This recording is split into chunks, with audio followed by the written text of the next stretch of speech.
Good morning, all, and welcome to this seventh and final round of the CWI Rising Stars Men Under 1950 Over Championship match between the USA Men 2 and Barbados Under 19.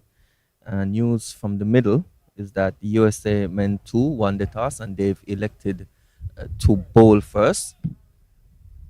We're just about to get started here at St. Mary's Park in Keon. As I say, good morning to Al. Good morning to you, Vijay, and good morning to everybody in the listening and viewing public. So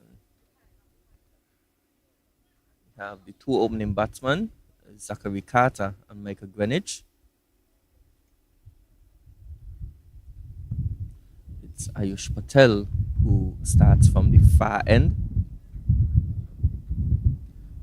Left arm fast, medium. And it's a nice gentle breeze coming from right to left. To start is glorious sunshine here at Keon. A good wicket. Pitch looks really good. It's produced the highest score of the tournament so far.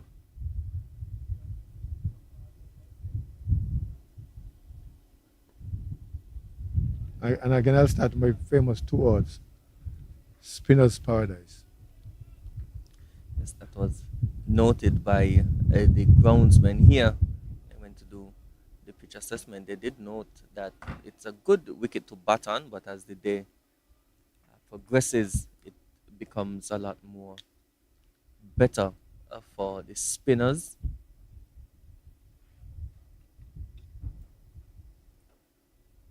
And very early in his spell, Patel has been warned by umpire Ebanks.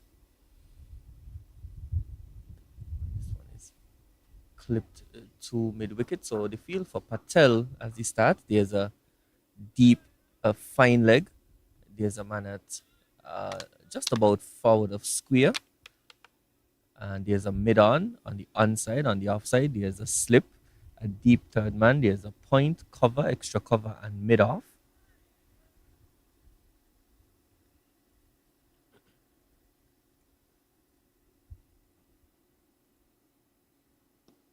And this one is driven nicely, and it's gonna challenge the mid off boundary.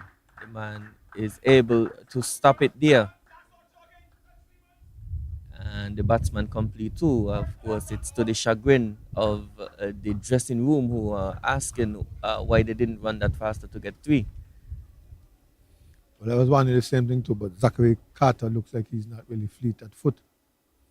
He's a big fella, a big lad, over 6 foot for sure, and somewhat burly. Not the most athletically built. And so they're comfortable with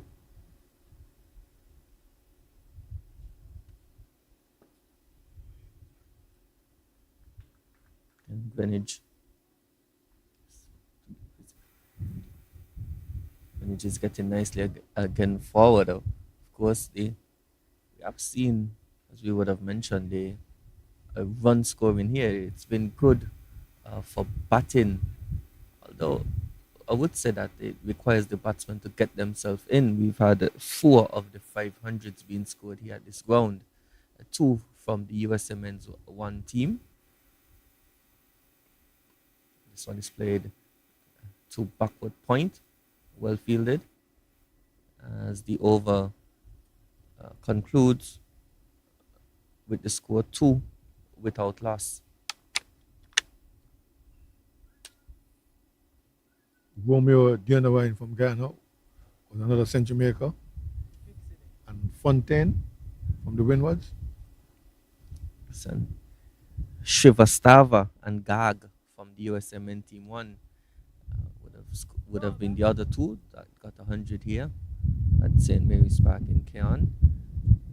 We see the bowler now. It looks like Ritvik Apidi, the lanky fast bowler. He's going to come from the pavilion. And of course, the umpires for this match, Shannon Crawford, Orain Ebanks in the middle, and Colin Bryant. He's the third umpire for today's game.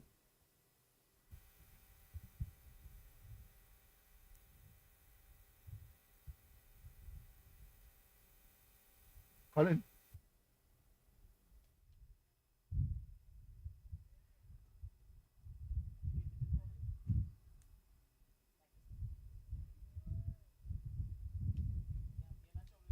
Huh?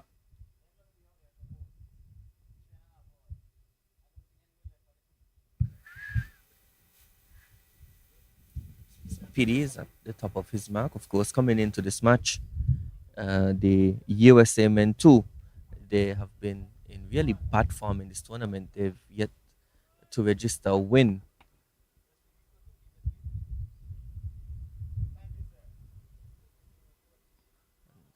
Carter is just looking to pull this one away on the leg side. Gets an inside jet onto the tie pad. Yes, the USMN, they lost 5 out of their 6 games. And the one game that they did not lose was a no result against the Windward Islands. And their previous result would have been a thumping uh, by Guyana, losing by 9 wickets. The USMN too made 180 out, and the men from Guyana chased that with 33 overs, with Diana Ryan getting 100 in that chase. And just losing 2 wickets. It was one. 1 wicket, sorry. Yes. Of course, Barbados uh, coming into this game with better form. They have won 5 out of the 6 games they've played, and the only loss would have been to the USA men's team here at this ground, where they were bowled out for 89, chasing 305. Yeah, Although they really imploded, played some terrible cricket, something that they would want to forget. I'm sure they've put this long behind them and looking for revenge against anything marked USA.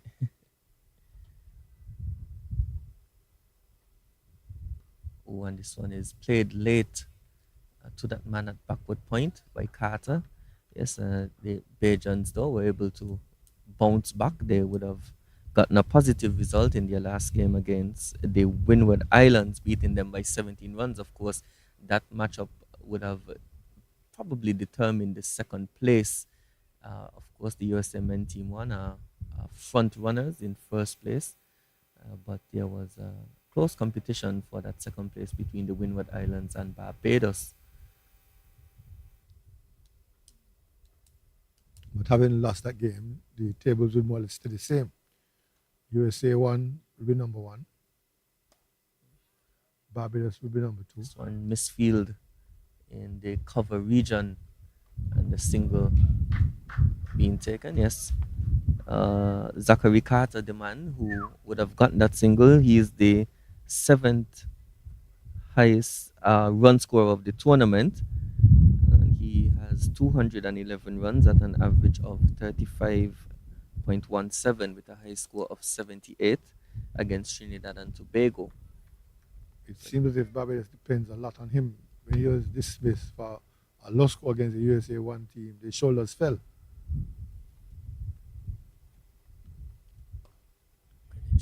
Greenwich, of course, he would have scored 35 in that match against the USMN team one. He was the only one who seemed comfortable, and he was also the only one to get in double figures in that match. Everyone else would have been out in single digits, so he was a single-handed carry job by him.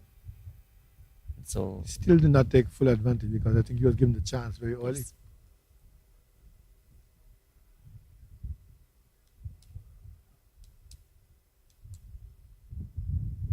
But the USA men team, they've made some substitutions.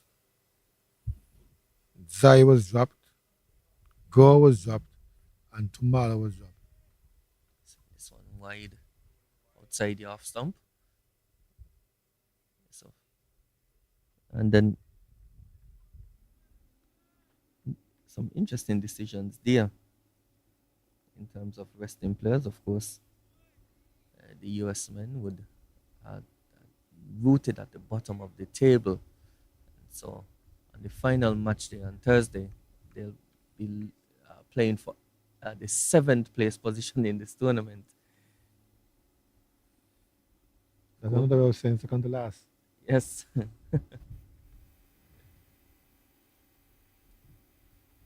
This one is short, and He's flying away at it. Batsman only crossed for one. So at the end of over number two, they score now four without loss.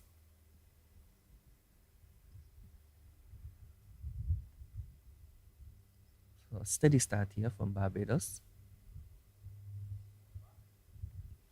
And an interesting decision to field first. Of course, the teams that have chased at this ground in the previous six matches of the tournament have only won two.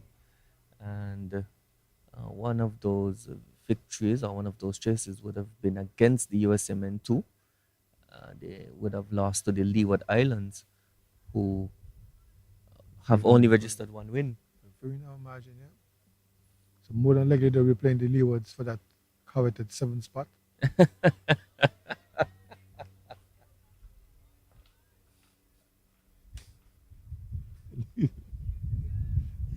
That's a good one, Al. That's a good one. Well, sounds better than saying we came seventh rather than we came last. Yes, yes. Well, it is going to be a battle. And I think that battle is going to take place in Nevis, if I'm not mistaken. The final match will be played at Connery. We have third versus fourth here at Keon. This one is just played to backward point for a single. Uh, I believe fourth versus fifth would be played at St. Paul's. Yes. So, no, sorry, fifth versus sixth would be played at St. Paul's.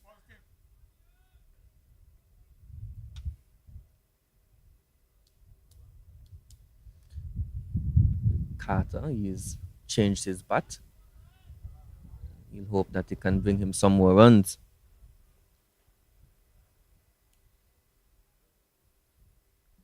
Looks like the bat handle of Carter was a bit affected. Looks a bit springy from the way that the 12 one is handling it. Carter is just playing this one to the onside.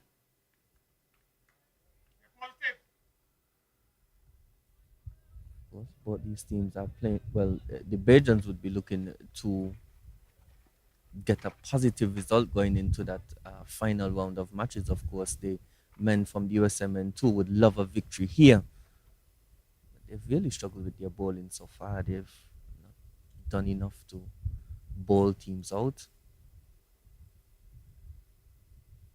When this one is clipped to the man at mid wicket. But if I ever get a chance to interview the Barbados coach, I'll ask about this turning over the strike, because we see the players doing the same thing match after match. They're playing good shots firmly and crisply up to the players, whereas the USA one team would play later, drop the ball softer, it rolls out to the fielder, and by that time they add for the single. But here we see Carter doing the same thing. Carter is looking to play this one to the offside. It comes off the inner portion of the bat.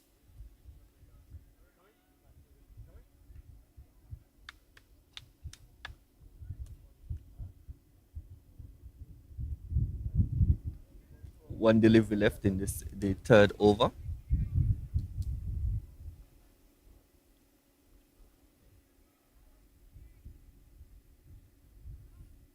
course, the top wicket takers for the USMN tour. One is Rahul Basu. He has 7 wickets. The right arm leggy. There's also Ritvik Apidi, who's bowling from the pavilion end. Carter comes nicely forward and just defends that one into the offside. So at the end of the third over, the score 6 without loss. See that start here from the Bajan openers. Of course, we would have mentioned that although they have been 4 centuries here at this ground here in Keon, it's the batsmen have not gotten off to any flyers per se. It was only that 100 by Dion Ryan that seems to have had any fluency in terms of continuous boundary scoring. The other batsmen have looked to settle in, hunker down, and bat as long as possible. which has allowed them to score big. That's exactly what Shiva Stava did. He came in, took his own dear time, looked for singles.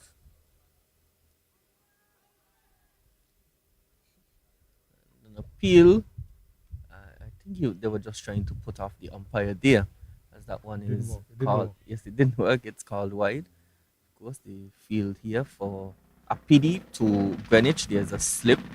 There's a deep third man, a backward point cover, extra cover and mid off on the offside. On the onside, there's a mid on, mid wicket, and a long leg on the boundary.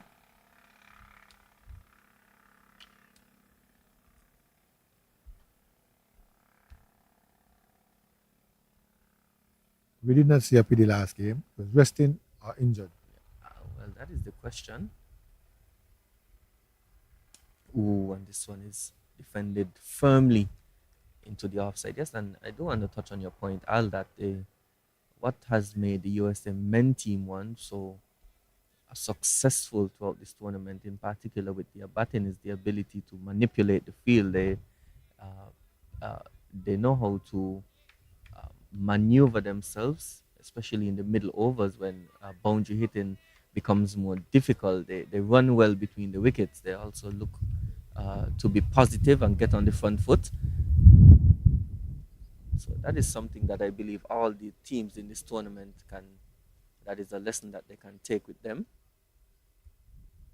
When he's playing back to this one, gets an inside edge. It fell onto his pad, and had he played that any bit later, he might have chopped it onto his stumps. And the USA team seemed to be buoyed by that offer. And there's encouragement, verbal encouragement, loud verbal encouragement for the bowler there.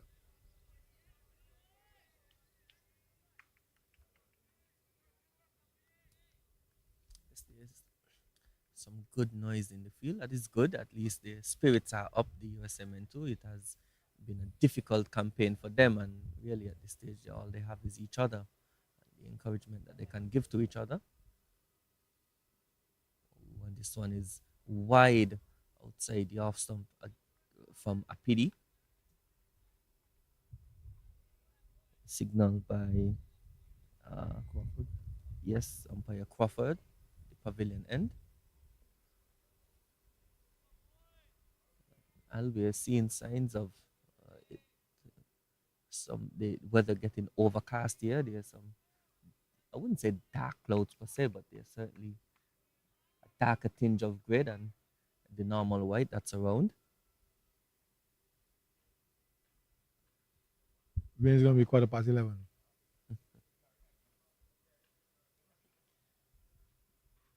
Ooh, again, and he's inside edging this one, and it's gonna run close to the boundary. The man at first slip does a really good job of getting back and just limiting that to 2 runs. But he has the inside edge. The few has Greenwich. Flirting with danger there, Michael Greenwich. Second time in the over, he has inside edge. First one fell to his feet. That brought about some chopping from the USA team. They felt encouraged. This time he was able to pick the gap between to the right of the wicketkeeper and his stumps. Apidi, who has 7 wickets at an economy of 5.64. He's the joint wicket taker for the USMN too.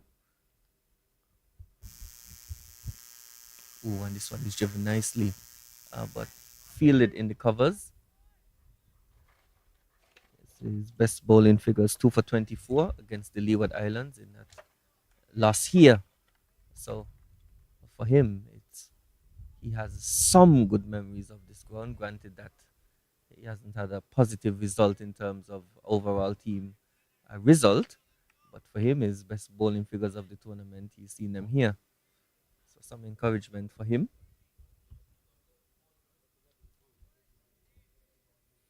It's time now to bring in to dial up Messrs. Duckworth and Lewis. Because I think we're going to have intervention by rain. This one named nicely. It's been a disciplined start here by the men from the USA. And to team, they haven't really allowed any deliveries. There hasn't been any boundaries in this inning so far, and we are just about to conclude the fourth over. So very disciplined start. They've been guilty of a few wides, but of course those wides are the result of them trying to target that off stump. Well, for the most part, there was one that a PD got going down the leg side.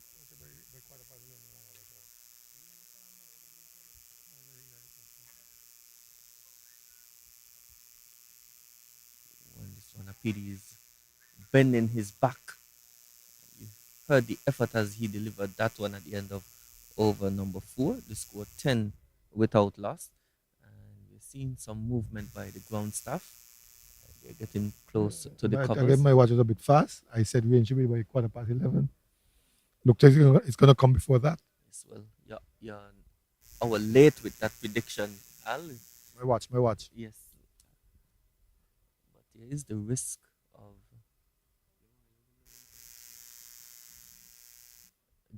of rain right now. There's a cloud that is coming from our right behind us.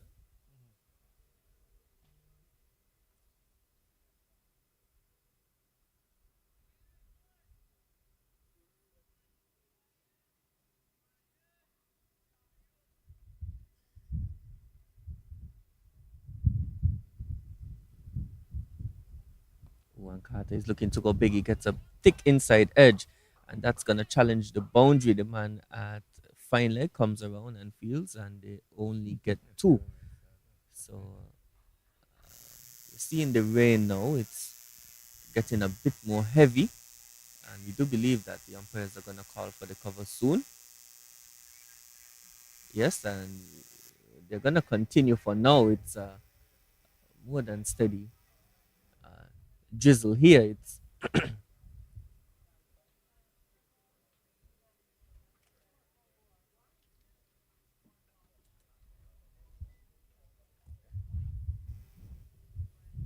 Carter driving up to mid on, looking for a single, gets it too. Looks like it's Jindal out there doing the feeling.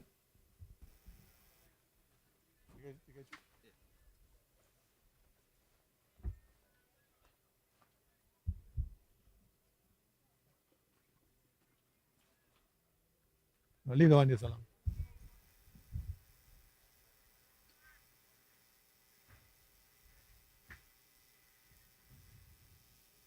Now Greenwich to face up to Patel. One looping up in the outside, but there's nobody close. There are no close fielders.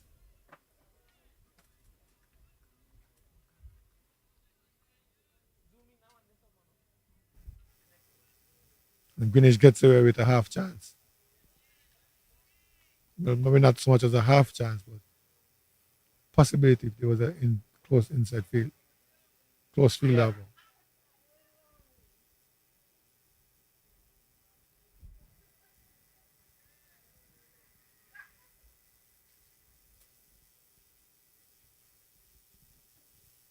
Here comes Patel.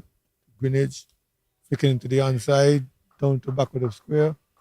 You get one and one only as Centil converges on it.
Runs comfortably hard.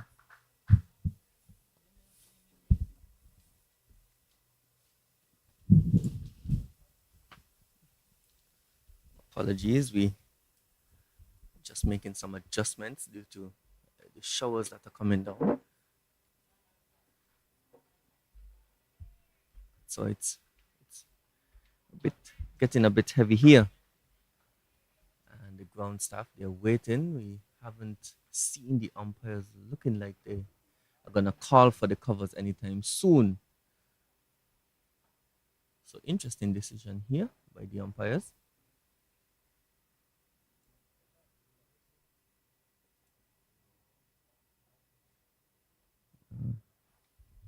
It's going to only favor the bowlers.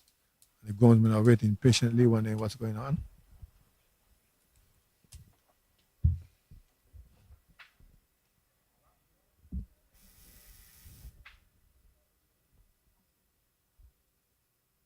Ooh, and this one is wide, called late by umpire Crawford. Yes, of course, the pitch is relatively hard. It's new. We're just 6 overs in this match, so it's probably going to come off a bit better for the batsman as well. It's gonna skid off the surface. Of course, with the rain, it also the ball is more difficult to grip. You see the rag now coming out by the man there at Jindal. mid on. Yes, that's Jindal.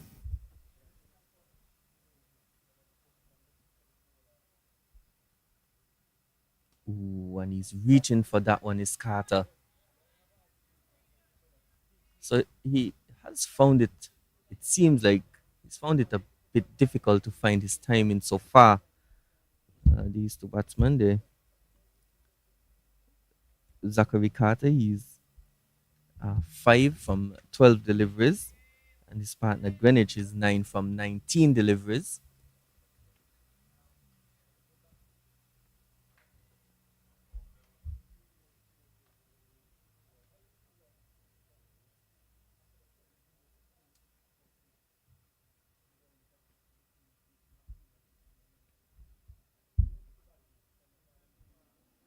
Ooh, and this one is fuller outside the off stump, and Carter is looking to cream that one through the covers. So just struggling to get his timing on this pitch so far as the rain has abated at this time. So the umpires trusting that it was just a passing cloud. Well, someone must have been finding because really the cloud was passing from the southeastern section.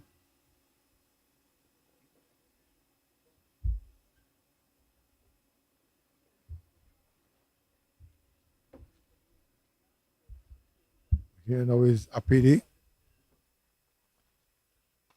A pleasant drive to the covers by Carter. He's going to get runs, plenty runs. He's going to get 4 as the ball crosses the boundary line now. Half cut, half drive. Well timed shot by Zachary Carter.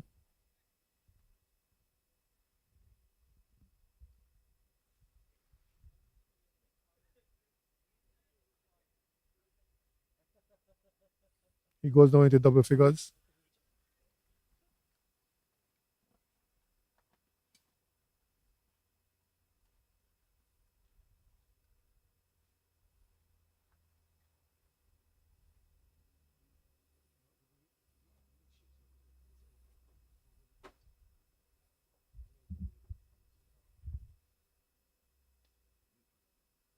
This time was an almighty swing by Carter.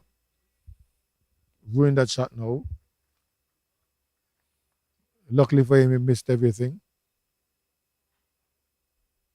And the score is now 22.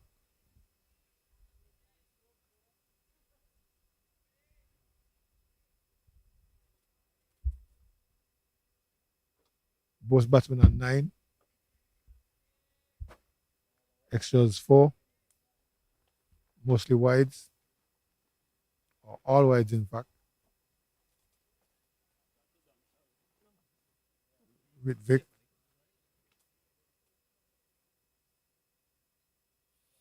my counterparts are looking to turn off the switch for the rain, but the clouds have gone to the north.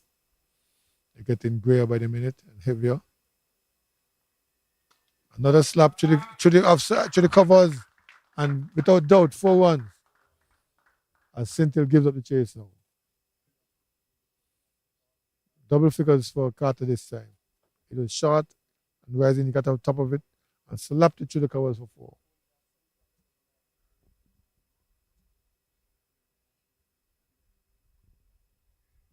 Chopin, after those 2 shots, has abated. They're getting more and more quiet as the Barbadian batsmen look to assert themselves over these bowlers.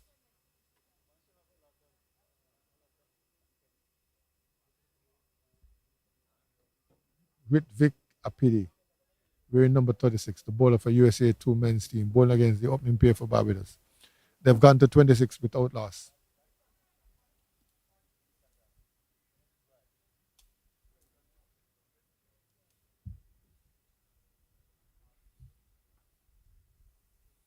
Another slap, but this time straight to the fielder. At the end of over number 6, they scored 26 without loss. 9 runs coming from that previous over. So at least Carter seems to have found the pace of the wicket. They had 2 lovely drives to the offside in the previous over.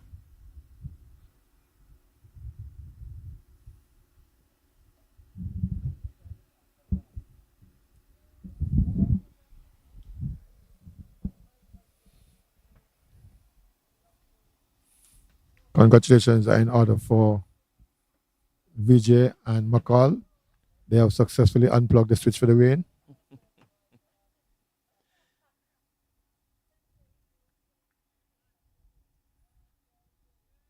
Happy to assist Al. Don't expect to see any more rain after that technical adjustment. The clouds have gone to the north of us. They're grey and getting heavy and pregnant. Hence, if they break, they should break in the north and not really affect this game.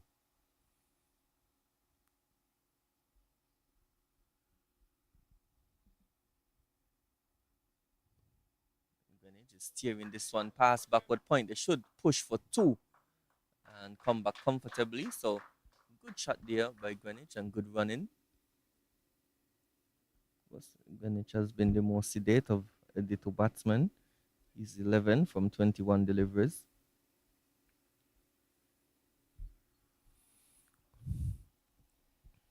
I think they've all gotten the message about this pitch. And both batsmen looking to score big by settling it in and then going big later on in the innings once they've seen what's going on. So it's a settling in process for both Greenwich and Carter. And as I said, Carter has been a little bit more attacking. Played nicely out to the point region, and we see a change. The man at slip, he's moved now into the offside. He's at just about a point. So there's a point and a backward point. There's a cover, extra cover, and a mid-off, along with a deep third man on the offside. On the onside, there's a long leg. There's a man just forward of square, and there's a wideish mid-on. Greenwich, again, he defends nicely forward. It's a better approach for the seamers or the medium fast bowlers, as I don't think this wicket will offer any edges to slip.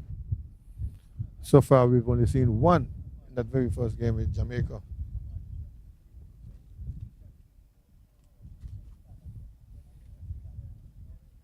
And DeMarco Scott had a very tough chance in slip. Apart from that, we haven't seen any chance. And this one is lifted. 1-2 bounces into the boundary. A straight drive, aerial but safe. Greenwich opening up. It's a safe shot. We did see that in his previous innings here, that he hits the ball well on the up and he hits it straight as well. So he just demonstrated that ability with a good shot over the mid-on fielder. Two bounces into the boundary for four. So he's also found his range, one can say.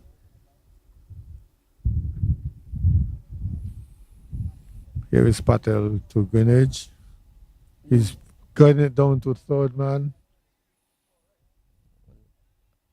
I wouldn't consider that one a guide more Edge. so than an edge. Yes, he was feeling for that one outside the off stump, but no harm done. Gets a single, and at the end of over number seven, the score 33 without loss. Well, they are getting the applause and the approval of their coaching staff and comrades to the left of us here at the south in the pavilion as they build a steady partnership in 7 overs, going at a rate of just under 5.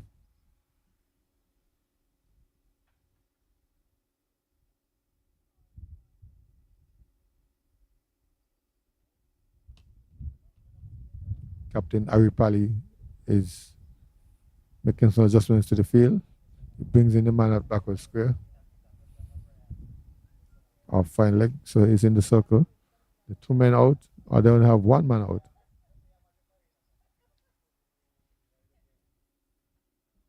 Wide ball again by Apidi. Listen, I think we had a discussion the last game all about the fast bowlers operating uh, during the power play overs. I told you that there was a stipulation, and I got further confirmation. So, based on the rules of the tournament, the fast bowlers have to bowl 40% of the 50 overs. That would be 20 overs overall throughout the 50 over innings, and 10% of that has to be bowled upfront. And so that's why they bowl in the first 10 overs. And this one is driven nicely. And a quick single taken as Carter completes that run.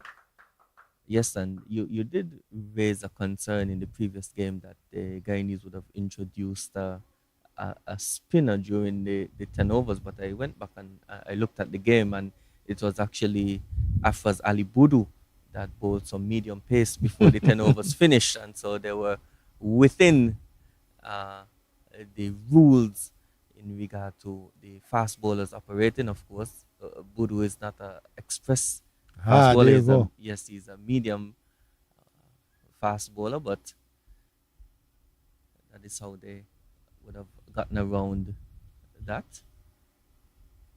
Ooh, and he's fishing for this one outside the off stump, and it's given wide now. As But they were still within the rules because it's a 10% must be. yes, 10% by is only about 5 overs.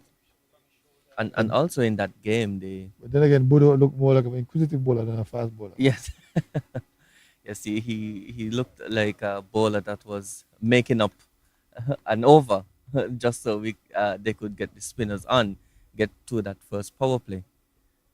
But the Guyanese, of course, would get maximum or somewhat a lot of bonus points in that game. Their two leg spinners took all the wickets, as this one is caught in the air to backward point and just fell short of wild throw there. I think it's about, yeah. It's, looks like Harry Babu at backward point was caught in the air, and he was moving backward though. Took it on the bounce. So of course, there's a bonus point system. There's bonus points for fast bowlers getting wickets, leg spinners getting wickets. I can understand that those stipulations. You want to encourage fast bowling, you want to encourage leg spinning, as the West Indies in a whole does not have out and out leg spinner that wreaks havoc among the opponents. This one driven firmly out to the man, sweeping on the cover boundary for a single by Carter. So it is That's a good solid run up to the crease. I think he just falls away in his delivery stride and causes him to push the ball just a bit wider. His wrists fall away. Just one slight correction. Boji is at backward point, and Harry Babu is the one doing the sweeping. Yes, the two men out are on the offside.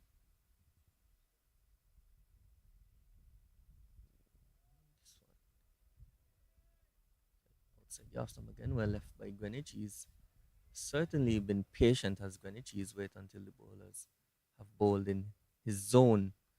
Of course, that zone is anything that is just about full or on a good length, one that he can hit down the ground. He's shown that he has a good propensity for playing straight. We've seen that lovely undrive by him earlier.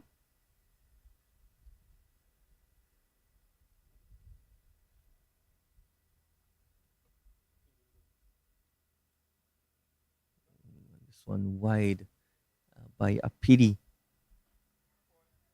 So we've had six wide so far. So that is an over of wides, and we're just about two deliveries from completing the eighth over. So the US men have in total bowled an extra over of wides. And I think Apidi has been the guilty party, forcing umpire Crawford to show off his deodorant.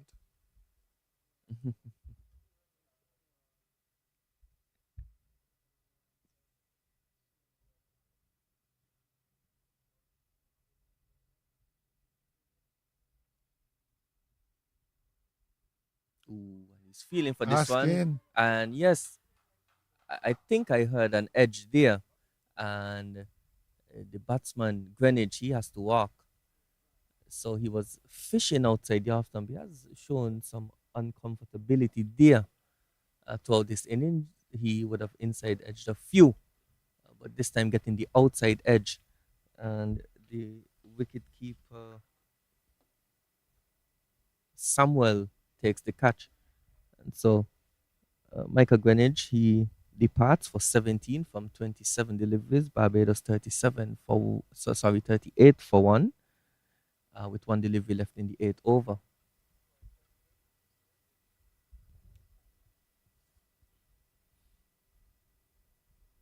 yes, Greenwich is showing some signs of disagreement, as if he didn't play that one. But I think we heard the edge from all this distance.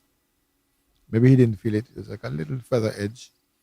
So to the wicketkeeper, Jeremy.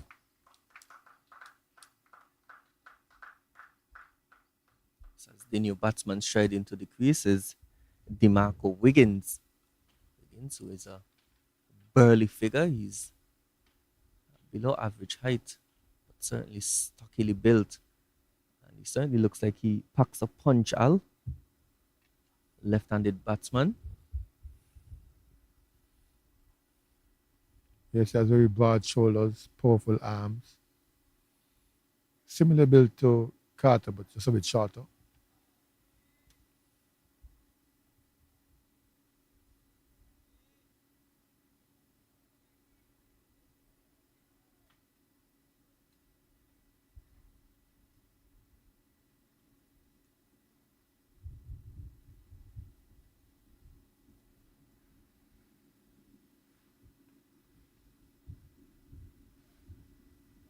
And this one is well left by Wiggins. So at the end of over number eight, the score 38 for one. They've lost the wicket, but scoring it away just under five in this early coins, that's not bad at all. Keep more wickets intact, and you're looking at a score well over 200. So,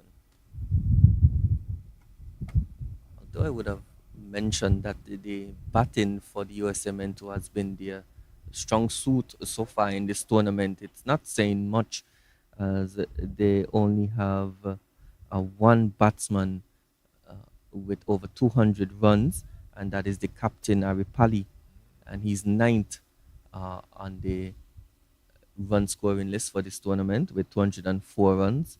And the batsman with the second highest runs for them is Ange Bourget, who's 147 runs in this tournament. And Carter is flicking this one over mid wicket, and it's gonna run to the boundary for 4. So he continues along well. That one line badly. It was on midland leg, and he just clipped that one to the boundary for 4.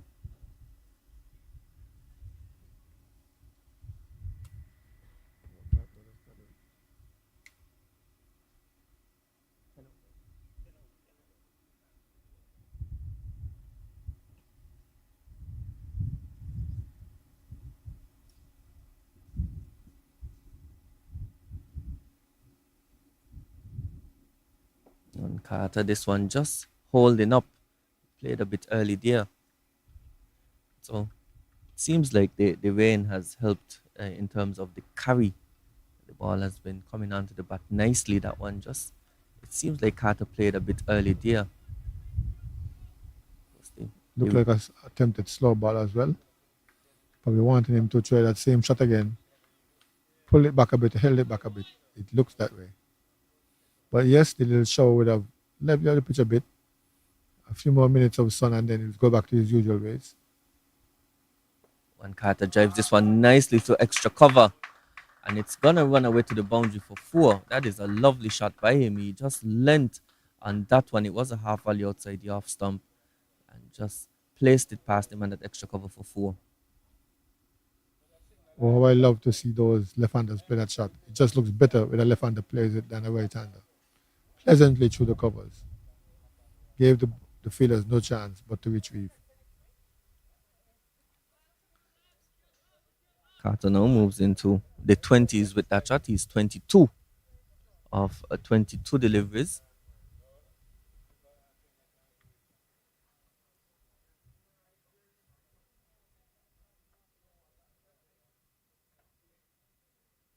Ooh, and he's shaping up. He seems a bit disappointed with that how he played that delivery. We're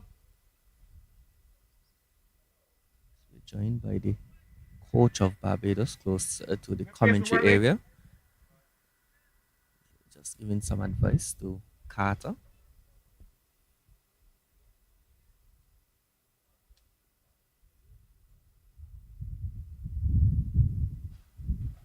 Ooh, and he's playing this one to the point region.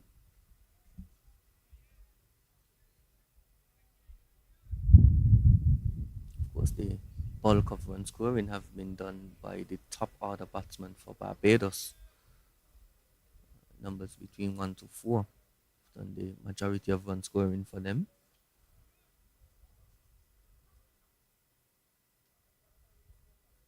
No wonder their shoulders drooped when he fell early in their last game.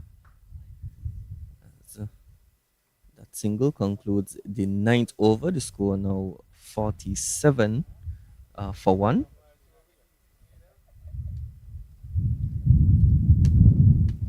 And so without doing too much, Carter has, after a sedate start, he's now striking close to a runner ball, and that is the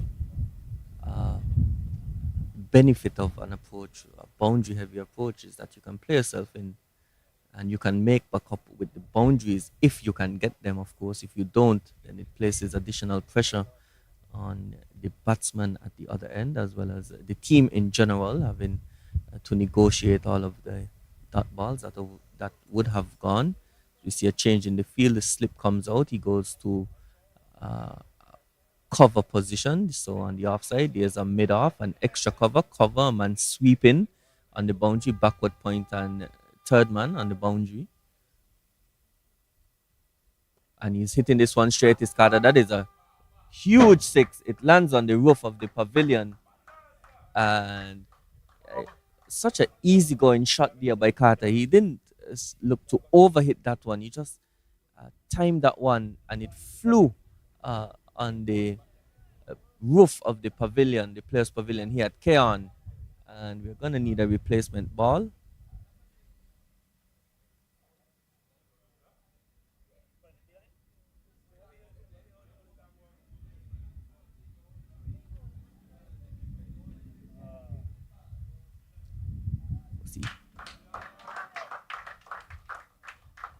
He hit to the line nicely. That one did Carter. And so the pitch is showing good signs for batting here, Al. Granted, it has given us a good few runs in this tournament. The first inning score here at Keon is 233 runs in the first innings. And as I would have mentioned before, only uh, two teams winning, chasing here at this ground. As the average second inning score is 167, and that's a disparity of close to just over 50 runs.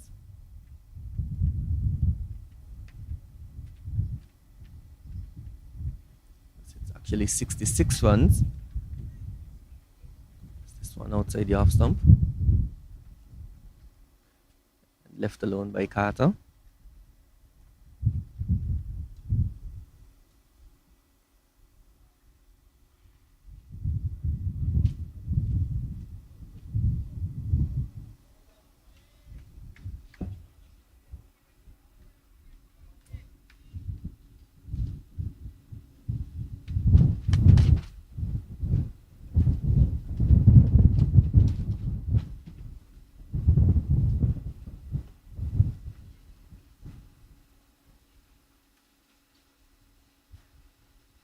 Ooh, and this one, good delivery by Apidi. It seemed to kick off a length and hit Carter. It is on his gloves. Apidi has been steaming in from the pavilion end. He's the only successful bowler so far in this innings. He has a 1 for 27 with 2 deliveries left in his 5th over. Of course, Ayush Patel, from the far end, he's bowled 5 overs for 26 runs.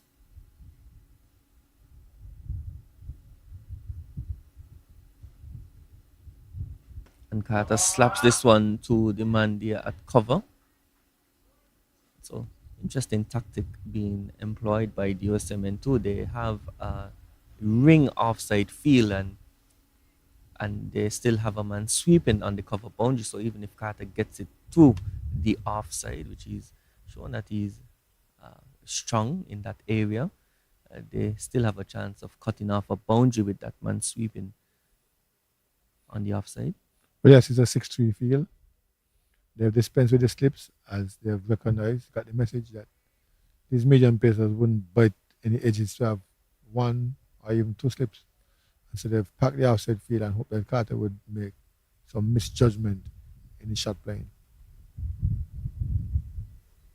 And no misjudgment there. He is tugging this one over mid-on for 4. It was a back of a length delivery and just powered it over mid-on for 4. Well, Carter is on his way to surpass his highest score from the way he looks. He roughed up the medium pacers. Guess you have to wait for the spinners to see what they have. See, it's now moved 6 into and the a 4 in 30s. this over, yes. Sorry. A 6 and a 4 in this over. He's moved into the 30s. He's 33 now of 30 deliveries.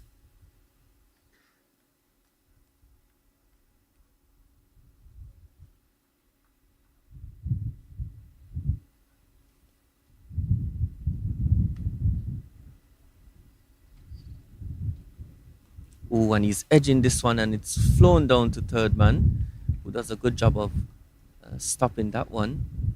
Sliding stop by him. So at the end of over number 10 and the first power play, Barbados 58 for 1 as I welcome McCall to the commentary position.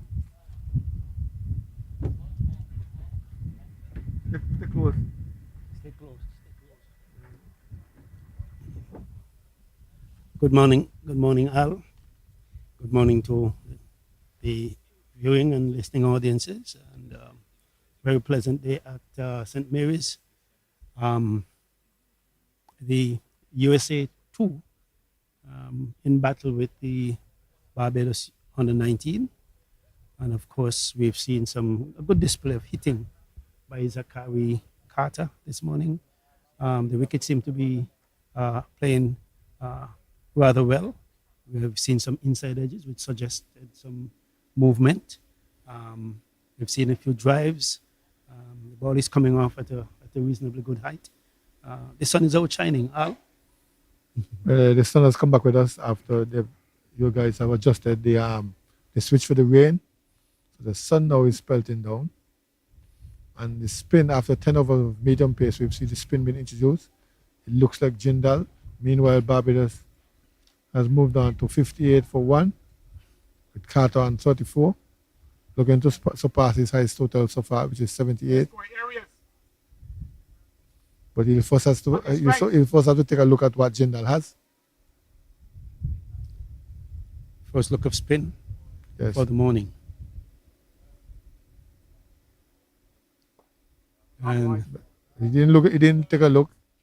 He drove that one over extra cover for 4. yes, A bit aerial, but safe. yes, floated delivery from Jindal, starting to Zakari, who is very well entrenched as far as I'm concerned. On 38, he slammed that one up over the wide long off area, if you want to call it extra cover area, and it got into the boundary for 4. In the meanwhile, Wiggins, that's the name of the other batsman, Yes, left-hander as well. he has not scored as yet. Faced only one ball. Looking to give Carter support as Carter faces Jindal again. Jindal to Carter.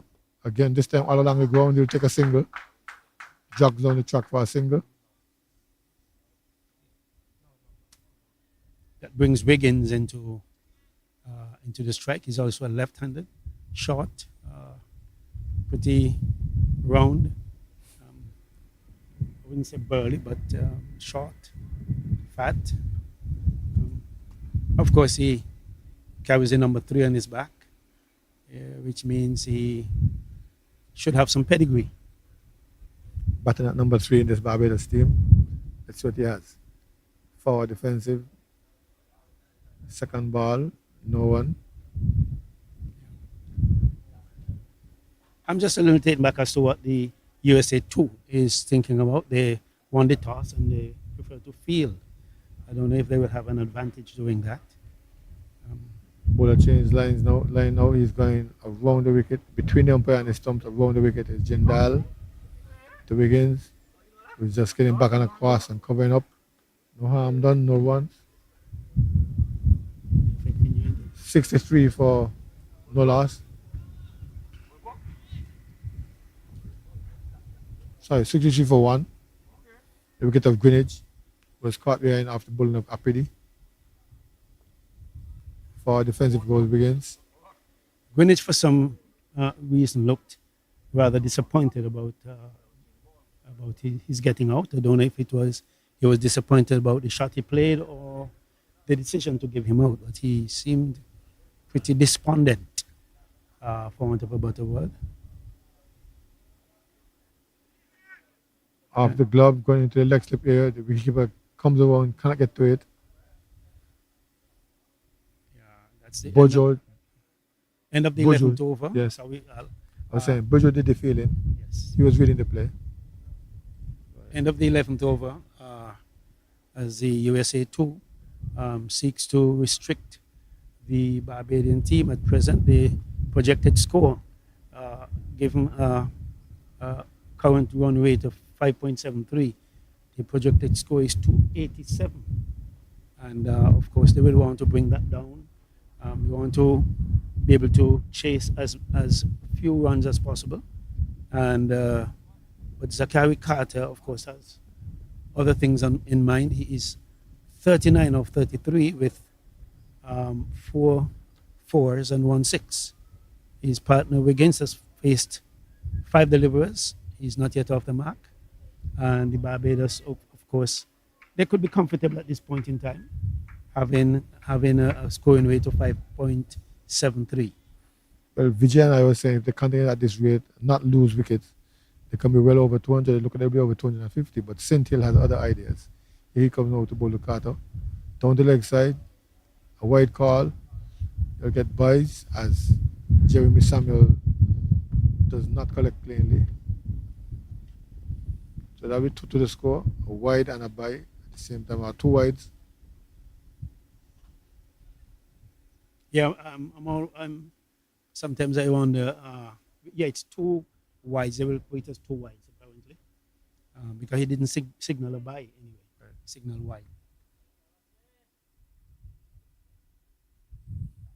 All we've seen from the Barbadians today are left-handers. Top 3, yes. Yes. St. Hill to Wiggins. Defensive.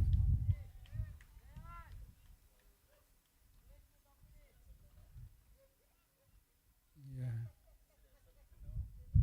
St. Hill, right arm, I think. Is it right arm leg or right arm Look off? like an off spinner. Off spin.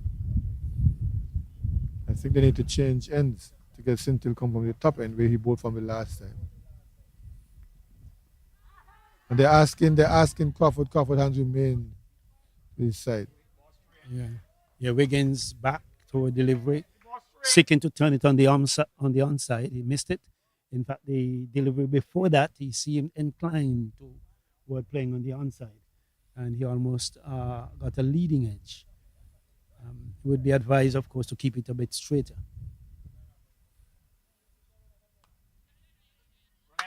He's asking for a quick single, gets it too, as Carter responds.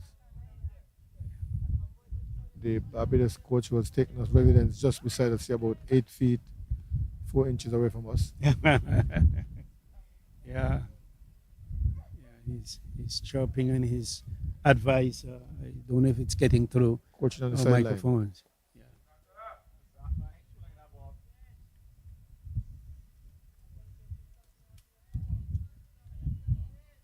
Yeah, the Barbadians in the last game here, they tried to chase a given score, and it was 300, and they were not successful. And Zachary Carty seemed to be the guy that gets them off to a nice start.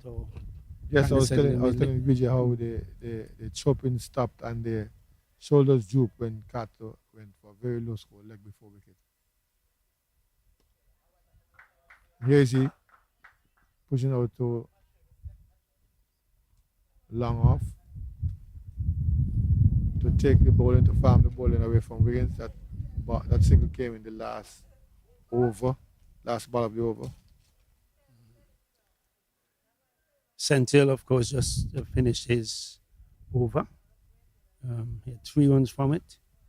And, of course, normally when the spin comes on, there's a slowing of the run rate. I don't know in this case that would be. It would be the case here, given the fact that Carter seemed to be a person who likes to get things going, or keep things going. However, the running between the wickets need to be on spot as well. Hitting boundaries is okay, but the singles in between, so you can rotate the strike to upset the bowlers with him, and to set the fielders off at times. And of course, we need to make a correction here. Yeah, please.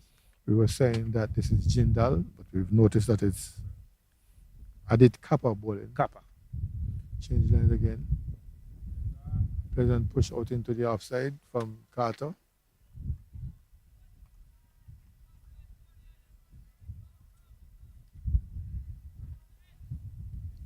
Yes, it is Kappa. He's one of the replacements for the 3 changes made into the USA 2 team from the last match they played. Oh, and that one bamboozled him. It looked as if it was a little Chinaman coming down to the boundary. PD gets it while the batsman crossed for 2. Yeah, he didn't read that one. It came between his body and the stumps that came on the onside, and came away down to the deep fine leg for 2 runs. And in fact, that was something that was misread in my view. Maybe Kappa is giving him something that he may not have seen before. It goes long and hard and high and handsome and all the way. 6 runs. Yes. The ball pitch-up seemed to be bowling something like a Chinaman, like the back of the arm thing. Yes, indeed. And Carter spotted it early. it was up in his half. He lifted, he went long and he went far. And of course, he has his strength. He's a tall guy, 6'3", 4", and has some bulk to him. And that ball was well struck over the deep, long off boundary for 6 runs. Did it go for 6? Yes, it did go for 6. Runs, yes. And Carter, with that shot goes up to 48, just 2 away from a half century. Yeah, and the team's effort is And 75 for 1. And 31 away from his highest individual score. Settles again as Kappa comes in. Shot, chopping it down, misfield. Yeah, we have not seen many of that. That's Boji misfielding. Yes, we have not seen much of that by the Americans. They seem to be pretty alert in the field most times. But this one thing allowed a single, which brings Wiggins into strike. Left-handed, short, stocky batsman. And maybe he's the perfect foil to Zachary Carter. Well, let's see as Jindal change line. He goes around the wicket to Wiggins. He's long forward. Carter is asking for a single. It's not on.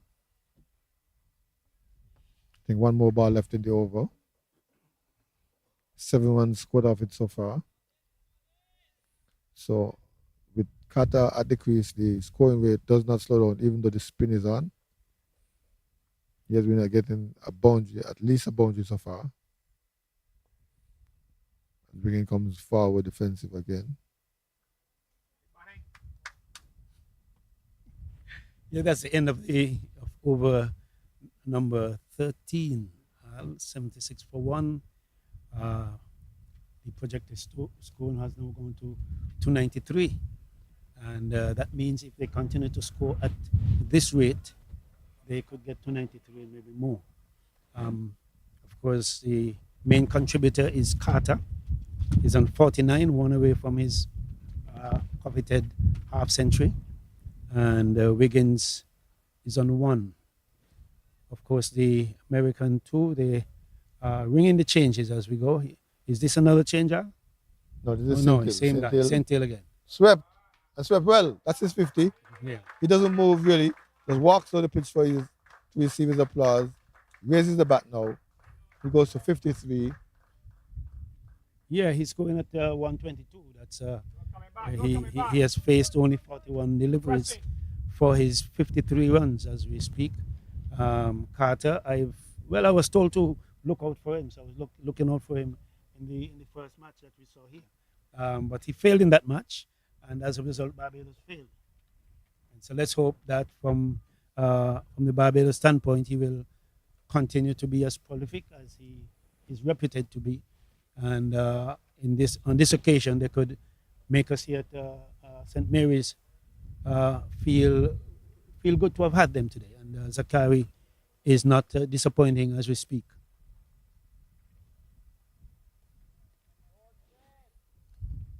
Well, at this stage, he must have a number of things going through his mind.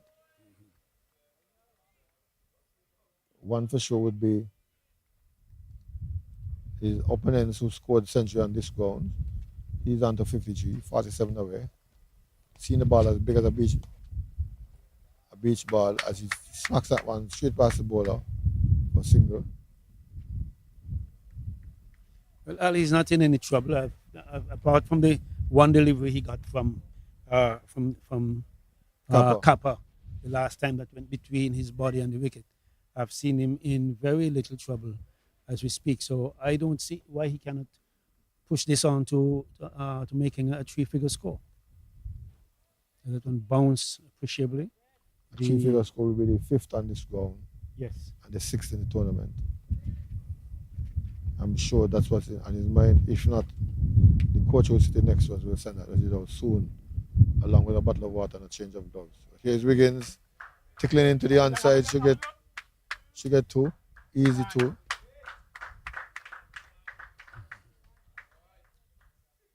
Yeah, 2 by Wiggins. A ball flicked away behind square and run away for two. It means that they're willing to rotate and take whatever tools are available and singles if possible. This is what will propel the score, progress the score to a stage of respectability.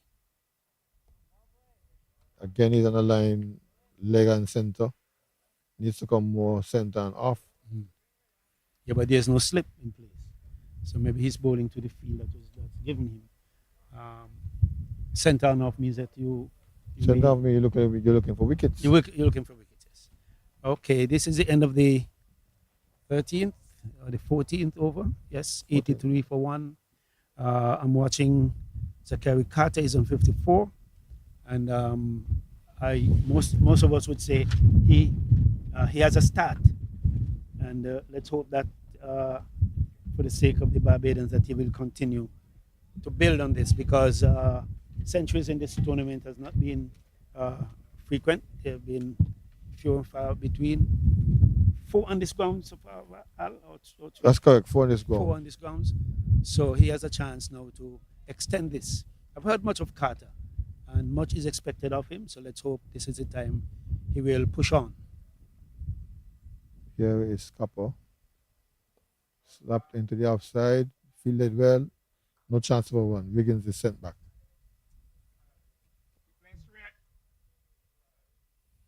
Keep playing straight is the instructions coming from the coach right next to us. Here is Copper. Left arm around the wicket to Carter. Carter is back, pushing it into the outside, looking for a single. Yes. He will get it eventually as the ball beats the man coming around from cover. So it goes out to Taj out there on the long on boundary. Yeah, the reason why they hesitated for that single is that the guy at mid-off position, Copper, he shadowed as if he will pick the ball up, but he was just simply trying to delay the batsman. And some fielders do that to create a little confusion with the batsman. And so he was successful. They delayed the single until the ball beat him and went down. Well, for the past couple of hours, they've been getting at least a boundary. This one did not start with a boundary.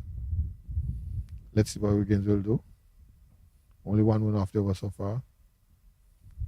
Copper turning to the onside, singles on.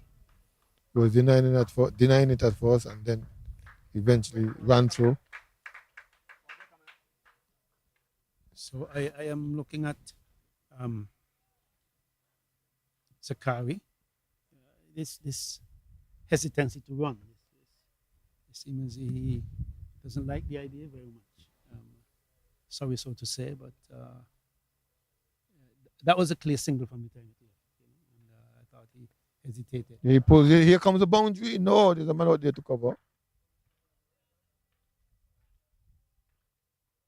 So just one more one. So that's 3 singles in the over so far. Well, if you can get the boundaries, make do with the singles, rotate often so that you will have the same strike rate as when you hit the boundaries, or just below, and then when you get the other over, you can make up. 86 for 1. Copper. Wiggins blocking. And now they'll pause for a water break, snack break as the case may be. In which case, we can take a break as well. It's 86 for 1. Zakari Carter 56 from 46. Wiggins, the marker Wiggins, is 4 of 16. And we are at the end of the 15th over.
with a score 86 for 1.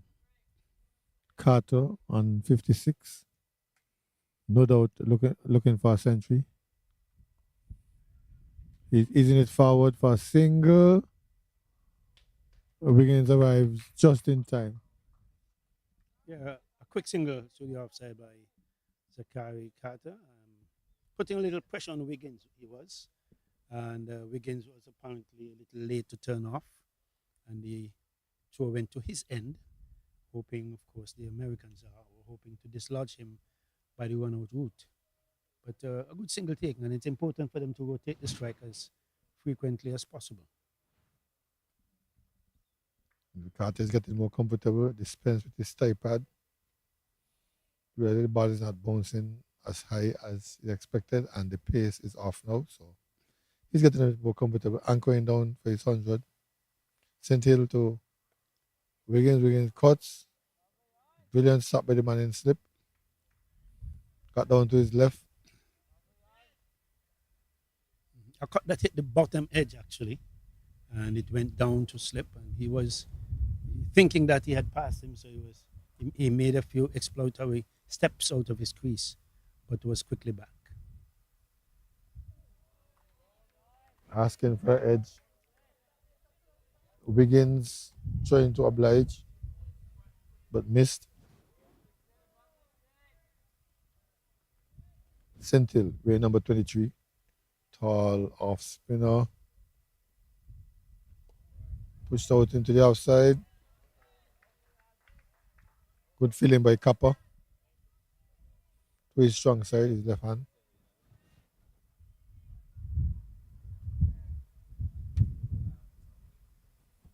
Sentil to Wiggins. Slapped into the outside. Good save. But cannot prevent the single. Yeah, short Score ball, moves up to 88. short delivery wide and chopped away by Wiggins. Again, seemed to hit it not as cleanly as he would like to, and it was stopped, but a single was Sentil had. to Carter. Chopped it down, shoe slipped. We get one at least. Maybe two.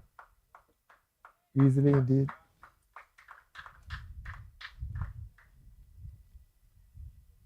Of course, Carter is showing us he has some fineness about him. He chopped this one neatly down to the third man area, where the vacant slip should have been, through the vacant slip area down to third man for 2 runs. And of course, he's known basically for he lift one right over the pavilion here at St. Mary's, and that is as long as you can have them. And a clean hitting, big guy, and he seemed to have the delicate touch of the late cut as well. So, Well, yes, Shana quite aware of his shots as he moves to 59 with a score of 90 for 1. Greenwich, the man out, was caught at the wicket for 17 after bowling of Apidi. Apidi carried his tally of wickets to 8 with that wicket. Still a leading wicket taker for the USA 2 team. As we see Kappa wanting some adjustments to his field. Oh, it looked like a changing ball. That was not Kappa, that's Basu. Raul Basu. Very number 1.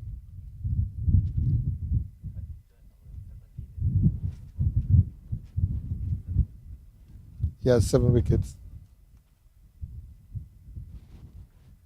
He is ranked among the second wicket taker, number 2, in the wickets column for the USA men's team.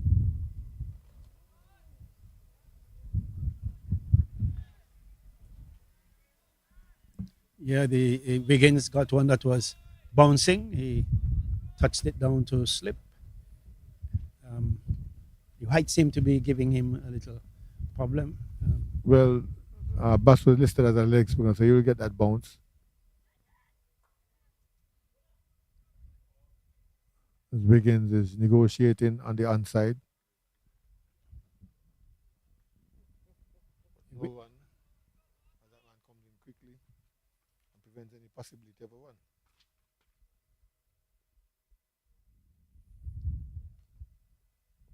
Here is Wiggins, long forward, guiding it into the gully area.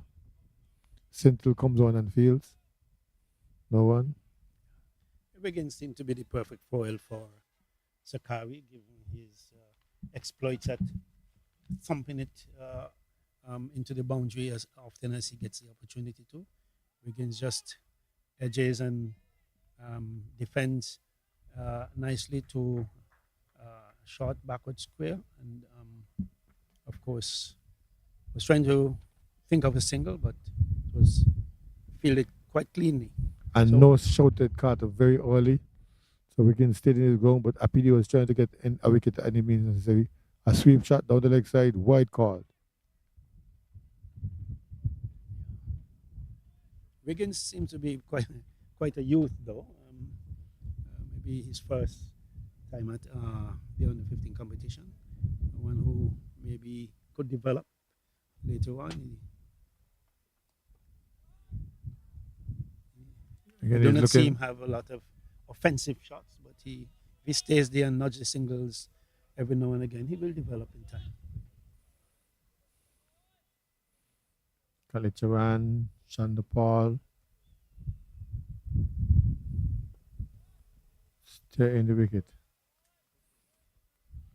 The only way you can score in the pavilion is in a book. Or nowadays on a computer. Okay, that's the end of the 17th over, 91 for 1 Barbados, scoring rate of 5.35. And of course, the projected score has moved from 278 as it was to 268 at this point in time. And Wiggins 5 of 26.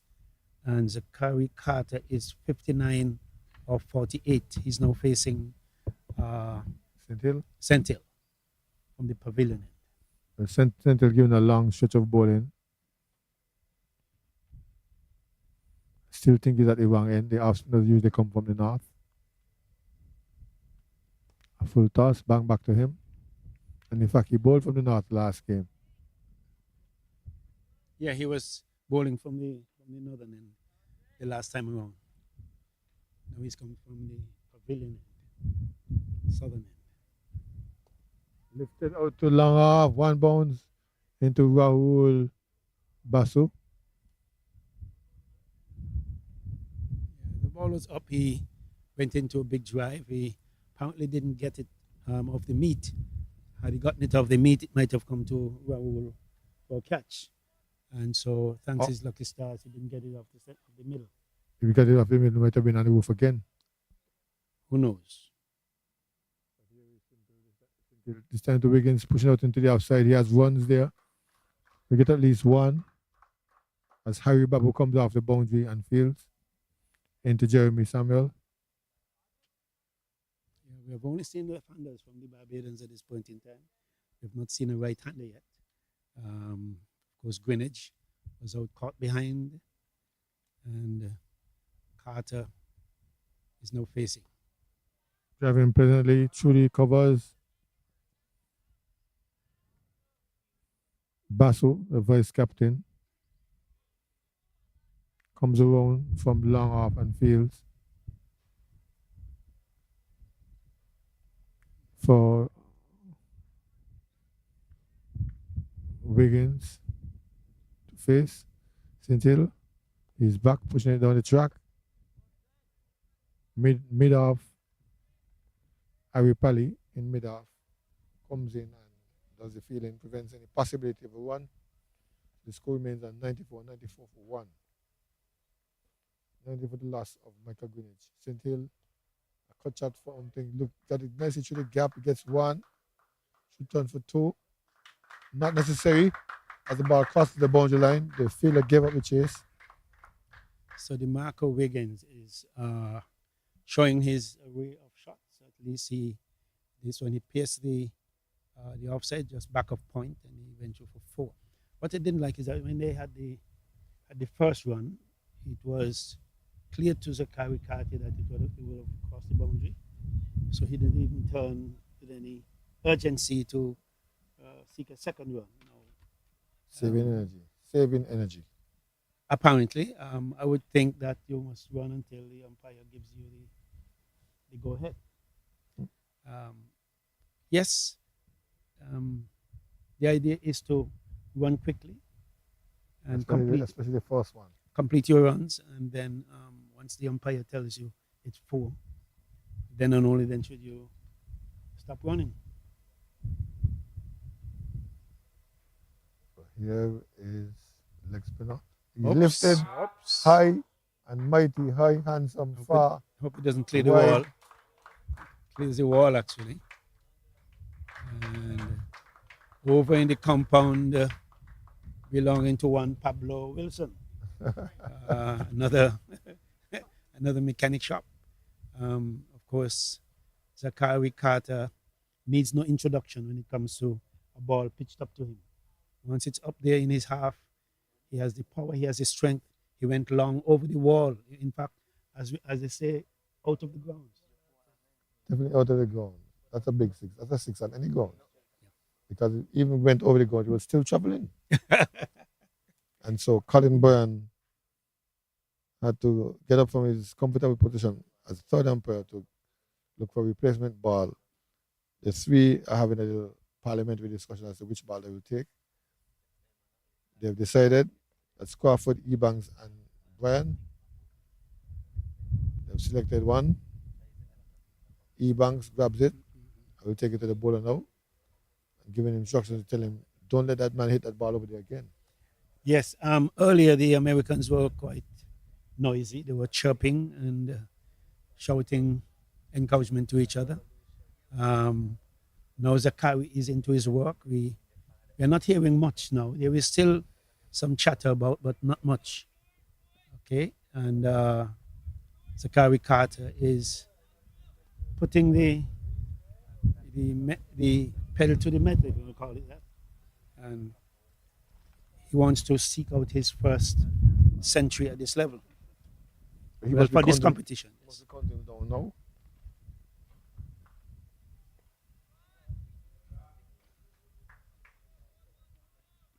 $33 is his magic number.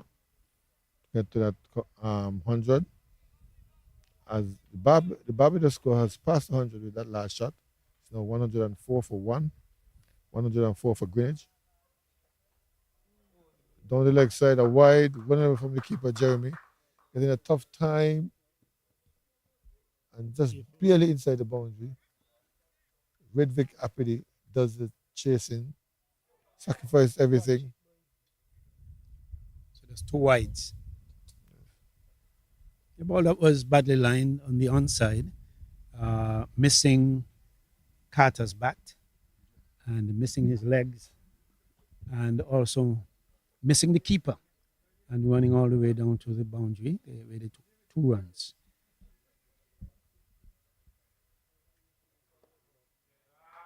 Easy drive, easy off drive.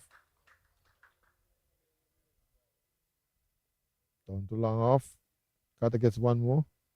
Goes down to 68. His magic number goes down to 32.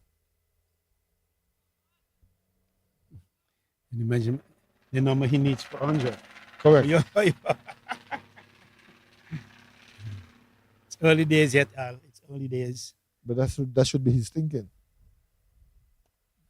Slapped into the outside. Well fielded by Ari Paddy in the covers. No run. Nothing for Wiggins. So Wiggins seemed quite adept at hitting the ball on the offside, especially when it's short. He will go into that square cut. Now he pulls, and fielded by Centel, I think it is. But he's showing some disappointment in pulling the ball straight to backward square leg. Yes. And Apidi was there, feeling well after 2 attempts. Basso continues. His leg spin slapped to the outside. This time he picks the gap. We'll get 4. So now I see Wiggins. This one was up outside the off, some slightly wide. He put his foot down and drove pleasantly via extra cover, and he went away for 4 runs. Now he's beginning to show his array of strokes. He came in quite quiet. It took a while to even get off the mark. In fact, he took a while before he had first ball. And now he's into his strike. I think he's now 14 from 32 balls, with having hit 14 from 32 balls, having hit 2 fours. And Carter, 68 from 54, going at 125. And Sentil 4 overs for 22 runs, and Basso 2 overs for 15 runs. And here is Carter on 68, facing up to Sentil. Drives down to the bowler. And he grunts some disappointment that he did not maybe slam that one hard. It was right up there. He pushed it.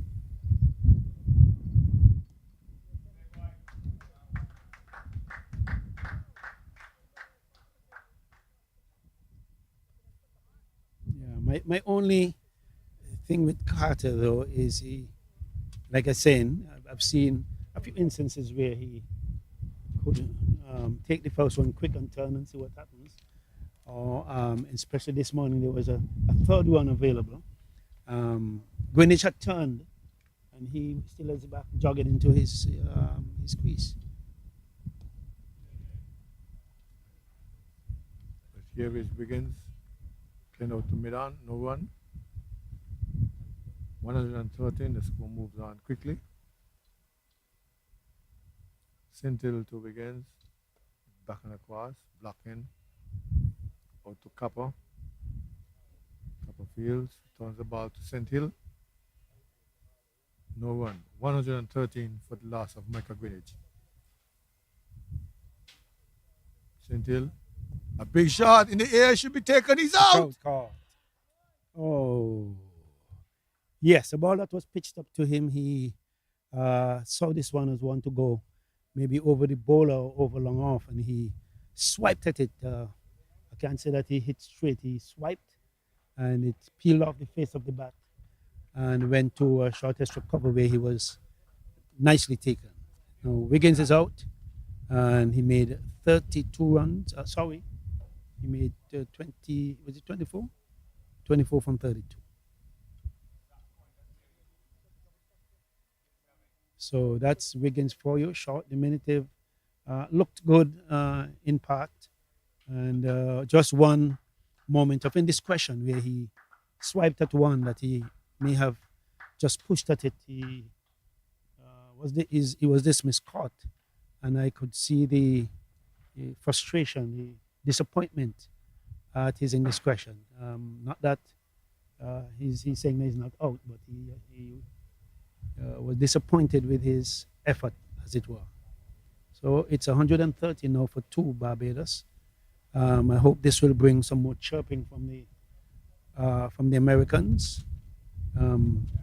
Currently, the run rate is 5.70. The projected score is 285. It's up from, it was 268 over ago. Now it's 285. And Carter, 69 of 56 with 7 fours and 3 sixes. And of course, he is the one that the Barbadians are depending on to propel things forward for them. And if they get a pass score of about 240, 220, 240, Al, you think they could get there?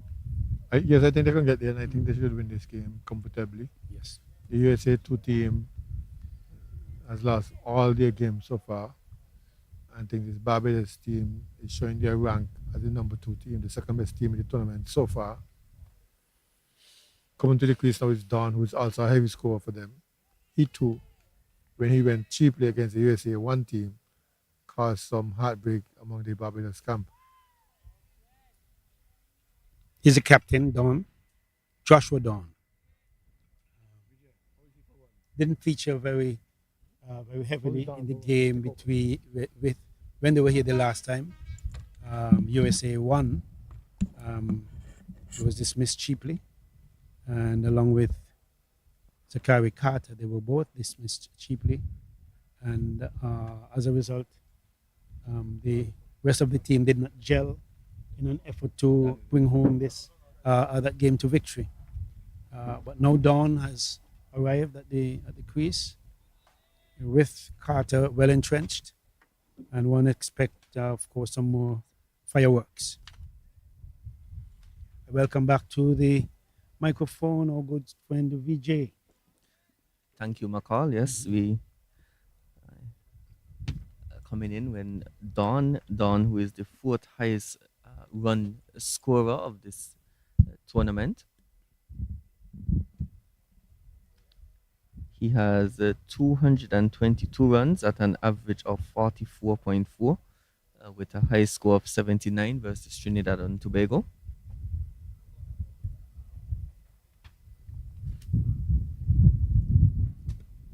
Oh, and this one is struck back in the air, and a diving effort from the bowler. Valiant effort by him.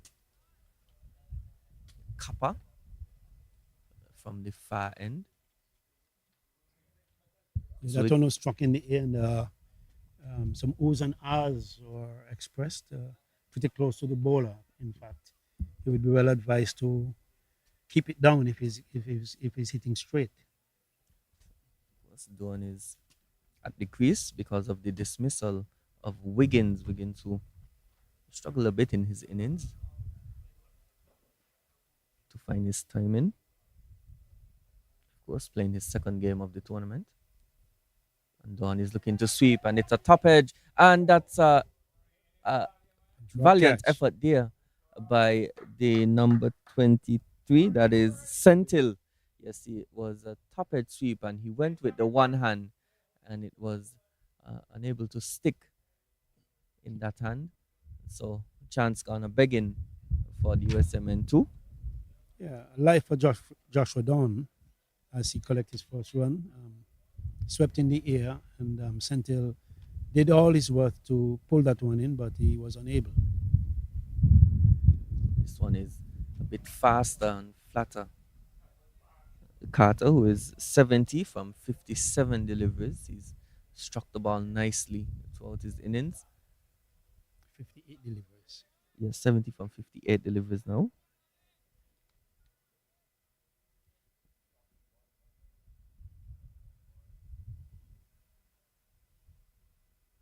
This one is just holding up in the pitch a bit. Yeah, Carter has not been, he has been very severe on the bowlers, but he has not been erratic. He has dealt with what was offered to him. And this one is flighted outside the off stump, and Carter is looking for a booming drive to long off. The field for Kappa, there's a man at backward square, man at deep mid wicket, an orthodox mid wicket in the circle, and a long on. There's a long off and a deep cover sweeping, an extra cover point and backward point, or short third man. This one is coming off the tie pad, it looks like. There was an appeal by the bowler. Yeah, this is the second time I've seen the bowler Kappa go almost between bat and pad of Carter. At one time, he went between the body and the wicket, went away for 4. And he tried a shot a while ago, and the ball cannon from bat into pad. Now, he would be advised to maybe take bat and pad close together when he's attempting a drive at Kappa, because the ball is coming back at him occasionally, and maybe he has one that takes it away from him. We cannot see from this position, but he would well be advised to, when he's facing Kappa, to be a lot more careful. Don is leaving this one wide outside the off stump by Sentil. Sentil was figures of 1 for 22, 1 for 24 now from 5 overs. This is a crucial partnership for Barbados. The two highest run scorers for them currently at the crease. They have between them 433 runs coming into this match. And this one is driven nicely to the man sweeping on the cover boundary. So these two represent close to 45% of their runs, if you want to call it that. And they would be advised to keep things or bat as deep as possible so as to achieve the runs that they need. and not wait on those coming after. This one is a bit flatter and faster by Sentil, but well negotiated by Carter. So Carter, he did start off a bit slowly, but as we've seen throughout this tournament, and especially at this ground, once you give yourself an opportunity to get in and get accustomed to the pace of the wicket, then run scoring becomes easier the longer you bat. So uh, that he's applied himself very well. Well, himself and Greenwich were quite patient.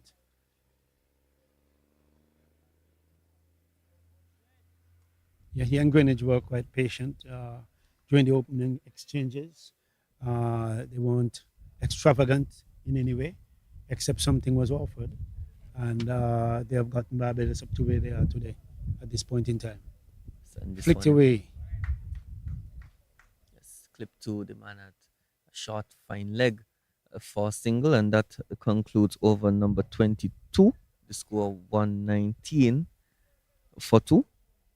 In over number 22. And of course, you realize that this is the first right-hander that has been dawned on us today. And so we have had 3 left-handers, Greenwich, Wiggins, and Zachary Carter. So Dawn is the one that is a right-hander. He has 3 already from 6 balls. Of course, he had a life. Sentil tried to catch a loose sweep from him, and he is still batting, and he's on 6. He's on 3 from 6 balls. He's now facing up to Kappa. Again, he tries a sweep. He goes round to Sentil. He misfields, and they get a single. Powerful sweep unleashed there by Don, and that man Sentil in the way. Misfield allows the single. Just want to give you a brief update on the other games that are being played in this final round.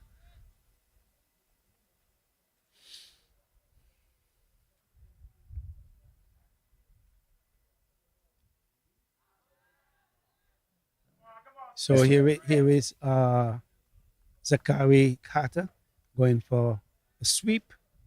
And of course, like I explained before, the ball coming into him seemed to be giving him some a sort of a challenge. So he's now going into a sweep. And now he goes into a pull. It went back. He went back over the head of the bowler down to a long on position, and he got a single. So there is some the bowler asking him some questions, and he would have to now work those questions out, because the ball coming back into him seemed to be a bit of a challenge. He's now on to 72. As Don plays out to a short long off position, and tumbling save. They couldn't take a single. There's a slip in place here for Kappa, which tells you that the ball is moving in our direction, if you want to call it that. Now he punches through cover. That would be a single. There's a man covering. There's a man sweeping, and 1-1 from Dawn. 123 now, I think. 123 for 2. Yes, 1 delivery left. So it's 122 for 2. 122 for 2. One delivery left in the 23rd over. Here is Kappa. A drive by the Zachary Carter. He moves. He's on. Of course, he's on 72. They couldn't get a single in that case, and so Carter is looking for a century. And I think he lacks another 28 runs, if I'm to calculate well. 28 runs for a century. We have had 4 centuries at this ground already. 3 or 4, yes. This would be the 5th one. And of course, should he get there? Should we get there? He has already faced 66 balls. He has 7 4s and 3 6s. And I hope that you don't think he has been erratic and wild and taken many chances. he is putting away what is given to him. My only problem is that I think the running he needs to be encouraged to run singles and twos. Ooh, and this one takes the outside edge and it beats the man at slip. It's gonna run close to the boundary. It should get there, I believe. No, it stops just short of the boundary and the batsman only crossed for two, but he's lucky there is Joshua Dawn. He was feeling for that one. It was a forward defensive prod. It took the outside edge, but uh, went to the left of the man there at slip. And so I think it was sort half of of a low chance. though. Yes, I it thought was it was low. more of a half of a chance for the man there at slip, but certainly a chance that they should take. This one flighted nicely outside the off stump. And just to give you some of those updates, the Leeward Islands versus Jamaica at St. Paul's, the Leeward Islands were 54 for 3 in 15 overs.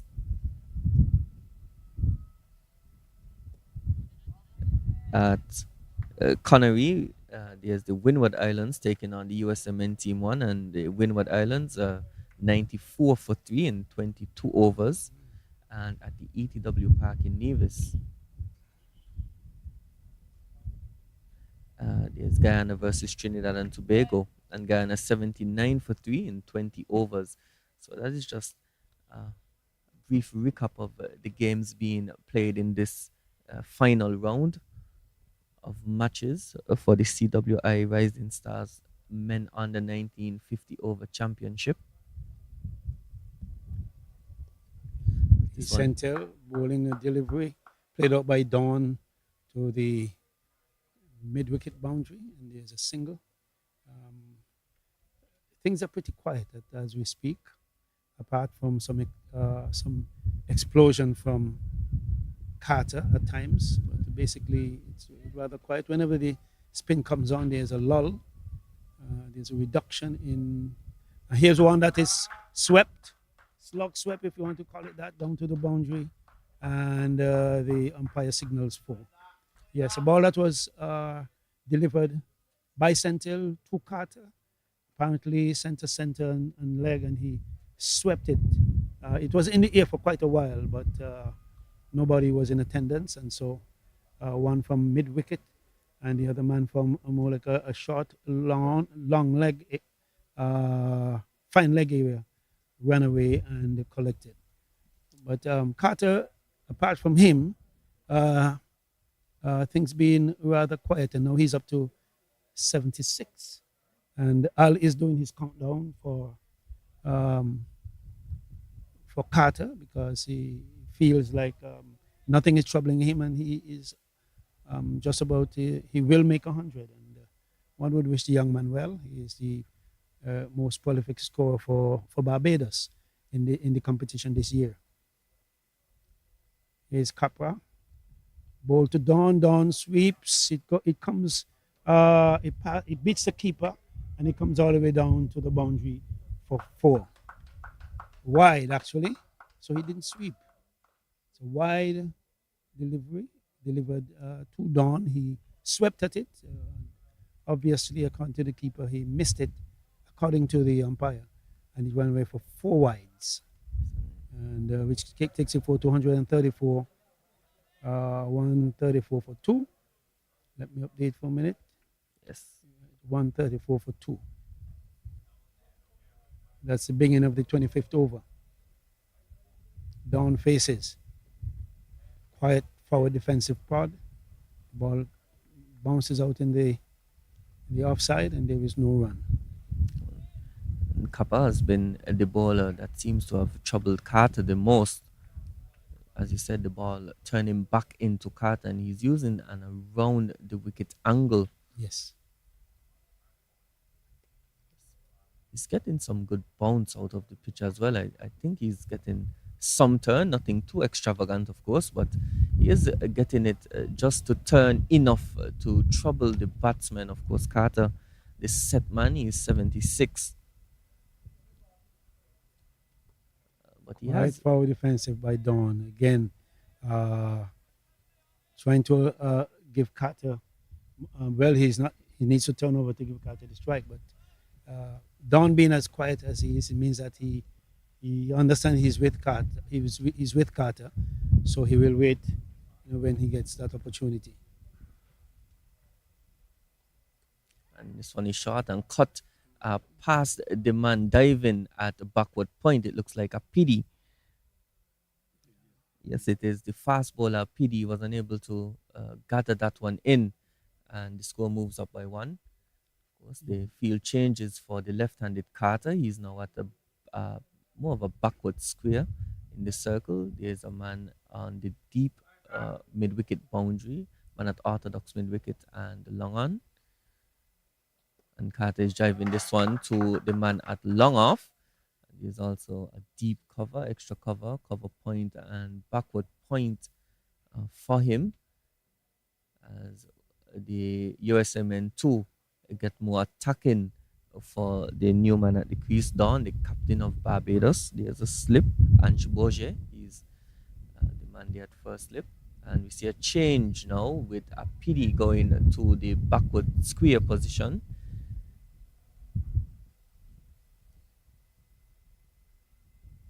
And Don is looking to sweep, and there's an inquiry by that man Kappa, but the umpire at the far end, that is Ebanks, he doesn't agree. So the over concludes over number 25, the halfway point in terms of overs for this innings, with Barbados 136 for 2.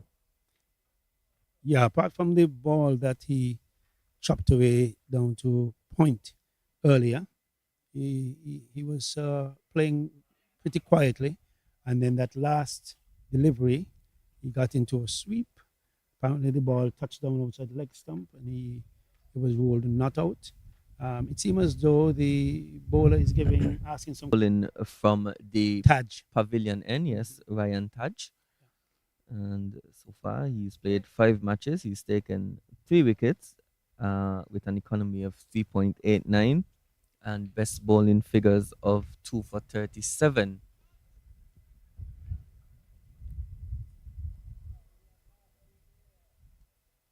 So Taj is left arm orthodox, and he's also going to be going around the wicket to the left-handed Carter. There's a man at deep square leg and a long on the boundary on the onside. There's also a long off and a man sweeping on the cover boundary. So the sweep is on. We've seen Carter sweep one in the previous over from this end for 4, safe shot, as there isn't a man deep on the boundary behind square.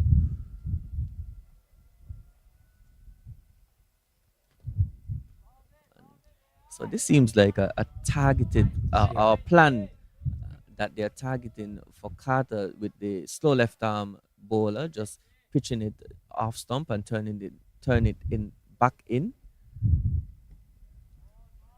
See, clips this one to the short mid wicket for single. Of course, as you would have noted, Carter, he hasn't been all guns blazing. He's hit the ball effortlessly, though. He's when they have erred the bowlers, and all in all, he's done a good job of rotating the strike where possible. Of course, the running can be better, as you would have mentioned, McCall, but he hasn't done a bad job, though. What I like about Carter is that he's trying not to take risks.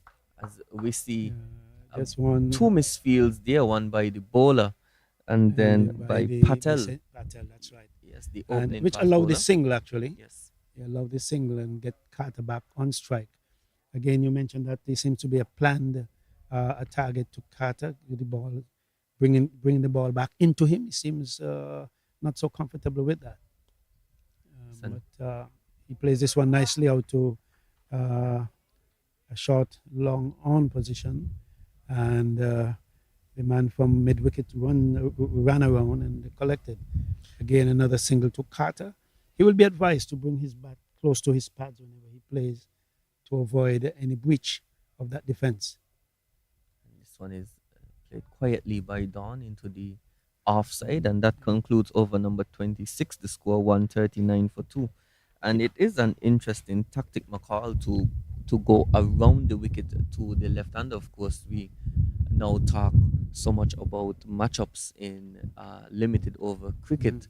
And in particular, the left-handed batsman always fancies his chances against the bowler that is turning the ball into him. Yes. And so it's an interesting tactic to not only go around the wicket because it's going to be pitching it on just about off and turning it back in. So there's always the chance of the slug sweep being employed, the hit over mid wicket, as he would be going with the spin.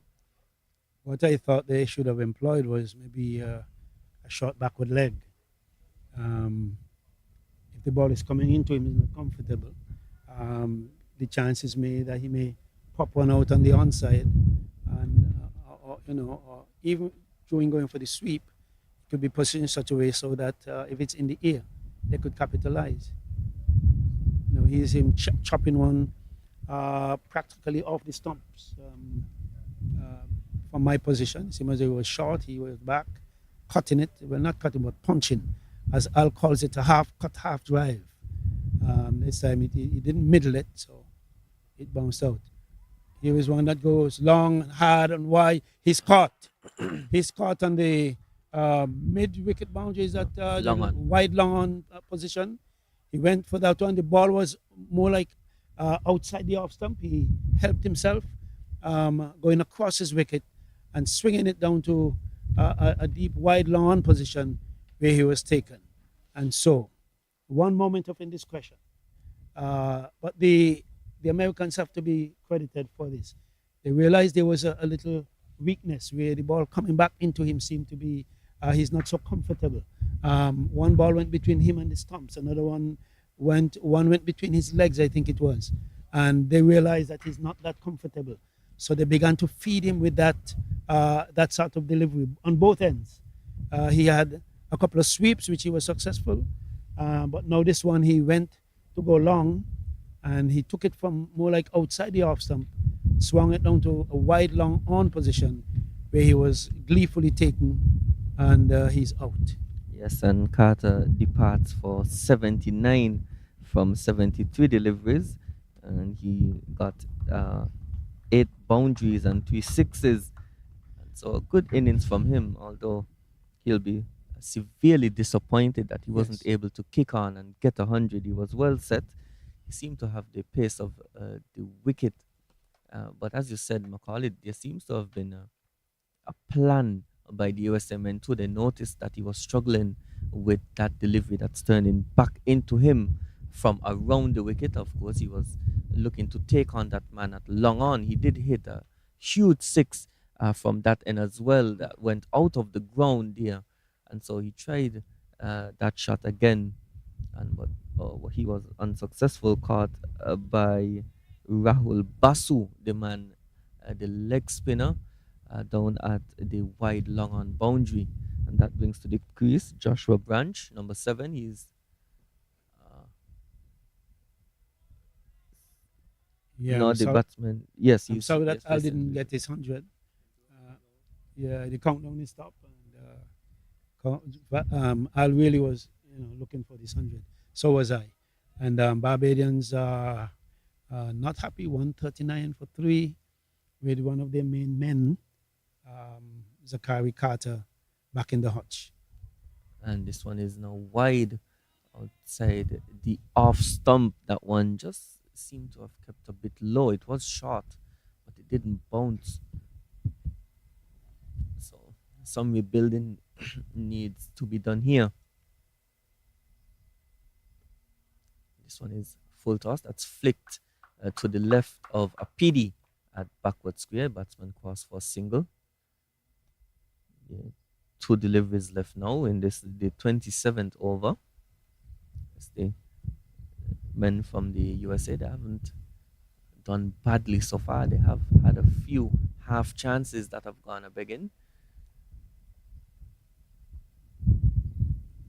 This one is hit on the up pass point, and they're gonna try to come back for 2 and get there easily in the end. There was some hesitation, but good running by the captain, that is Don, and he comes back for 2. Yes. Don seemed to play the ball rather late. Even in defense, he plays it right under him. There is no pushing out. And that seems to be his way of dealing with it. He's 12 from 22. And this one is full, and he's sweeping this one over a PD at backward square, and it runs to the boundary for 4. We've seen Don look to sweep, especially against Kappa. He's missed on a few occasions, and for those that he's connected, he's hit that man at backward square. This time he was able to get it over that man and concludes over number 27 with a boundary to score 147 for 3. Yeah, Don would have to be mindful of the fact that there are quite a few overs remaining. And you see sometimes as you lose wickets, you get players coming in who are not as adept at scoring and staying their ground as those before. And so, as they say in certain forums, you'll have a decline in the value of the assets that comes to the crease. if I want to use terms used by Al and those guys who are we call them statisticians. And so Don will be mindful of this and will have to stay his ground. We have quite a few overs left, all of 23 overs left to negotiate.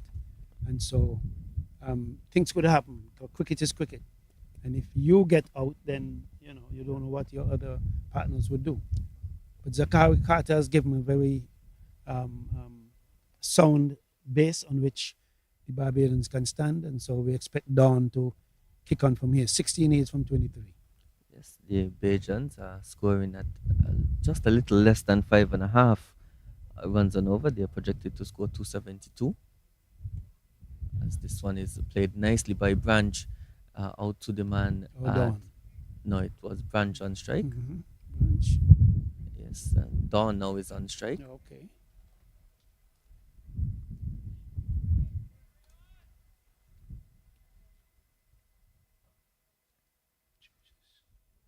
Taj was in his second over from the pavilion end.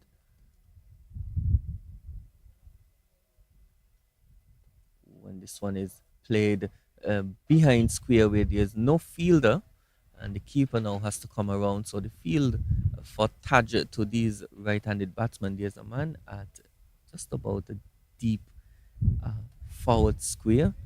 He's on the deep forward square boundary. There's a man at mid-wicket and a man at mid-on. There's a long off, extra cover, man sweeping on the cover boundary, backward point and a slip. And this one is played deftly to the man at backward point.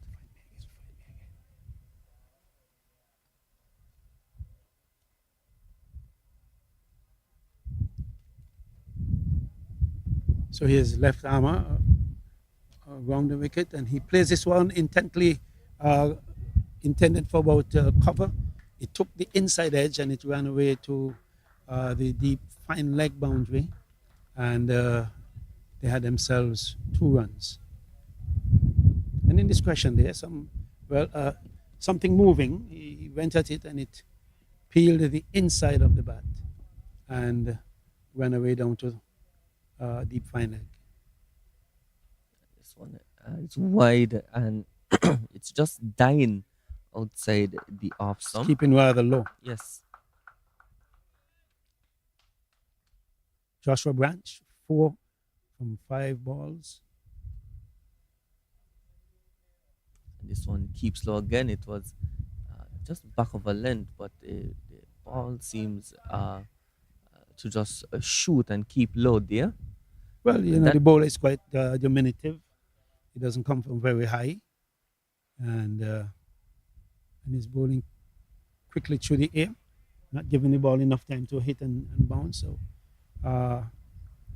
balls keeping low there is not as a result of the track, but as a result of the bowler delivering quickly, and he himself is rather diminutive.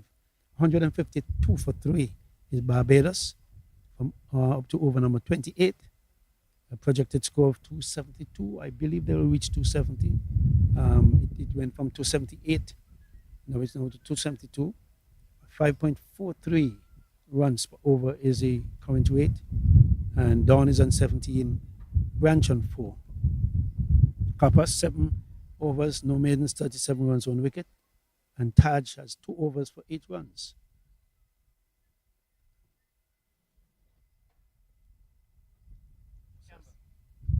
Kappa set to continue in his 8th over.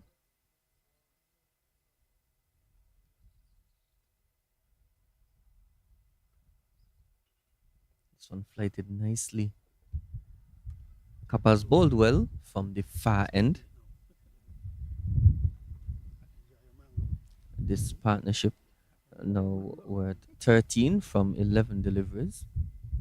So a bit of rebuilding being done here by these two. Ooh, and this one is flighted nicely and it took the edge and dropped just short of number 24. That's Boje at first slip.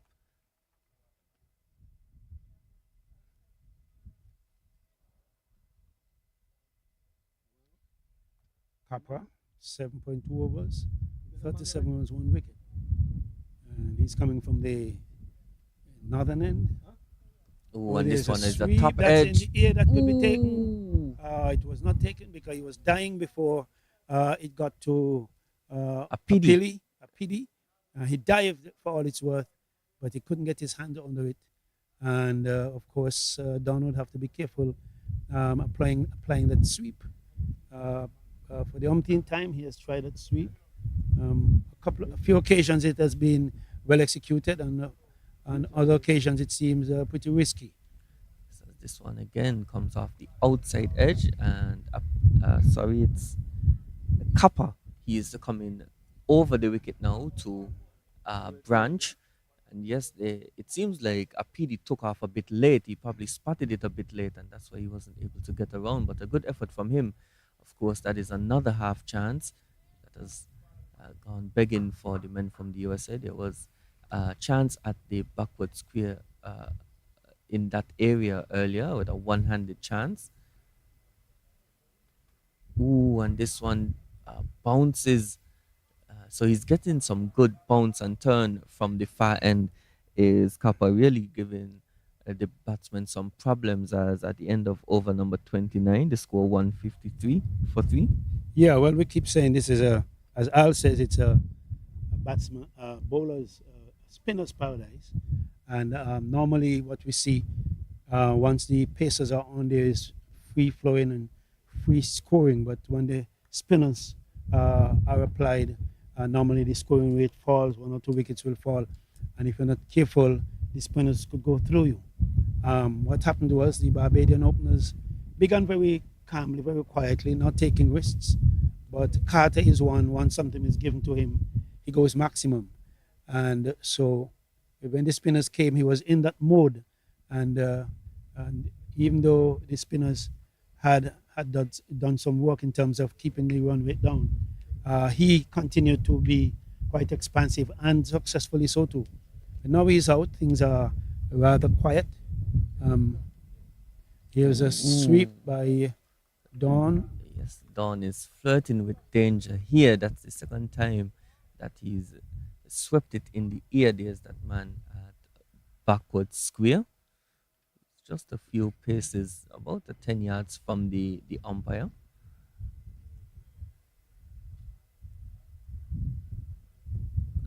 This time he's playing this one nicely. Of course, Dawn, the top run scorer for Barbados coming into this match, he holds the key for them to get a big total. Of course, their projected score from here is 260. That would be about 27 runs over par for the first innings total. Here, this one is punched nicely Beautiful. to the cover region. It's flying to the man at on the deep cover boundary, who does well, and the batsman crossed for 2. But that was a really lovely shot. He shifted his weight on his back foot and played that one just past the man at extra cover into the gap. Punched it beautifully, got to his full height and thumped it beautifully out to extra cover. And this one is short and wide outside the off stump, and so called by umpire Crawford from the at the pavilion end. two deliveries left in this the 30th over, and he's sweeping again. Is done. Good stop by the man at backward square. They just get a single. Yeah, that's the one Pe- ball prior to the 30th over. Dawn 21, he seems to be taking over the scoring, and Branch is on 4. He's flirting with danger is Branch. That's the end of the 30th over. It's at the end of over number 30. The score 156 for 3.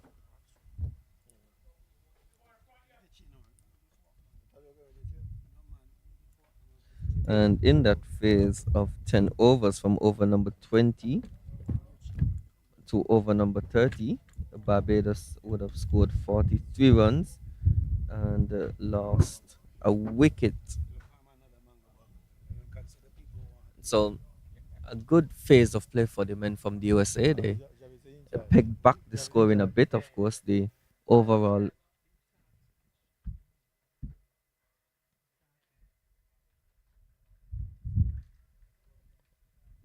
as we see a change in bowling from the far end. Sean Jindal is being introduced. He has played 5 matches, had 0 wickets at an economy of 3.20. He's also left arm orthodox. He's going to be coming around the wicket to the right handed Dawn. He's adjusting his field. He has a slip in place. There's a backward point, cover, long off, and a man sweeping on the cover boundary on the offside. On the onside, there's a backward square. There's a man now at the forward square boundary, a mid wicket, and a long on. Starts with a full delivery and middle stump. As I say, hello to Al, joining us again in commentary. I was counting down, and then Mr. Zachary Carter upset my countdown with an injudicious shot out there to wide long on and got caught. Now Barbados is in a rebuilding mode, trying to get up to that projected score of 250 odd. They need about 100 more runs in these next 20 overs. Oh, and he's looking to sweep is Dawn again, and there was an animated appeal by the man at first slip. And the wicketkeeper. As he was jumping to the heavens, waving his arms. Dawn seemed to love that sweep shot. He's played it, got away with it twice at least. One sentinel got a hand to it, the others didn't reach to hand. But he has constantly played that shot. And this one, a nice single take, and it was played quietly into the onside. And quick call, it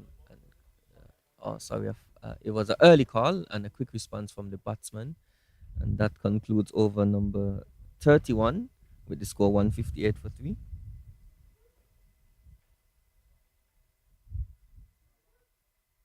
Partnership worth 19 from 28 deliveries.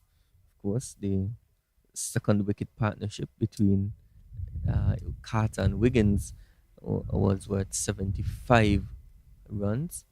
So they've batted well. The opening stand was 38. So they've tried to occupy the crease of the Bajans. They haven't really gone helter-skelter. Again, this one is lying down the leg side, and it trickles into the short fine leg region. Leg by waiting to see what signal. So there was no signal, so it probably came off the edge.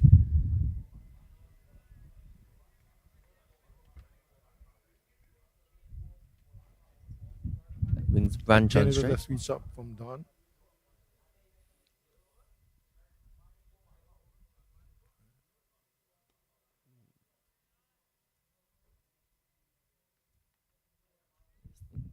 The run rate is now just slowing down. It's just above 5 runs and over. It's 5.1, and that means a projected score of 255. Of course, anything over 250 is a challenging score on this pitch. This one keeps low. So we've seen some indifferent bounce from this end. He's had a few that have kicked off a length and some that have just shot low. So something though for the USA men to consider. Of course, they have to bat second, so they would be mindful to make notes how the pitch is playing. Ooh, and this one just beats the outside edge. So really good bowling here, Al. They are keeping the batsman scoring under wraps. And with some really good deliveries, he's Well, that unlucky seemed not to to be get the that seemed edge. to be the ply of Mr. Ryan Taj. Ooh, and this one now, ugly Exactly. swipe. Or that Branch is looking uh, to manufacture there. He lifted his head up. It wasn't in the arc in no way. He just swung wildly, and that one, he's lucky that it beat the outside edge. But he's, Pressure with the dot balls and then something unwise. of course, there's a man at mid on and mid wicket in the circle as over number 32 concludes. They score 159 for 3.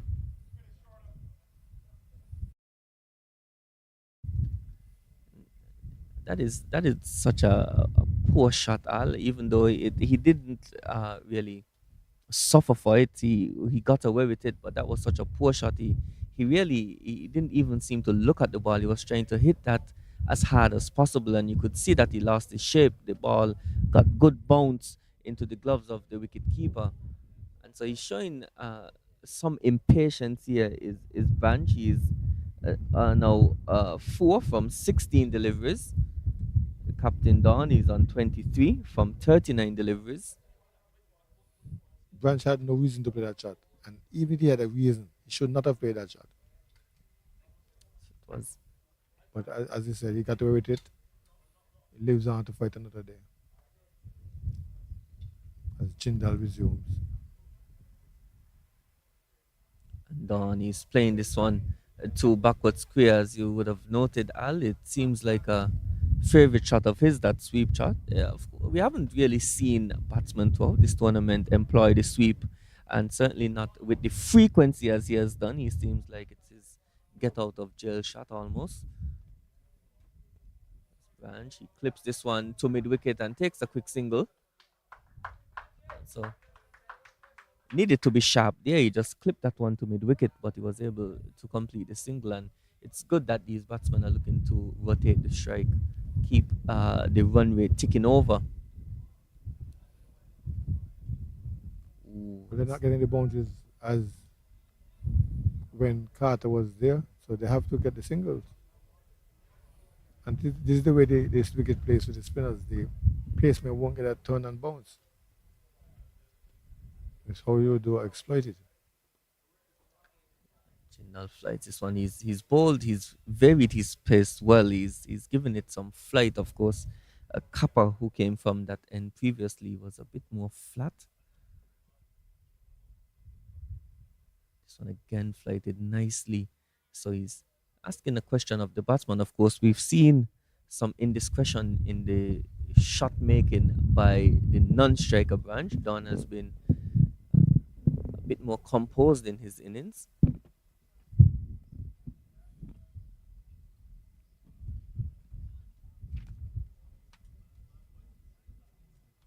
As over number 33 concludes with the score 161 for 3.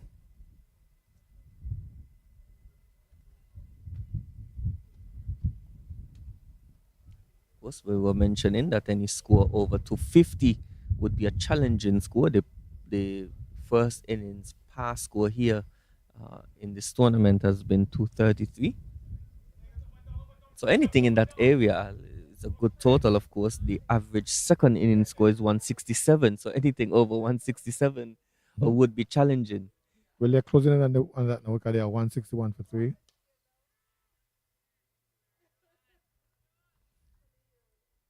Branch facing the man with the broom, who's batting with a broom, Dawn is the non-striker.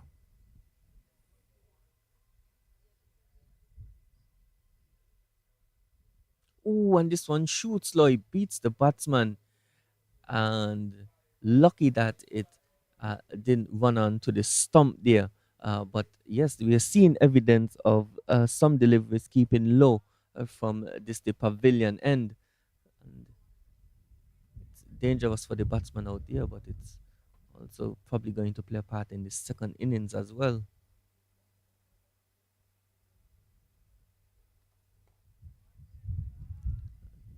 What's that would I mean, was saying Al? That that's the way it plays, especially for the spinners. You get a little bounce and turn. At one keeping low. You have to know how to use this pitch, but it has been advantageous to spinners over the years. More than 30 years, it has been known as a spinner's paradise.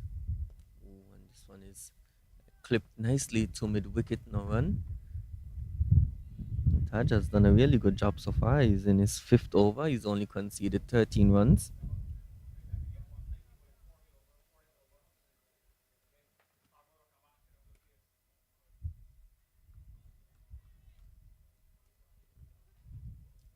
So we're listening to a bit of the strategy by the Bajan team. They're saying that they need to see it out until over number 40 when the Pacers should come back into the attack. This one is short and cracked away through the offside. It's going to run to the boundary for four. That is a lovely shot by Branch. It was short, stood up in the wicket, and he cracked that one past the man at extra cover for four as we take a break here for drinks at the end of over number 34. The score 165 for 3.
Welcome back to this final phase of the first innings of this match between the USA Men's 2 versus Barbados here at the St. Mary's Park in Keon.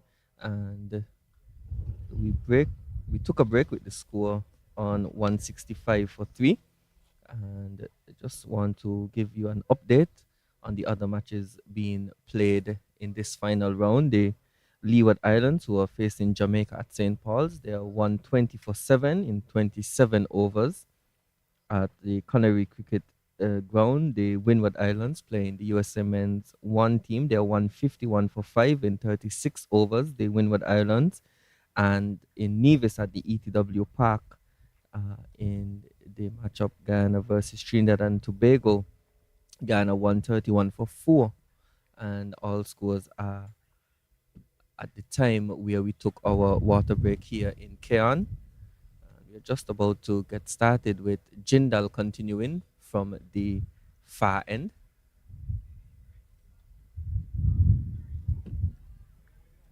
He's bowling to the captain, Joshua Dawn. Dawn, who is 24 from 45 deliveries. He's partnered by Branch, who is 9 from 23 deliveries. Of course, there'll be 15 overs left after the completion of this over. As this one is driven to the man that is sweeping on the cover boundary.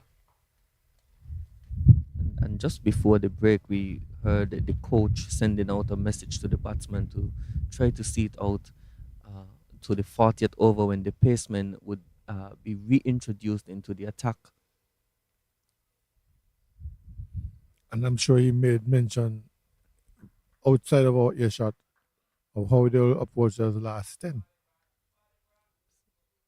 We had a discussion in the previous game, Al, in regard to the rules of the tournament or the stipulations. And of course, one of the stipulations is that fast bowlers have to bowl 40% of the total overs of the match. So if you're good at math, that would equal to 20 overs, and half of those overs have to be bowled in the first phase of the game, which is the first power play at the end of over number 35. The score 167 for 3. So if they don't bring back a fast bowler here, it looks like, we are going to see now a change with the opening fast bowler, Apidi. He has ball in hand. He looks like he's going to come back for second spell from the pavilion end. Apidi, who was the successful bowler early on, he bowled a first spell of 5 overs, 1 wicket for 32 runs. He got the wicket of Greenwich caught behind.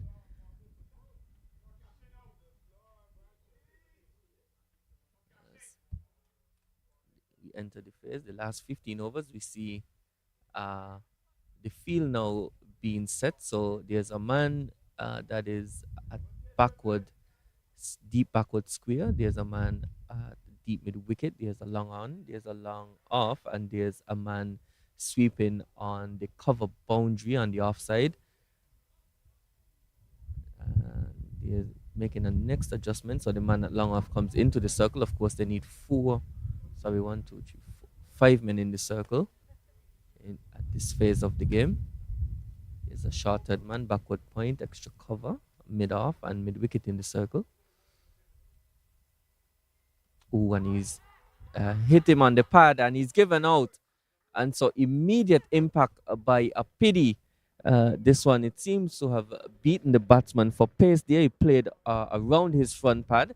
I honestly thought that was probably a bit high. He seemed to hit him just above the knee roll, but the umpire, Crawford from the pavilion end, sent the batsman on his way. Well, it was a late decision as well, as Crawford made sure of himself and then raised the hand, much to the chagrin of the batsman wearing number 7, Branch. He's out. And He departs for 10 from 27 deliveries with 1 4. It's been a bit of a struggle for him out there. The new batsman now, Kevin Newton, number 36, he strides out to the middle. So, yes, it was a bit of a laborious innings from Banji. Never really seemed to get his timing going. There were a few, I can remember one ill advised hike that he was trying to do over the leg side. So he returns to the pavilion, and the USMN pick up the fourth wicket of the innings. PD now has two. Well, the coach had planned to, according to use his words, cash in on the medium pacers, but that plan was turned upside down with Apidi dismissing Branch leg before wicket. Don now the man who holds the key for Barbados here.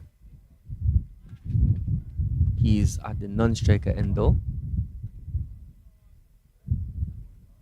And this one is a full toss down the leg side, wide given. Lucky to get away with that one. A pity there isn't a man at in the fine leg region. Of course, there's a man at deep backward square. And had Newton gotten any fine tickle on that, it probably would have run away to the boundary for 4.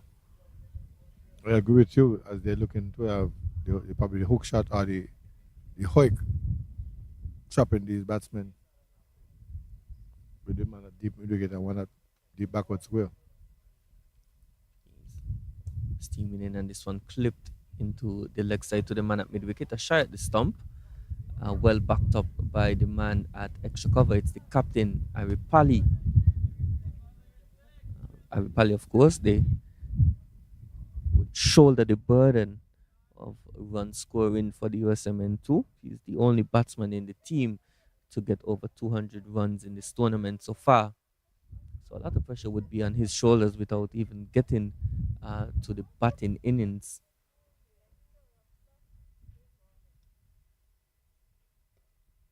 And this one played nicely, full face of the bat by Newton. So Aripali would be hoping to restrict the Bajans to something under 200. Of course, the Bajans have now passed the par total for the second innings.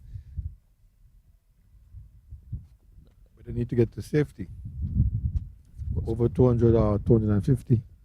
We did see Guyana chasing 181 for victory against the USMN2. Yes, easily. They did that in just a little over 30 overs.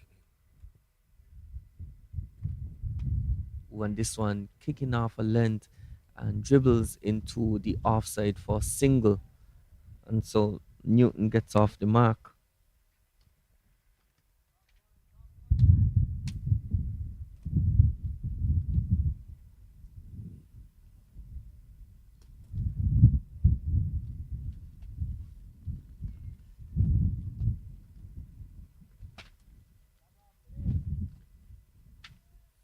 Apidi is going to continue as Don is facing now. The instructions were to cash in, but Apidi has bowled a good over so far. Quick single taken there. So good running by the captain. Has been a feature of his innings so far. He has run well for the most part in his innings. The only thing that I can say that has left something to be desired is his execution of the sweep shot. Of course, he's tried it a few times. He's gotten away with a few top edges. But so far, so good. He's compiled a good innings here, 25 from 47, striking at just over 50.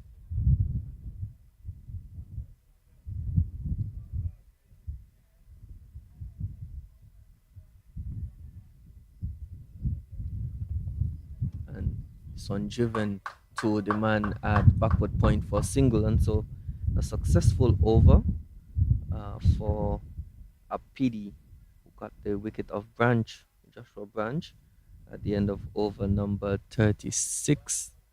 The score 171 for 4. 171 for 4 as the overs Countdown. Getting closer and closer to the 40th.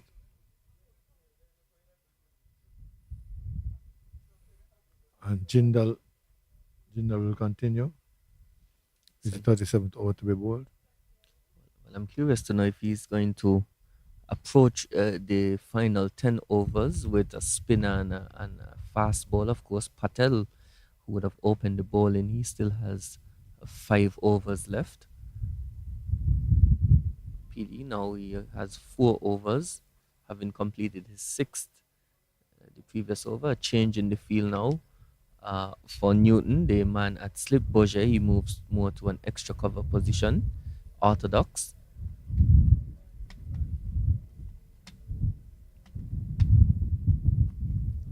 This one played quietly into the offside. Batsman take a quick single. So, while they haven't been able to really get boundaries after the departure of Carter, they have run well between the wickets, of course. The run rate is now at 4.76.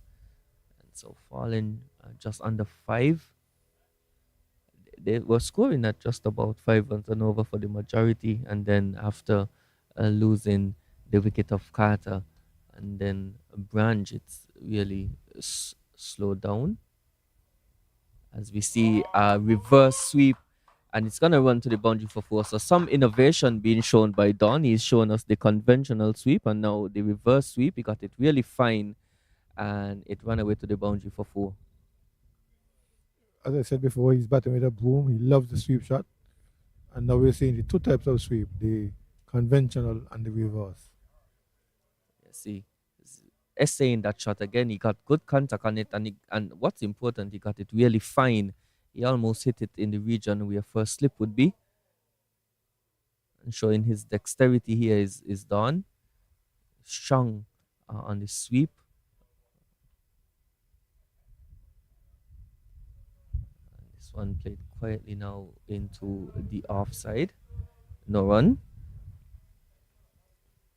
And so just as we were talking about boundaries, he showed some innovation there, the Don. The boundary seems to have dried up.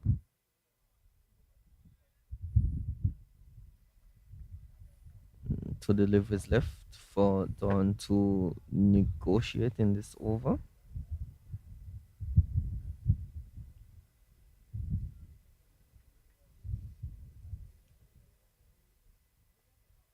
And he's driven this one nicely out to cover now. So smart batting here by Don. He's not taking any risk. He moves now into his 30s. He's now 31 from 52. New batsman Kevin Newton take strike.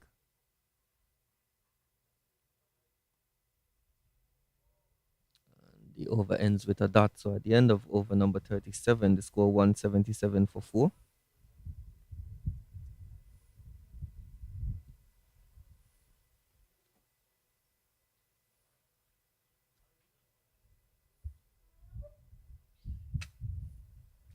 So in order to keep in line with what the coaches want, they would have to score at rate of at least 4 or 5 and over to get up to the 190 mark with 10 overs to go. As well there. That's the message from one side. What's the message from the other side? Ball them out. A PD looking very stirred. Don facing. Settled. He's on 31. 31. Yes. 177 for 4. Number 2 ranked team versus the number 6 ranked team at the moment. Number 8. The number 8 ranked 8, team. sorry. Yes. Of course, we do have the points table in front of us, and the only points that the men from the USA would have gotten outright in this tournament so far as a result of the match state would have been 2 points because of a no result, because of a rain out. And they got 2 points. Had it not been for that, it probably would have been on 0. Of course, they have, I think it's 4.4 bonus points, so they're about 6.4 points in the table. But granted, they were not favorites in that match that was rained out against the Windward Islands. Of course, Stefan Pascal would have scored a half century in that match, and they were well. The Windwards were well on their way to getting a huge total before the rain interrupted play in Nevis in that game. Luckily for the USA men too.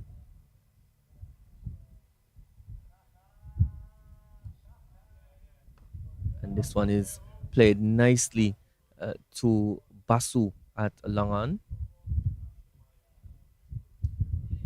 Full face of the bat. There by the captain.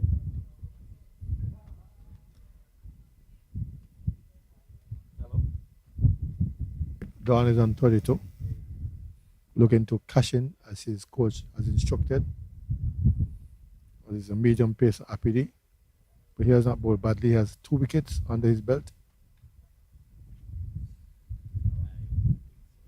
And this one is played into that gap. The man at backward square is flying in from the boundary. It's Sentil out there, and a fumble allows for the second. So good running by the batsman there. The Sentil had a fair bit of distance to cover coming off the boundary there at backward square leg.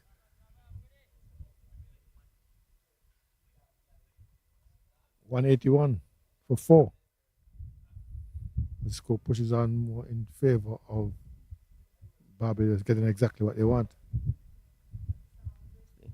Projected score from here is 242. So Barbados would be hoping to get somewhere in the region of 250.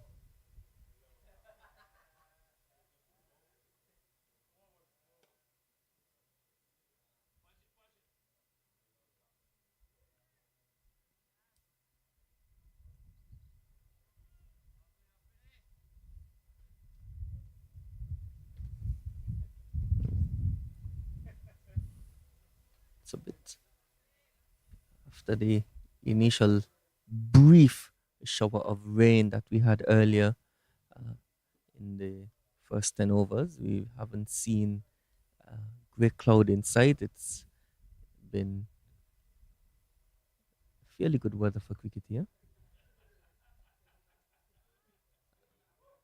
And I say fairly good because it's a sweltering day here. The sun has come back out in all its glory, and the bit of moisture that would have been around from that brief shower that we had earlier would have already at this stage evaporated. You wouldn't even know that the rain was falling here in Keon. There is a nice steady breeze that comes off the Atlantic Ocean that goes easterlies. Yes, provides some relief. This one is cut to backward point, and he'll probably be disappointed. Newton, it was short outside the off stump, and the man at third man and backward point are in the circle at the end of over number 38. The score 181 for 4. Must have been disappointed in himself because he didn't cut that one. He just guided it down, hoping that he would go through the gap. But the man there was smartly moving to his left, cut it off, and prevented any possibility of a single. See, probably should have done better with that one, Al. It stood up to be hit really, and anything left or right of either of those two fielders would have probably run away to the boundary for 4. Done. He's on strike to Jindal. Jindal, who's gonna bowl his 5th over. He has figures of 4 overs, no wicket for 11 runs. He's done a steady job so far as Jindal. He hasn't allowed too much runs off his bowling. Of course, Dawn would have executed a lovely reverse sweep shot in the previous over.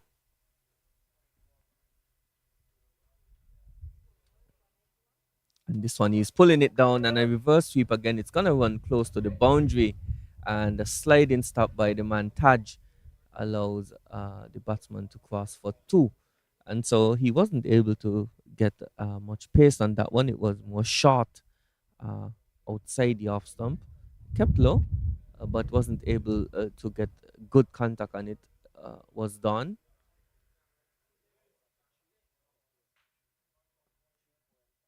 This one taken on the full now. So there's a man in the circle at mid on. He was out at long on earlier, but they're just uh, making a few adjustments to the field. We see the man at extra cover. He's now moving to more of a short third man position. And so there's a short third man, a point, a man sweeping on the cover boundary, extra cover, and long off on the offside. This one floated nicely. It's the fast ball Aish Patel, the short third man. He's right on the 30-yard circle.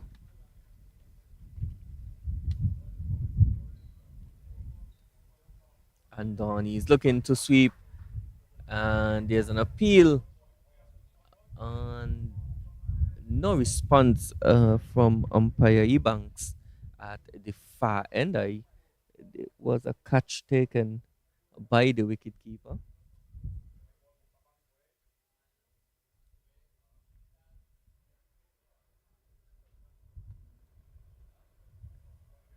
And this one is shot and cut away to the man and the cover boundary sweeping.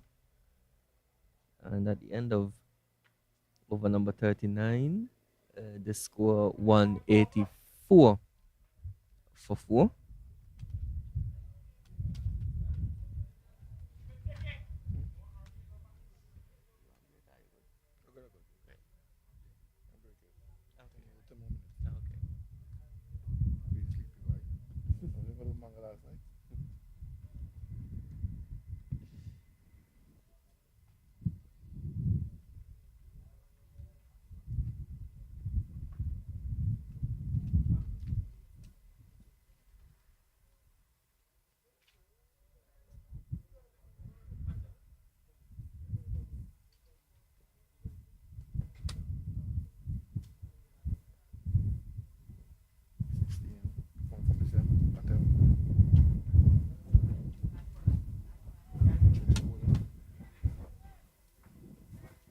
As we see a change in bowling from the pavilion end, Ayush Patel comes back into the attack. And his opening spell, which came from the far end, he bowled 5 overs, no wicket for 26 runs. Of course, when PD started his second spell, he was able to get a wicket first ball. Of course, Patel would be hoping to replicate that on behalf of the USMN too. They certainly need a wicket here. The score 183 for 4. 11 overs left in the innings.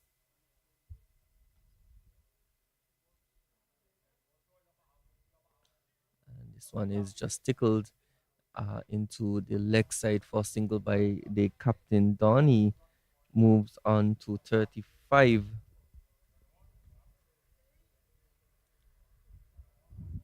Don is inching up to a half century, and the score is inching up to the 200 mark. So it looks as if things are going Barbados' way in terms of the overall plan. As USA 2 is in keeping with the stipulation of making sure that the pace bowls 40% of the overs. Says quick single taken. Yeah, I think this is the first time I've seen Patel bowl from this end. Throughout the tournament, he's normally come from the far end where he started. So it would be interesting. The wind is coming from right to left, and so the batsman, if they should target the mid wicket boundary, would be hitting into the wind. And it's clipped in the ear and just falling short of the bowler. Don, he's trying to close the bat face, took the lead. Luckily for him, fell well short of Patel in his follow through. But he's trying to get a bit inventive. He's trying to get the bowler off of his line and length by using His feet getting down the pitch.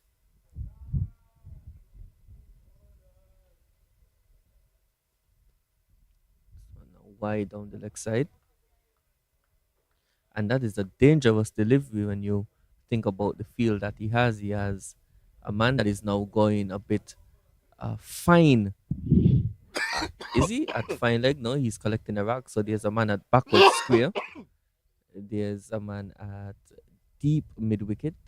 There's a man at long on the onside.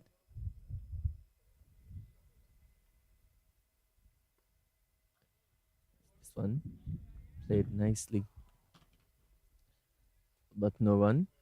On the offside, there's a man at mid off. There's a man sweeping on the cover boundary. There's a point, extra cover, and a short third man.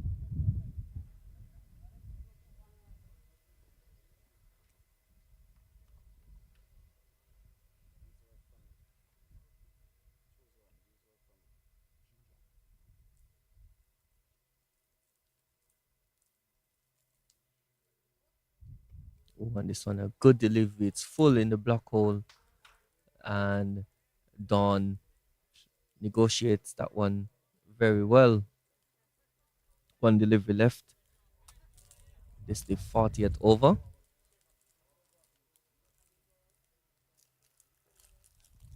Barbados would be looking to maximize these last 10 overs and get a score in excess of 250. This one punched firmly to the man running in from long on. It's Basu. And at the end of over number 40, the score 188 for 4.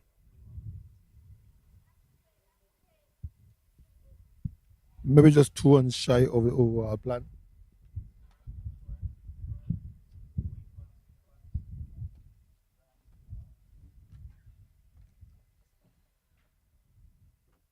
As the umpire indicates, I think the final phase of power play.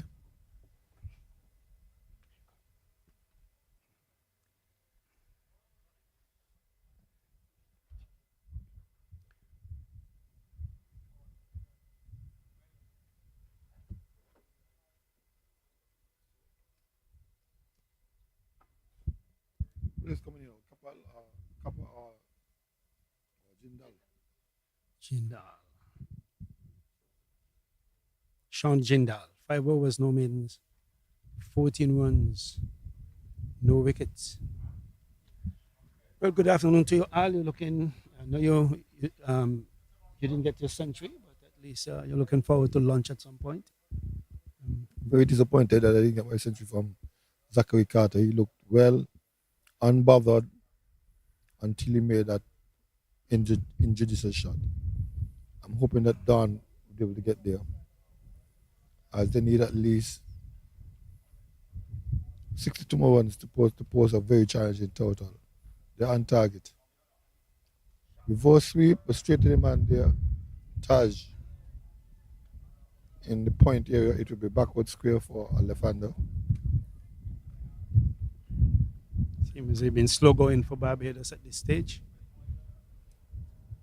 A cut, a scream, no response from the umpire, no response from the bat. Jeremy didn't go up, took it cleanly. Here is Jindal, Don, a cut, to the left of the field at this time, to the left of Ryan Taj. He gets it after stumbling. And there's a field change for the new man, Newton.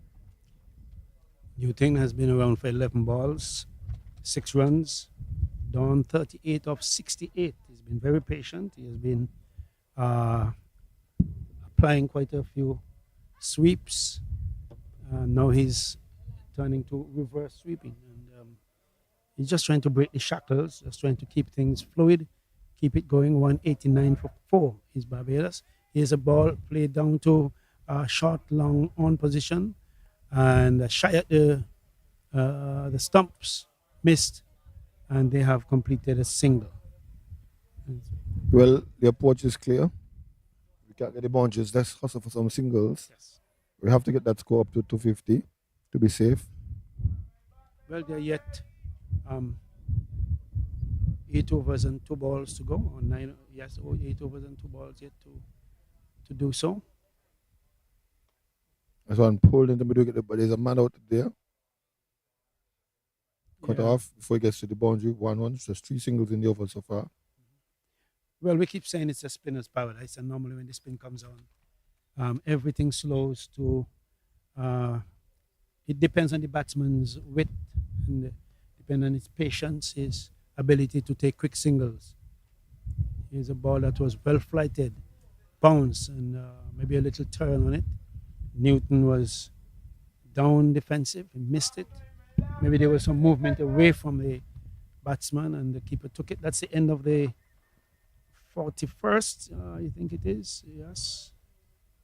Yes, 41 overs bowled. End of the 41st. But to be fair, these spinners from the USA 2 team have not been the most penetrative that I've seen. Unlike Prasad from USA 1 team, the leg spinners from Jamaica. Dawes, I think is it Laws? Laws. Yes. It's very effective. Barbados has 2 within the armory as well. I think only 1 is playing today. So but they continue with their pace bowler Ayush Patel. A pity the medium pacer has been their main success in the bowling department. So here is Patel. This one punched into the mid-wicket area. No one as Ryan Taj comes around and field. Yeah, Don plays with firm hands. What I found about him that he plays pretty late most times. Plays it right under his eyes, right, very close to him, and there is some benefit to that. Here's one that is reverse scooped over the head of the keeper, and it goes all the way down to the boundary for 4. So they are using some innovative ways to manufacture a run or two. It's very difficult to score at this point in time. The scoring rate as we speak is 4.72. At one point when Carey was in, it was going at about 5.72. And now it's 4.72. A projected score of 236 at this point in time. And of course, Don 43 of 71. When Don gets going, that will change.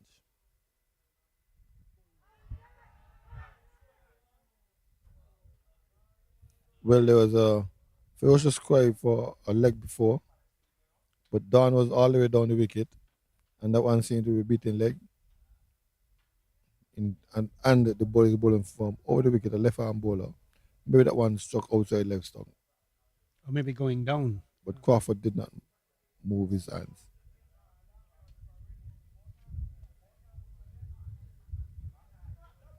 Patel to Don, flicking to the onside. Where on Taj field, no one's.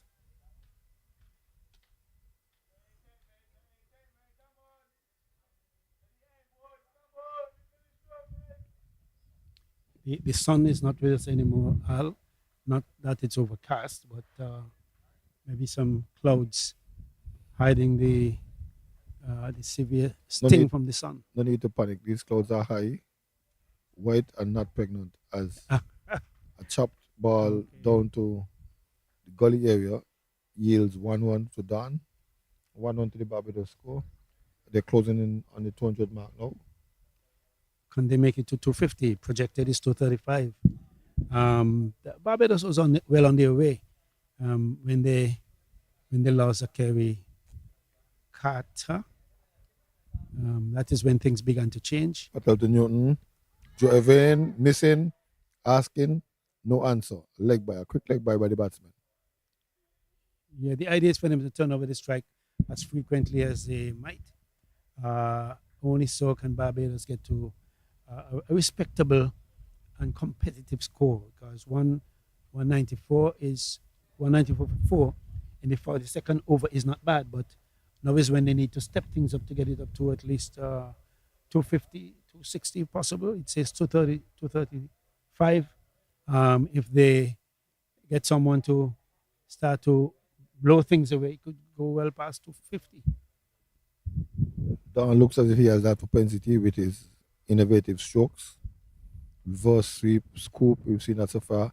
And we've seen him walk on the wicket. So his intent on using unconventional methods to get there. But here is Jindal. He's bold. That's Newton. Ball was well up to him. Instead of driving straight, he was heading toward a mid-wicket area. I got the impression he took an edge. I heard two sounds, and his timbers were disturbed, and as a result, he's out. Newton out, bowled by Jindal, and he made all of I think 7 runs, and so he's been a while just playing around with Carey, Don. Yes, he was supposed to be the support player for Don. So as Don moved on and score, he was anchoring the other end. Yeah, and he was doing fairly well, and then he just thought that he could go cross one and missed it. And as they say, bowl straight. If he missed, you will hit. So Don is still there, which gives some comfort to the Barbadians. 44 of 74. And he has been joined by Bell, who's a very good all-rounder, very good fielder. I think he has the most catches so far. He took a brilliant catch in the last match over here.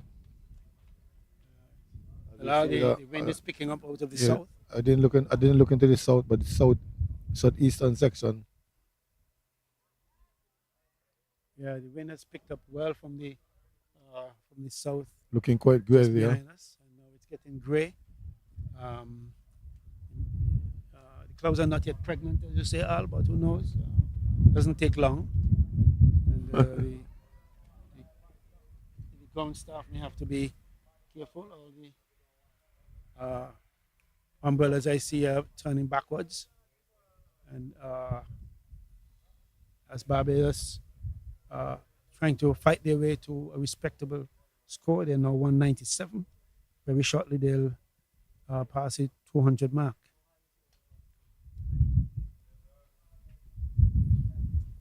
A drive by Bell out into the offside, gets 1.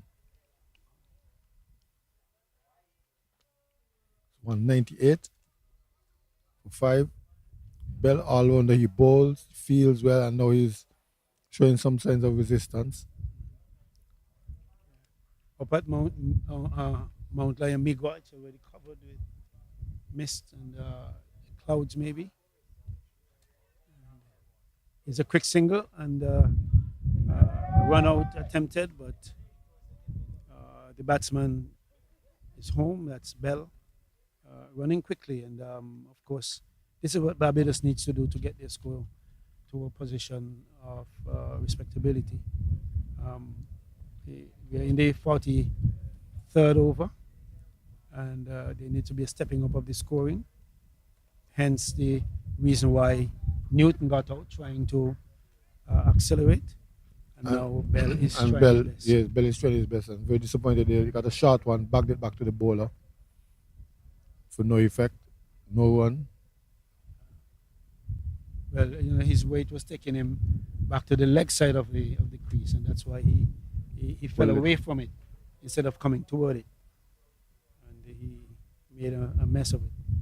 But the Americans have done well in restricting and holding the Barbadians at bay, not letting them get away with any extravagance. The only one who seemed capable now is, of course, Mr. Dawn.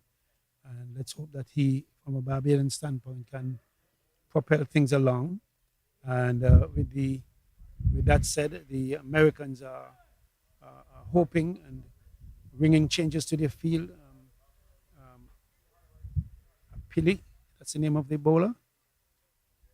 Yes, Apili is just about bowling his last over, I think, at this point. No, he's bowling his 7th over. Overs, yeah. They're mixing it up between him and Patel. That's right. So Apidi comes back to bowl to Don. Straight bat, opening the face, gets a single down to the gully area. The 200 comes up and the applause comes in.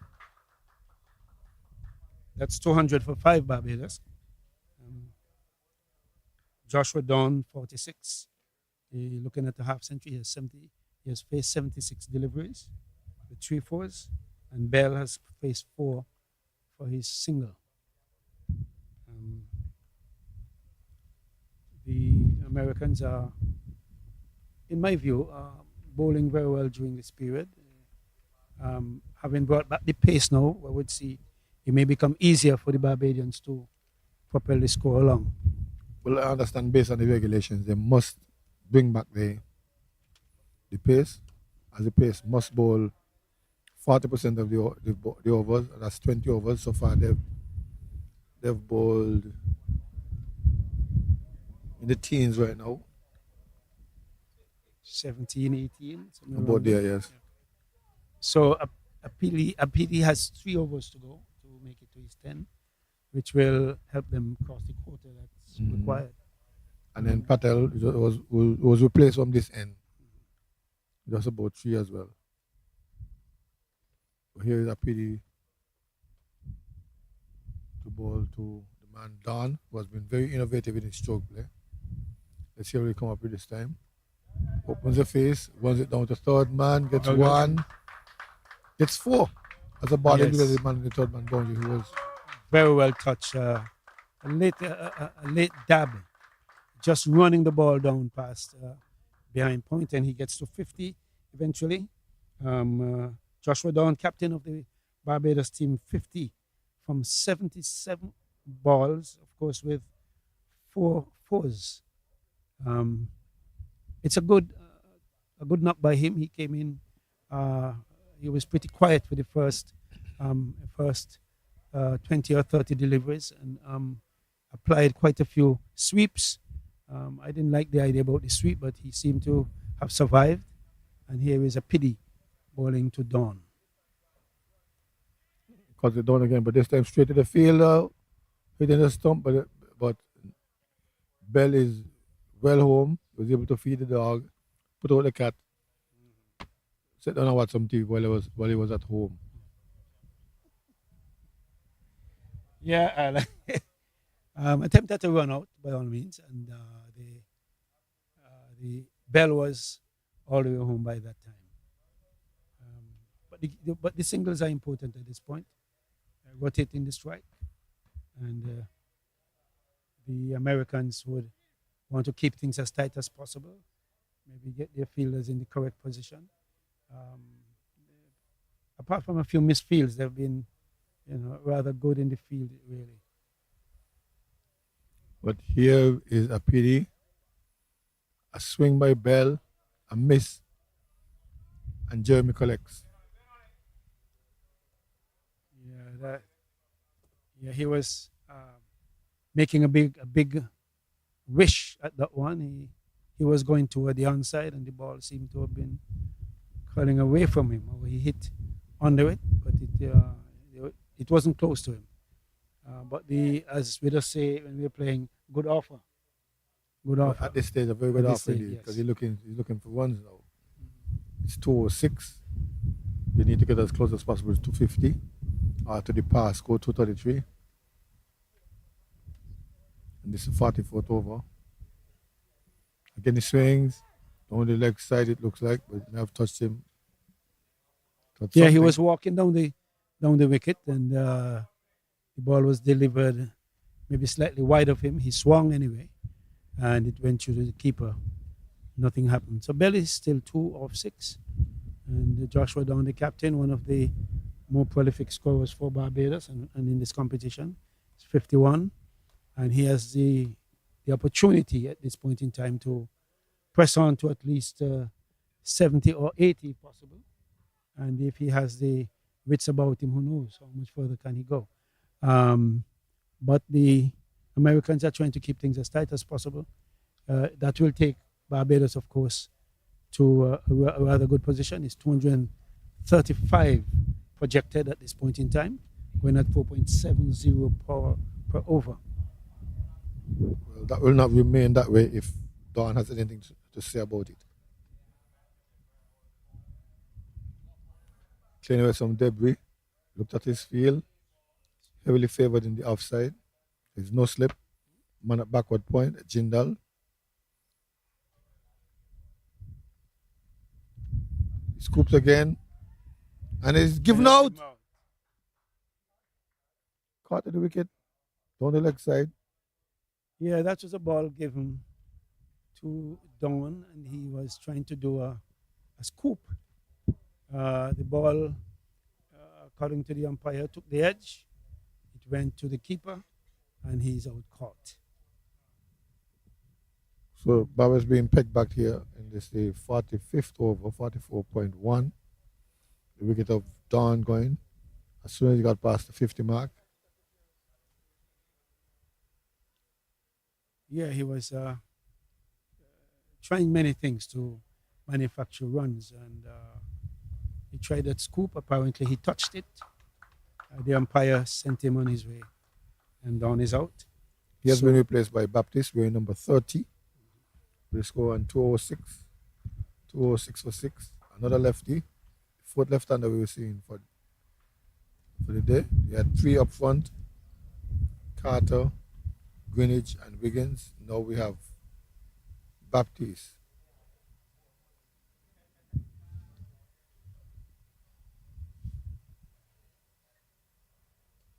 Yeah, there needs to be someone who can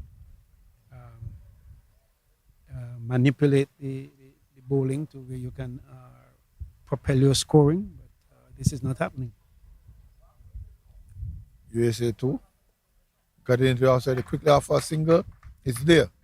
1 more 1. 207 for 6. Number 16, Bell, is still there. He is on 2.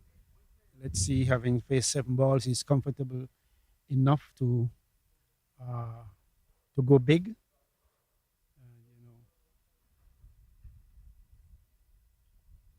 Sometimes when we want guys to go big, they do not. Yeah, show the propensity. Got it out in the outside, gets another single. 208 now for 6. There's some rain in the east, but that's not Karen rain, that's mansion rain. Yeah, it's going down to a few acres of property that's all cultivated.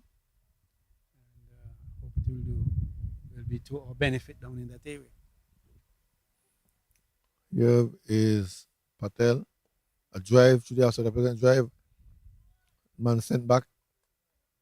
Wisely so as Aripali feels well. Baptiste seems as though he has it looks as if he has the ability to go, and they're taking the singles as given to them, but can he go long? Can he go long? Patel is asking. He chops it into the offside, off a quick single. Bowler comes on, cannot prevent it. Well, he doesn't have to go long. He can take them in singles, and then once the singles are given, the opportunities will come for you to go at least not long. You can get a boundary here and there. That should be 209 for 6. We're still in the 44th over. 45th rather, 44 point. Point 3. Sherman going back out to the backward square boundary. Patel, a big hit, a good shot, back drive. 1, 2 bounces into the boundary. Yes, a nice hit up over the top of the bowler. It went a couple of bounces. There's a fielder that was coming on from long on. He tried his best to get to it, but that didn't happen. It was firmly struck, and it ran away for 4. So there you have it. You can see that there is someone who can go, and he went a while ago and got 4. 213 for 6. Yes, And 213 for 6. I get the impression that these are the all-rounders. Bell and Uh, Baptiste. yes. Yes. Batiste batted at number 8, has shown the ability to use the bat. And Belwino does some medium pace and has proven that he can score. With Vish Apidi getting his quota of overs. He comes to Batiste, who slaps it into the offside pass, backward point. Harry Babu was out there. Only one. Yeah, I was in my mind. I was thinking two, but it was hit firmly, and the fielder on the cover boundary of it was cover boundary being a left-hander came in quickly, and he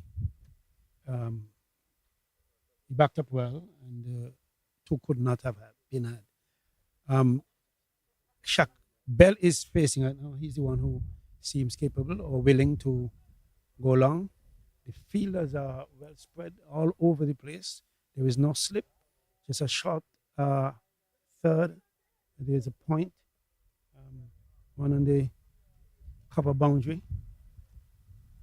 And he's bowled comprehensively. He went straight, went to go over the bowler once again, and he left his off stump exposed, and he missed it, and he was comprehensively bowled.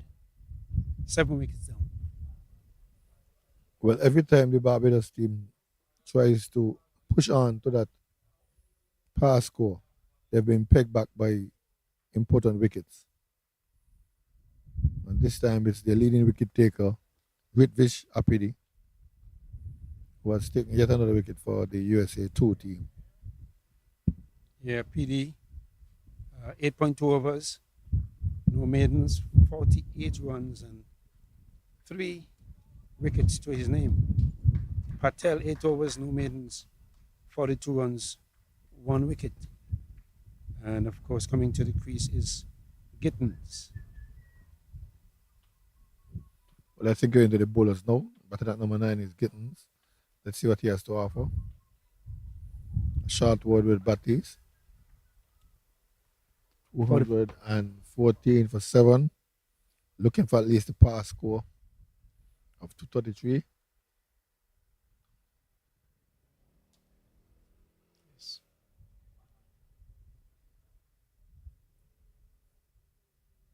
Chips up a bit, delivered. Asking a polite question about what happens to the ball on the edge. What happened to the ball on the edge? The umpire Crawford said nothing happened. He didn't touch it. He spied one. He reached for it. He thought he could touch it, but he missed it. 214 for 7.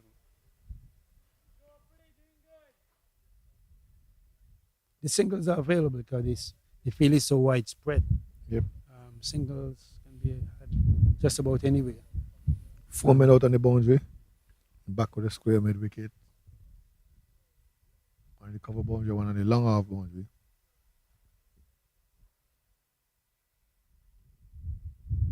Oh, the 5 is out. We have one on the long arm boundary as well. Jindal is out here.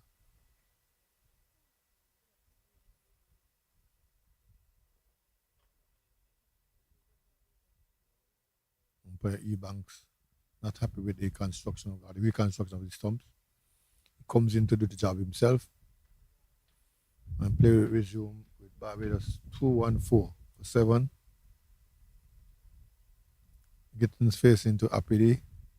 Chips up a bit, bowls, a big swing, and batsmen are off. Yeah, PD Was is that an suggesting edge? there was an edge. There was an edge. There was an edge. There was a slight deflection for the keeper through himself to the right, and the PD felt that he should have held it. But 1 run, like I said, everybody else on the boundary, 1, 2, 3, 4, 5 men out. And the inner wing, not on the edge of the circle, on the edge of the circle, sorry. So if singles are able, can pick up singles easily, but that will not push the score to where they want it. Another edge this time eluding to the left of the keeper, and that one will go into the boundary. And Apidi showing his frustration, finding the edges but not finding the hands. Yes. Well, the batsman tried to hit through the point area, took an edge. The keeper threw himself to the left. He couldn't pull it in, and 4 runs. But we're talking about the singles, Ali. It's important for them to touch and get singles. If we get singles, they will be forced to bring their fielders in off the boundary. And then an opportunity presents itself for you to go long, if possible. At the same time, they must be careful of not being bowled out. They don't want to be bowled out. It's getting close to the end of the first innings here. Barbados pushing on to 20. This time he gets out of face with the bat, down to backward point. Gets 1. His teammates asking for 2. He's not on.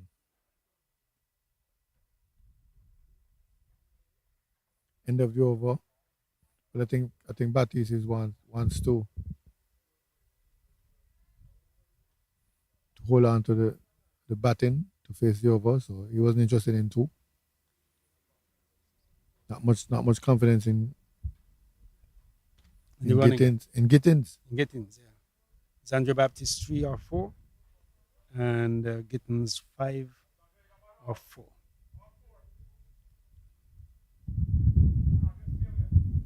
Yeah, this coming to the end of the innings. 46 overs bowled. Barbados would have to be careful not being bowled out. There's 7 wickets down. But as you speak, the coach is urging them to bat out the 4. Bat out the 4. I think he's confident enough that once he got on over 200, clipped in the air, but nobody's there, down to backward square. Ryan Taj gets in and fields cleanly, sends it back in. 1-1 to Batiste. Now 220 for 7. You heard the call from the coach. Bat out the 4 means the idea is not to get out. And I don't think Gittins was listening. Gittins looked intent at going long and playing his style, yes.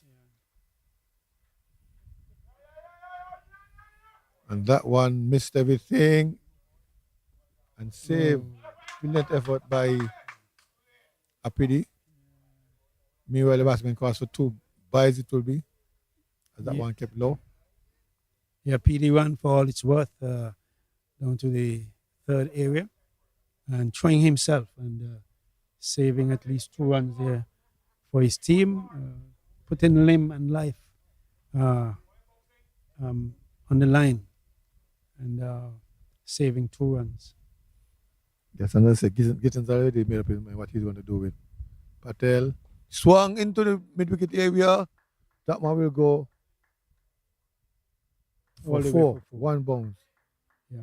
Ball was up to him, so he took the opportunity and swung it into the mid-wicket area. In fact, he would have been advised to go up over because it was more on off stump than it was on leg stump. And we've seen 1 or 2 wickets that were bowled and they were going across. And he simply wanted to go up. He should. Well, I'm not just saying this from an onlooker. Gittins is not concerned with that. Yeah. He's going again and missing again. Slow delivery. Yeah, this time it was a slow bouncer. This time Jeremy was able to block it rather than give away buys. He's had a tough time behind the stumps.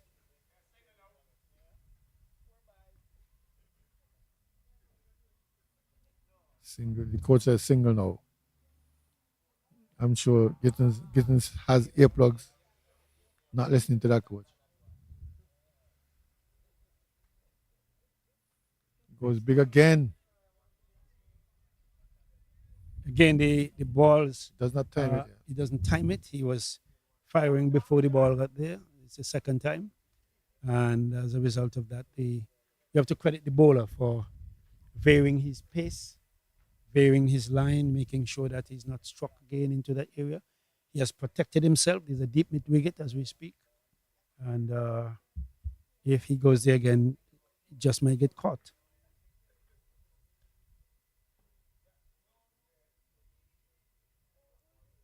That was the plan. The idea was a single, but he tried to touch it and run, but it was hit a bit too firmly.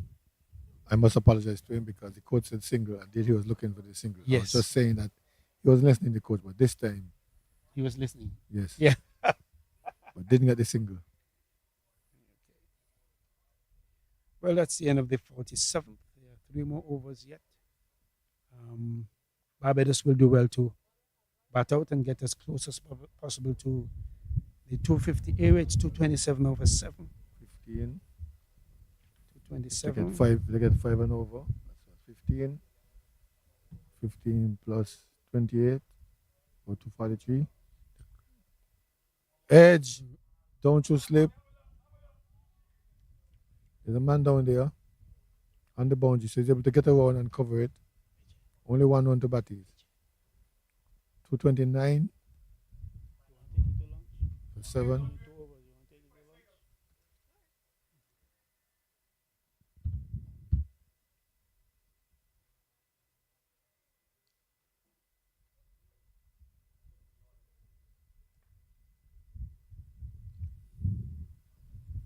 PD, of course, have 5 more balls to finish his mammoth task today.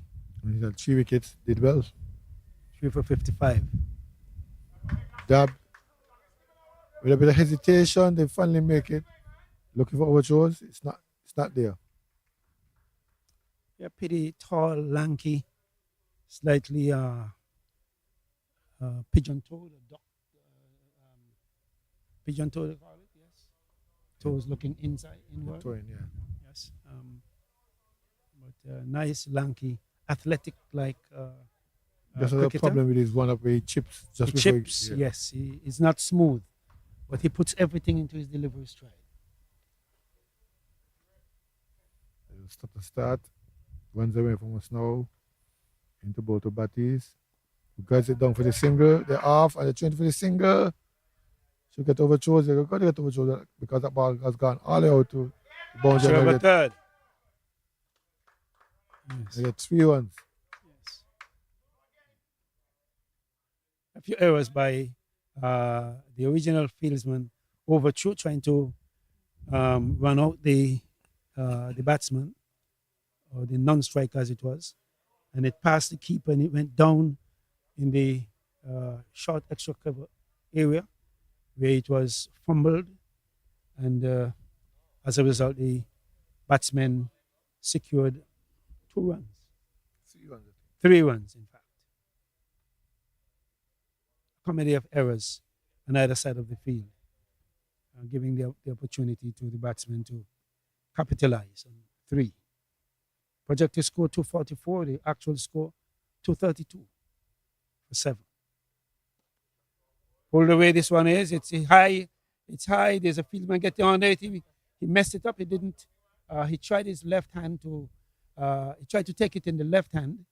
He didn't judge it well to adjust himself to it, and he didn't get under it. He was trying to reach in the last few feet it had during its descent, and it touched his hand, however, and the batsman survived. I think Al can describe it even better than I did. That was Gittins, who was trying to pull that one to mid-wicket at the top of the bat, skied it. Ryan Taj was trying to get under it and couldn't. Outside our stump, asking for wide is Gittins. He attempted to go after it and then changed his mind and then looked at the umpire inquiringly. Changed his mind, expecting a wide. That was not to be. So Gittins was given a life with a score on 232. It's now 234. They've just on the pass score for this game, for this grounds first innings. And they have a few more balls in which to try to push on from that. Here it's up with the chipping up. Then he goes into his straight and pulls hard this time all the way out to Jindal, who takes the catch.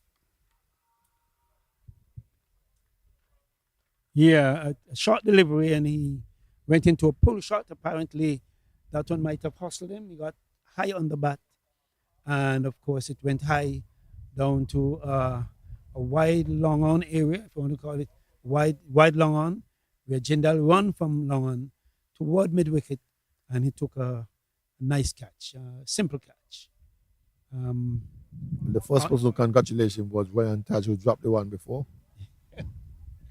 Yes, so the mistake wasn't costly, and PD could be quite happy for his efforts today. Could have gotten more as he picked the edge of a couple of batsmen, which the keeper couldn't get. Yes. But he has 4. Now, some 12 wickets overall for this USA 2 team. Yeah, PD is 10 overs, complete 60 runs. I think 4 wickets, of course.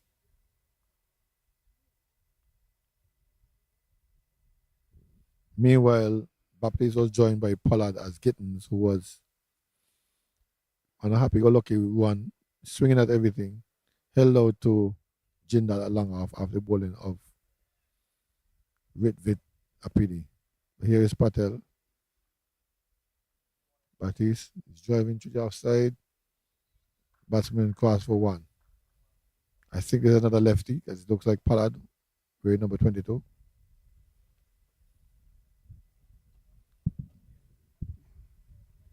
Jakeem Pollard is an opening bowler for the 235 for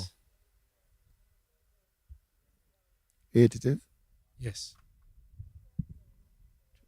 233. I have here. I don't know if I'm right. 35. I have 233.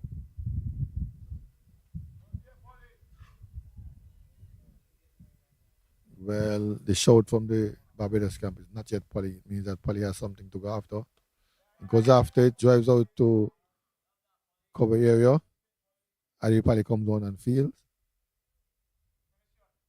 So the Barbarians only have 3 right-handed batsmen in their team.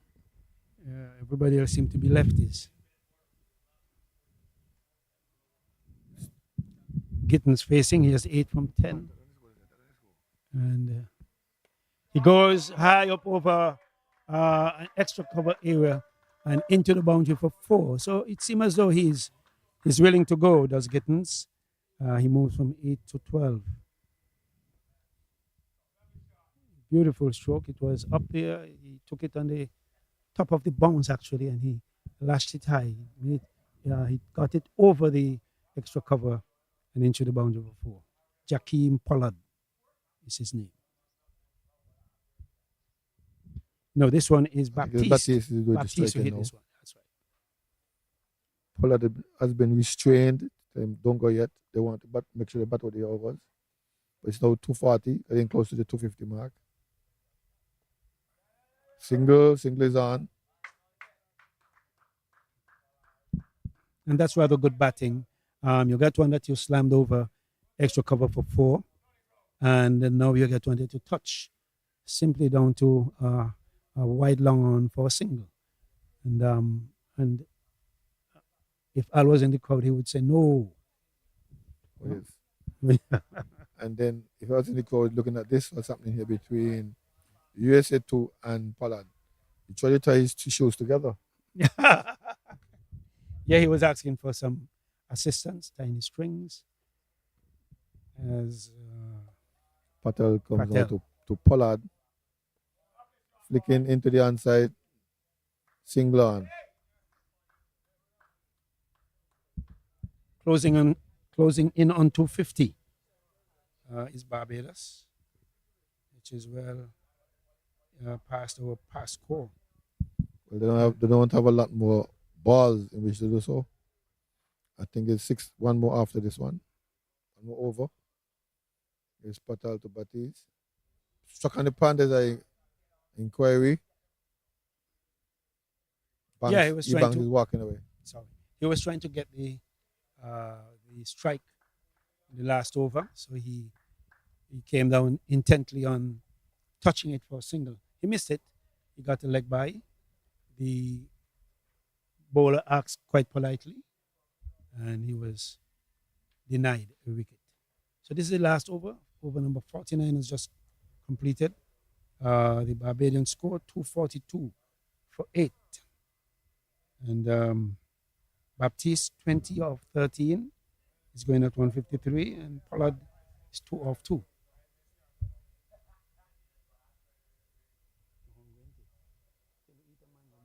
And they've called in the spinner to finish. I think they've finished the quota for the pace bowlers.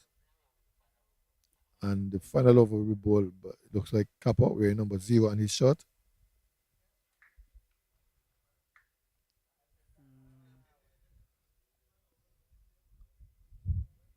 Meanwhile, there's a parliamentary discussion as to the field. Speaking with Jindal.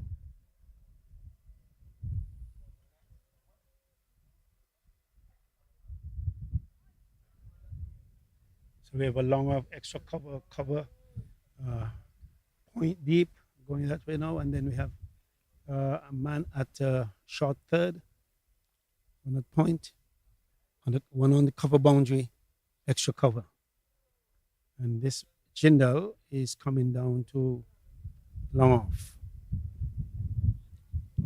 For this last over, what would be your plan, Al, if it's your last over? At least 6 pass ones. the pass score? At least 6 ones. Because there are 6 balls. Yes. Look for a single on every ball. If it comes bad, you smash it to the boundary. Okay. To do that is Baptiste. He's been around for 13 balls. He has 20 runs. Seems quite capable of going and really going. So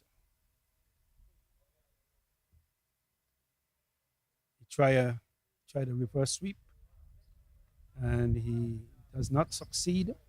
So that's 1 ball down. Yes, it means that you'll have to get a boundary or 2 to make up for it. Yes. Here is Kappa, left arm around, gets it in the outside, gets at least 1. Looking for 2. 2 is on. 2 is on. The throw is wayward. They can get the 2 easily indeed. Makes up for it immediately. Yes.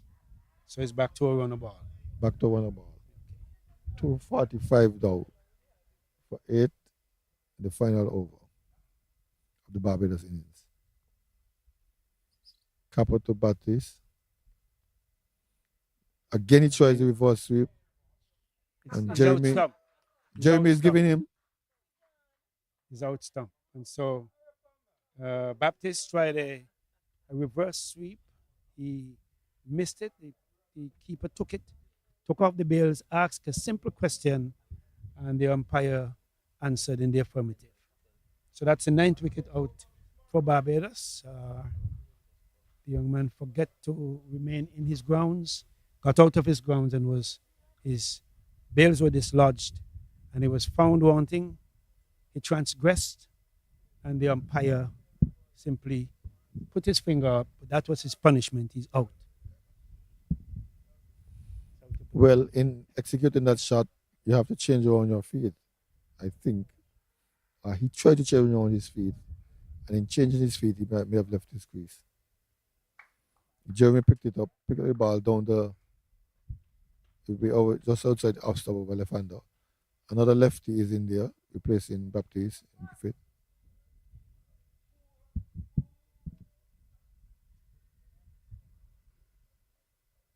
I think there's 3 balls remaining in this innings. Kappa.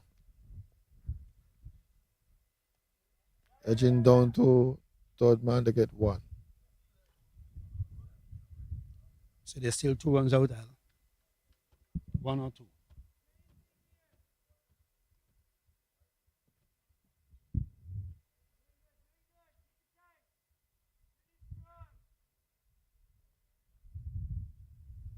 Two balls to the end of this innings. 246 for 9 is Barbados.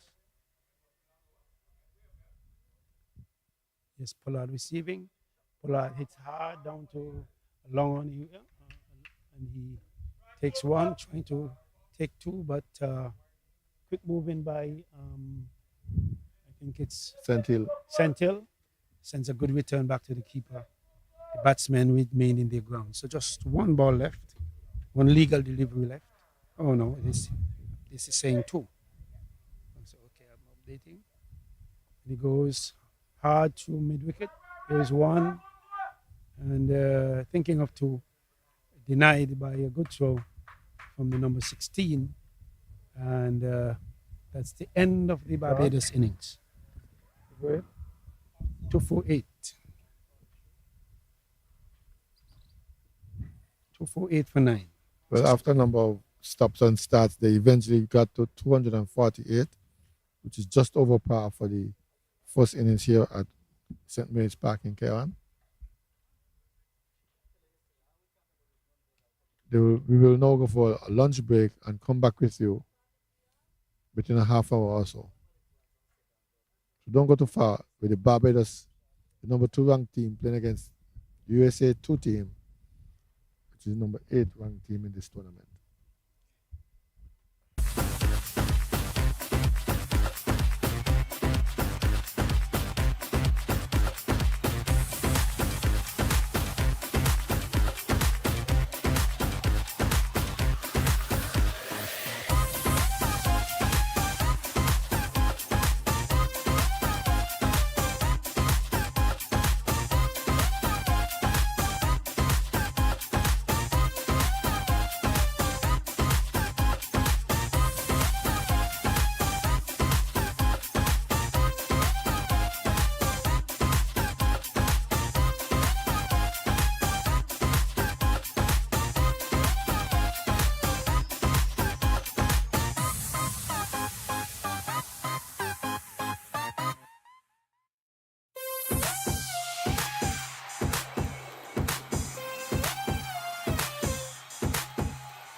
against the USA men's team here in Keon.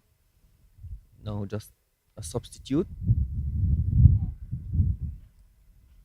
Yes, they made some changes to the team. Both teams made some changes. This is the last round game before we have playoffs for positions. See the umpires, they're consulting about the ball. This is really early on in the piece for us to be looking at the ball. It's just 4 overs that have been bowled so far. I think they're using white balls on both ends. So it's just a matter of 2 overs. And so interesting if this one has lost its shape already or any defects. Doesn't seem like they changed it, did they? They probably did, yes. And so an early ball change, and Pollard would be hoping that assists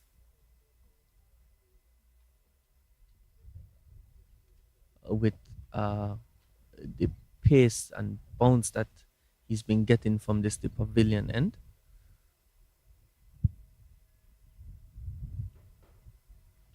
Mr. Brand, was it changed? Ball was changed?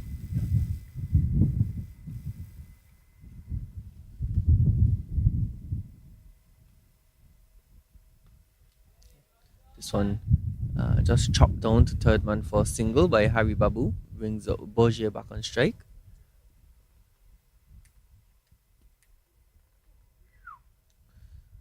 So I think it's safe to call that these two teams will be playing respectively. Barbados would be competing for the first place against the USA men, regardless of this result. And the USA men's too will be competing for the coveted 7th position, as Al would have mentioned earlier today. This one nice and rising. He's getting on his toes and just fending it into the offside. As the USA men too will be fighting and rising. He's getting on his toes and just fending it into the offside. As the USA men too will for a position. They'll be transpired so far in their game of up to the last time where we had an update. They were they're playing against Jamaica.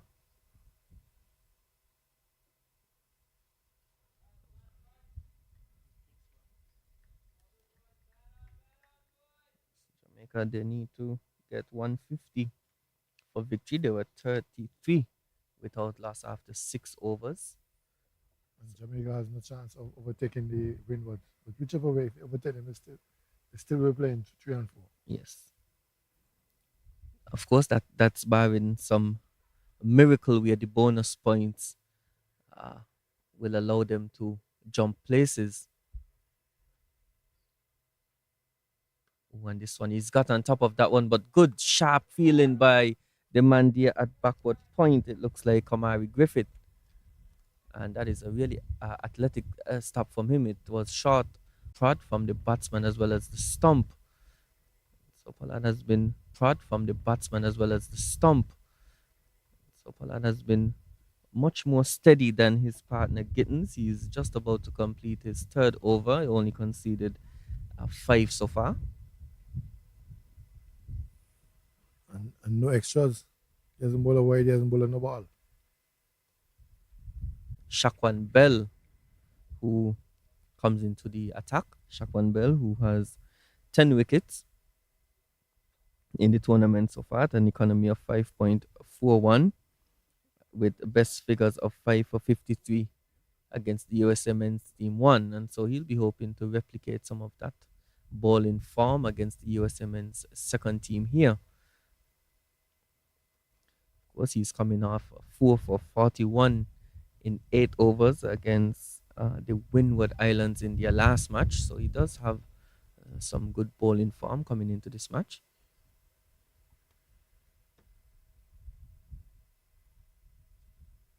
Ooh, and this one is full outside the off stump, and he's driving that one nicely to the cover region for four. Half volley and dispatched to the cover boundary. Lovely shot there from Boje. Lovely shot. And as I said before, it's a Carter played some lovely looking drives. Just looks better on the left-hander plays that shot. He picked the gap and the ball raced to the boundary. The rope was calling and the ball yielded. He did the call. And I've predicted that this game is going to go down to the wire. Can't call any winners yet, but we will be here for quite some time this afternoon. This one is now well left stylishly by Boje. So the field set, there's a deep fine leg, mid wicket, mid on, mid off, extra cover, a cover, backward point, slip, and a deep third man for the left-handed Boje.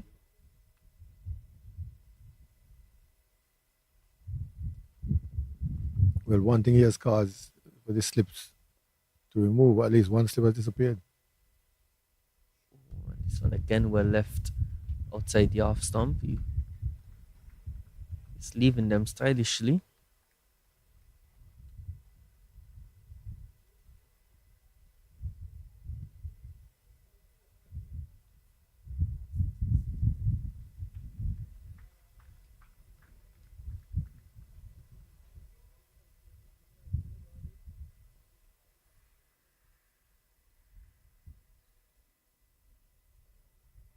And this one is cracking a two backward point for four. That is a lovely shot. It wasn't really that short, but he played it on the up and got it between the gap there of the man, of the gap there between cover and point, and the second boundary in the over.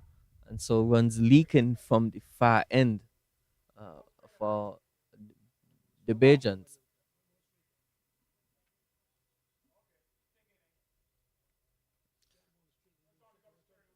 He's gonna change his angle, his bell. He's gonna come around the wicket now to the left-handed Boje.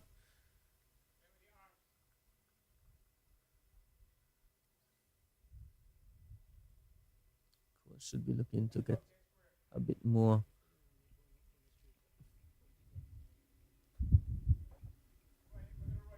They thought they did that when they removed the slip.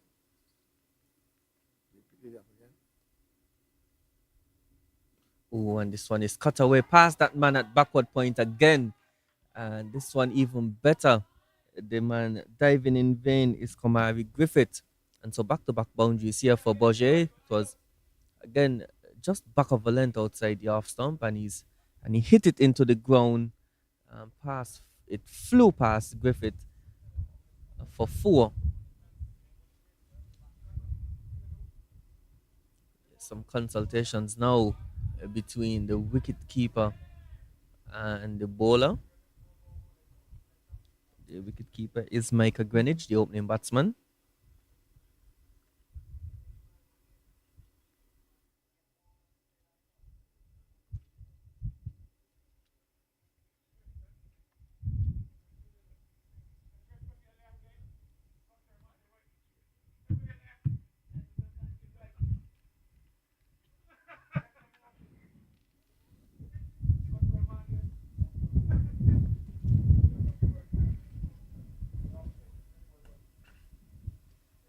Ooh, and he's just again outside the off stump. And I think Boje was thinking about cutting that one, but he decides to leave it alone. So an expensive first over by Shakwan Bell. It cost 12 runs at the end of over number 6. They scored 32 for 1. So a good start here by the men from USA Men's 2. They did lose the early wicket of Jeremy Samuel in the second over, but since then they've done a good job, these two batsmen. They have a partnership with 26 from 27 deliveries, and they've really done the bulk of scoring when the ball is coming from the far end. Pollard is about to start his fourth over. He's been a miser so far. It's only conceded 5 runs.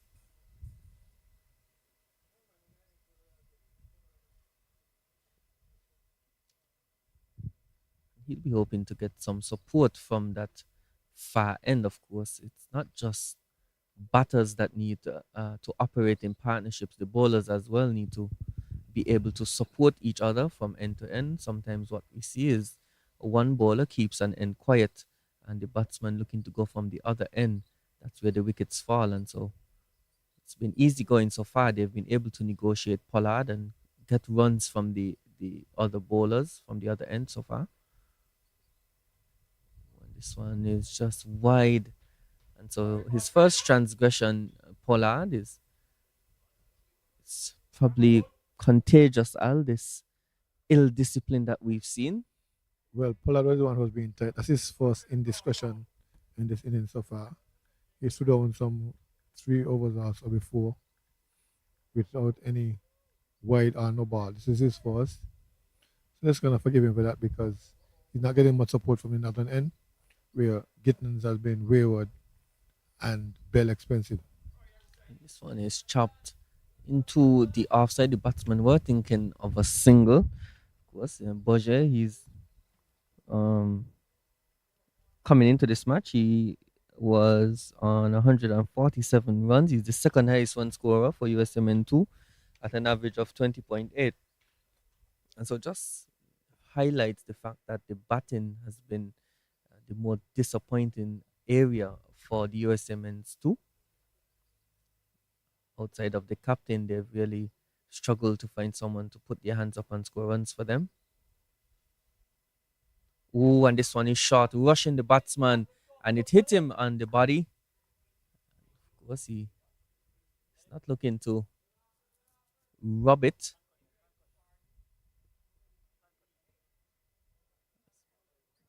We're gonna see a check. They're gonna check on the batsman here, the umpires.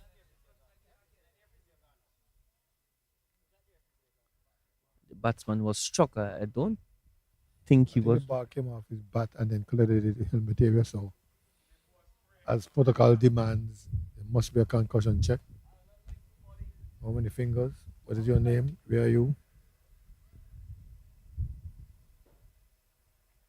So we have a bit of a break here at uh, St. Mary's Park, and in that time we'll give you an update uh, for some scores. So Jamaica in pursuit of uh, 150 for victory. They are 84 for three.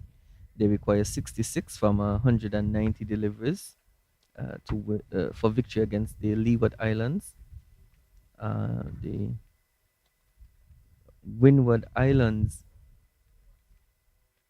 would have compiled 209 all out, and in pursuit, the USMN they're 52 without loss in this the ninth over, and in the match in Nevis, Ghana 221 for 8 in 46 overs, and rain has been the play has been interrupted due to rain, and so those two teams, of course, if the results hold and they get a no result, they would probably be facing each other in that fifth for that coveted fifth position, Al. So we'll see the resumption of play here after checks have been done. He's fending this one off to third man for a single. Pollard has bowled with good pace here. He's gotten some good bounce. He's rushed the batsman, hit him, Harry Babu, causing some discomfort. Well, luckily for Harry Babu, I think the ball came off the bat first before going into his upper torso area.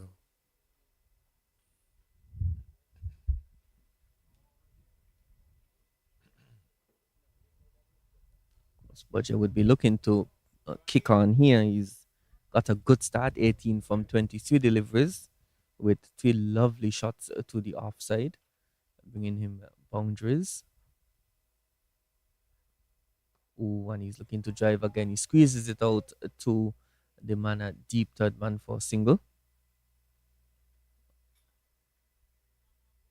one delivery left in this day. Sorry, is it one delivery? Two deliveries, sorry. Two deliveries left in this seventh over.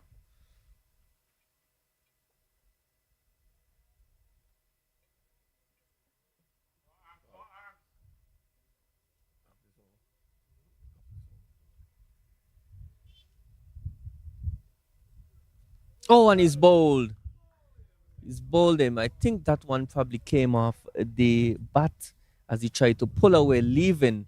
But error in judgment there by Harry Babu. It was too close to leave. It came off the inside edge and struck the stump. And so Pollard, he gets his first wicket, and just reward for him. He's bowled really well. And at the end of over number 7, they scored 35 for 2.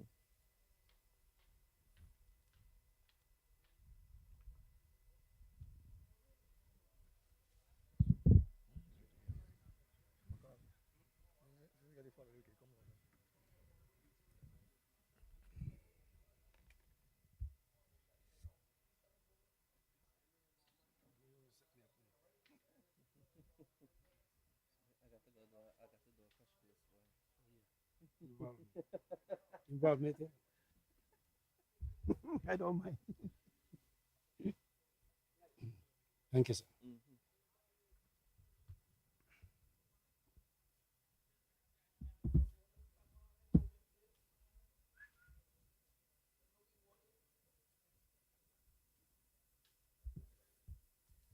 And this brings Ari Pally, the leading batsman for USA 2, to the crease. He's also the captain. He's the most prolific of all the batsmen in the USA 2. And of course, Pollard getting a wicket. Ari Pally, he has accumulated 204 runs at an average of 40.8. And so he has made his contribution. He's now at the wicket. And he is a non-striker. And of course, Bell will be coming from the northern end. Yeah, well, the wicket, follow wicket brought Harry Pally to the crease. But Barbados is still looking for some consistency from that northern end. They've entrusted Bell with a second over after he was roughed up by Budger. And he starts the same way by stylishly leaving the ball outside the off stump. In the last over, he left a few and crushed a few lovely off drives, cover drives rather, sorry, into the cover boundary. 3 of them at 12 runs. Well, the bowler transgressed on 3 occasions and was severely punished. Now he transgressed again. In fact, he Missing his one. has delivered a dead one, as we call it, a dead ball. I did commentary once, and someone asked, "How do we register a dead ball?" No, nothing. nothing. All right. Got the line much straighter this time, tucking up Budgie.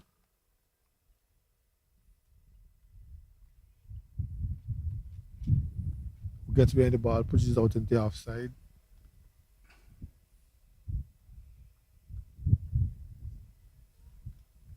Yeah, Bell was severely roughed up in the his last over. Doing much better now. Wide outside the off stump. In fact, I'm reaching down to the slips. Yeah. Just when I praise him up. Wide delivery. Apparently he was wide of off stump. Why he was struck for those 3 fours. That seems to be the strength of Budger. Anything outside off stump, you can crush it to the offside. In fact, they've tried to plug the gap now by putting in a sweeper way out on the boundary.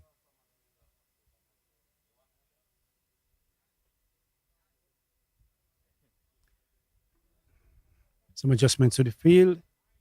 A man leaving, as it were, on the deep fine leg, and Apparently, there's something wrong with Carter having been struck by the last delivery when it eluded the keeper, and he seems to be suffering some discomforts.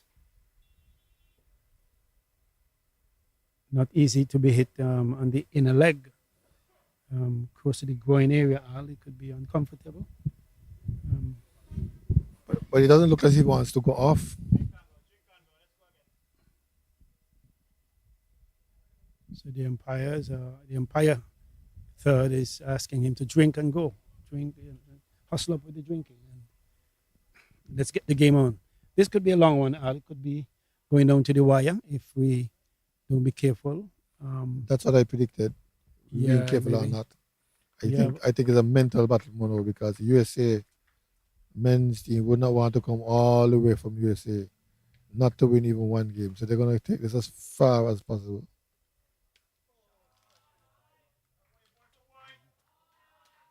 And this time he shot and wide, slapped into the cover point boundary.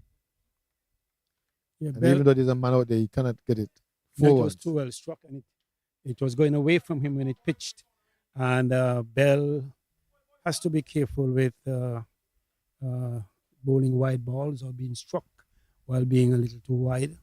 Um, he's not complimenting his fellow fast bowler from this end, who is Pollard, and is bowling very well. None so far. Yeah, and then he's not providing the sort of support. They say batting is in partnerships, or should be, and bowling also should be in partnerships. If you're leaking runs from one end, how tight you bowl on the other really doesn't matter. Well, these are the two most prolific batsmen for USA, two at the moment at the crease. He's being driven.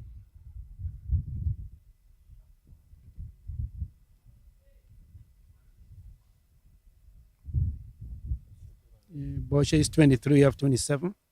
4-4 is already struck, and Pali has not yet faced a delivery. Yeah, the Captain Don has to make a decision as to continue with Bell or to make a change to accommodate the good work done by Pollard. Here is Bell into budget. Shot. He's back, pushing it into the outside. There's a man down there. All he got is one. The score goes up to 41. As we get into as 8 overs are completed, it seems. Are about to be completed. Yes. 41 for 2 is the score. They're going at 5.23. Normally, whenever the pace bowlers are on, there is a up in the scoring rate. And by the time you bring spin, it gets down to about 4.5, 4.3. And the Barbadians may be well advised to find a good partner for Mr. Pollard and or change it to spin. Well, they're almost into the 10th over by now.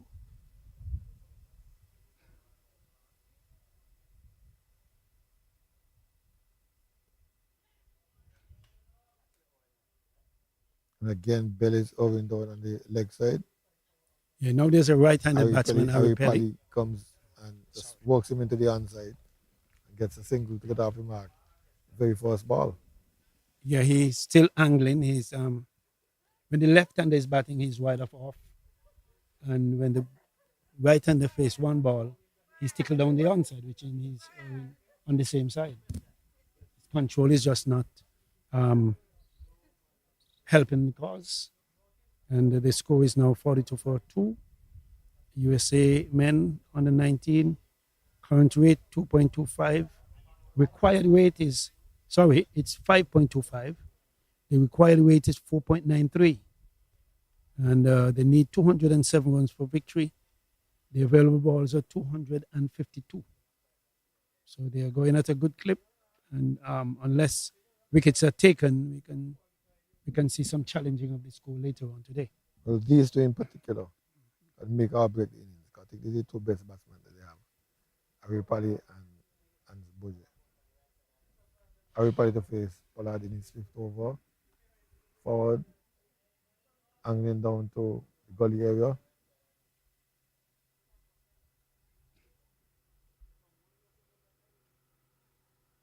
Yeah. Comment on Pollard is a tall, aggressively built guy. I mean, when you're walking past the stumps and your hand is extended and your fingers are 6 inches above the stumps, you got to be a big guy. Are we probably to face Pollard? He's a big guy, and he showed that he has some venom in him, in that he bowled a couple of bouncers.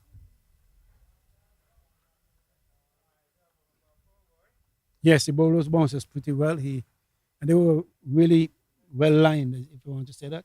There are some persons who bowl a wild bounce. It's all down leg side and outside off stump. He's into the body of these batsmen. They have to either duck or get impacted, as it did one of the batsmen earlier.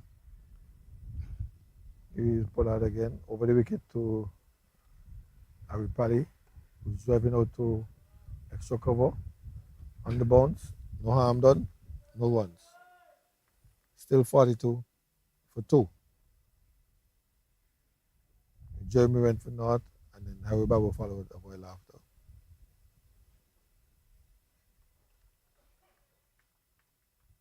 Pollard is into his 5th over. 8 runs, 1 wicket.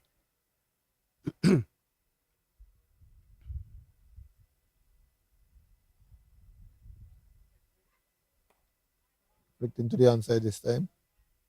Straight to Wiggins, who wants to throw it away, but gets coverage.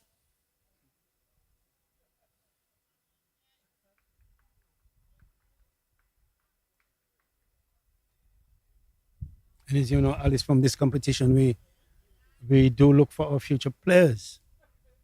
And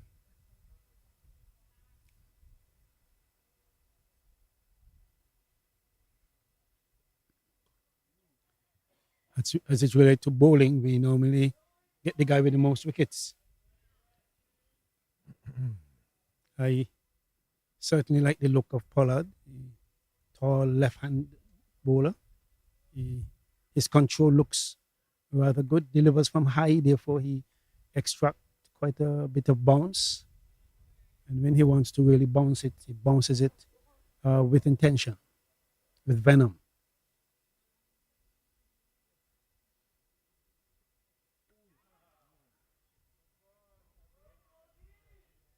That one could have crushed the fingers of the batsman. It was high up on the bat. High on the bat. Aripali defense. Another good over from Pollard.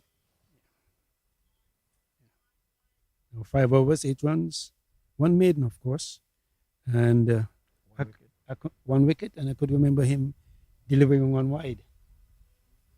Just 1 wide. Yes.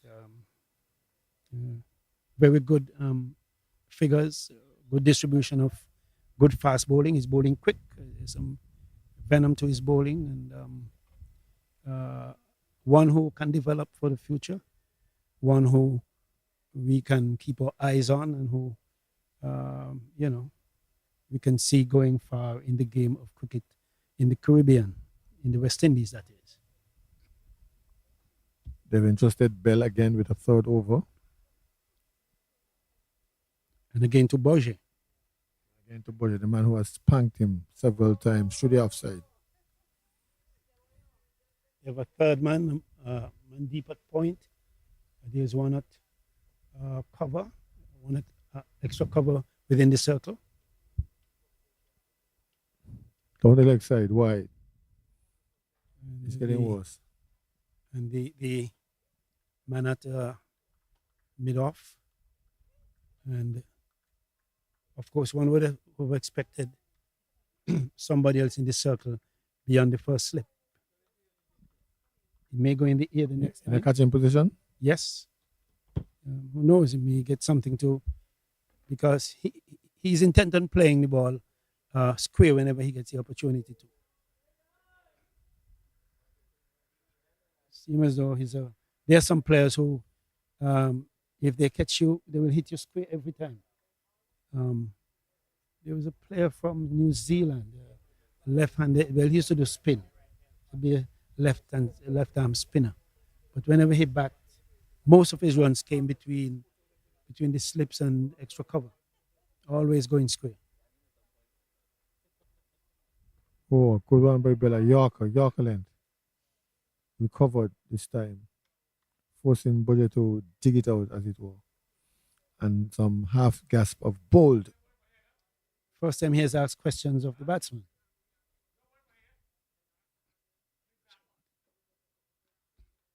Yeah, for the first delivery, I've seen that as ask any questions of the batsman. That's that one. It was honing in on the leg stump apparently. This time, short of a length. Yes.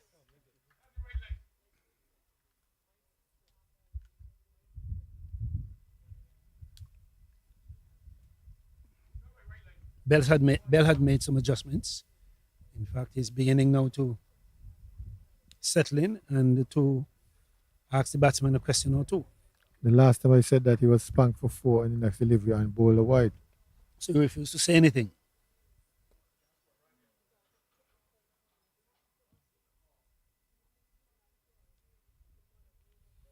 Yes, but you see, when he's picked up a rhythm this time, he's on target, forcing Budget to play into the offside. There was no one on that occasion. This is by far all his best 4 deliveries. I would like to say his best over. Well, not let's yet. let's see let's see what will happen with these 2 balls. Into Budget, a full toss, straight back past him. It's going to go into the boundary, or they're going to put it back. That's 4 into the boundary now. Yeah, but that's much better than to be spanked to square because you're bowling wide all the time. In fact, he had a chance of stopping it, and apparently it came back with a lot more pace than he anticipated. And secondly, the runner who was running after it didn't put any effort. He gave up one time. In fact, there was no effort to him running except to retrieve the ball from the boundary. I thought there would have been an effort to stop it from going into the boundary. So Bell has given up 4. This time he's come back in line, forcing the man to cover up. No one. Just 4 runs from the over. Score goes on to 47 for 2. And Budget on to 26.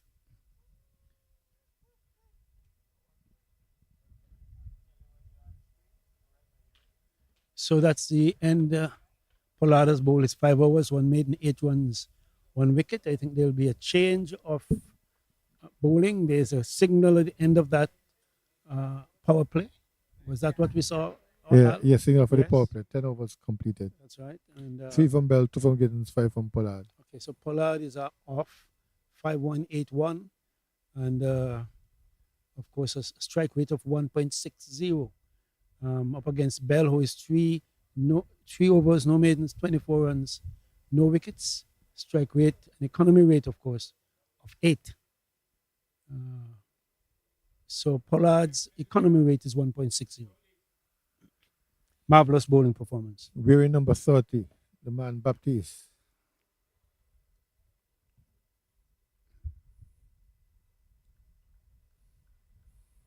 Taking his own daytime to mark out his run. A few practice deliveries. The last time we saw him, he looked like an off spinner.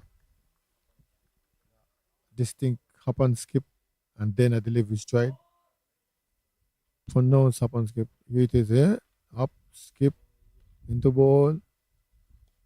Turn into the onside. The single is on. No, they changed their minds midway through the process. Well, I don't agree with you. I see 2 hops and 1 skip. I see 2 hops. Right arm off spinner should be coming from the other end, Al, instead of this end.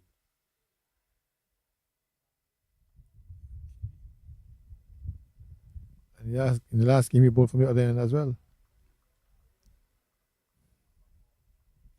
He has stood that well so far, keeping Aripali quiet. And Aripali is a man who likes to score. Very proficient outside the off stump. And now he goes onside, around to cow corner for 4. Yeah, that one was pitched up. It was well flighted. He picked it up and with the angle of the swing, pulled it to cow corners, we call it, and it ran one bounce into the boundary for four. The only thing to stop that is to put somebody at cow corner. And of course, once he's going to be flighting, Harry Pally is the type of guy who will utilize that angle, drift into him, or whatever turn there is, and he will swing it as often as he gets the opportunity. Yes, I think he needs a cow corner, the way he is bowling and the way the ball is spinning and the way everybody is playing. Those three factors.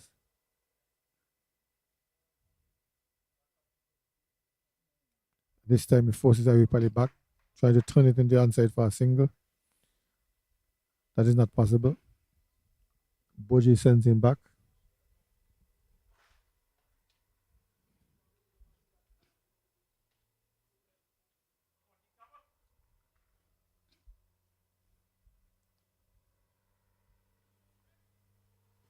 Now they look like they're going to make the adjustments, taking the one from the offside Put him on the onside. and put support into the onside. So there's a man at cow corner, a man at is that square leg? Have we seen square leg? A man short backward of square, a short mid wicket, and a long on Pollard. Backward square move now to mid wicket. Yes, here he is.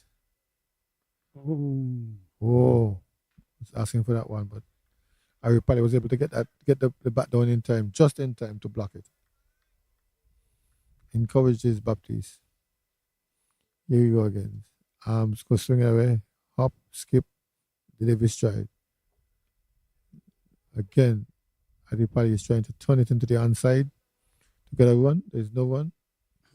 It's still crept up to 51. We didn't even see the 50-51 on that boundary from Harry Pally. 51 for two. It wasn't a bad over by Baptiste, except that one delivery where it was pulled away to cow corner. And whenever that happens, I'll realize he's hitting into the wind. Now, Baptiste coming from this end gives an opportunity for whenever they're going to an offensive shot on the onside for it to hold up in the air, in the wind.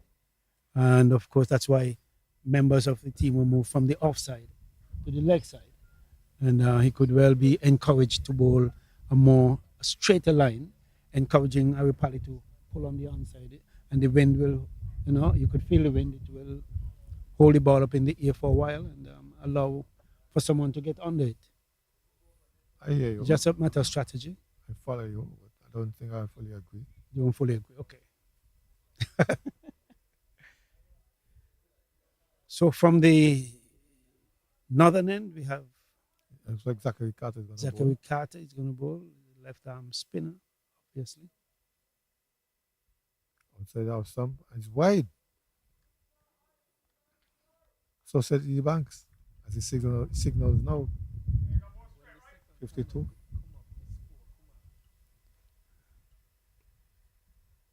A little bounce there from Carter. Boyer stands up to it and gets it down the track without a score being possible, a run being possible. Here is Carter again into Boyer. Driving, edge through the slips, it will run away to the boundary. Into the ropes now, 4 runs.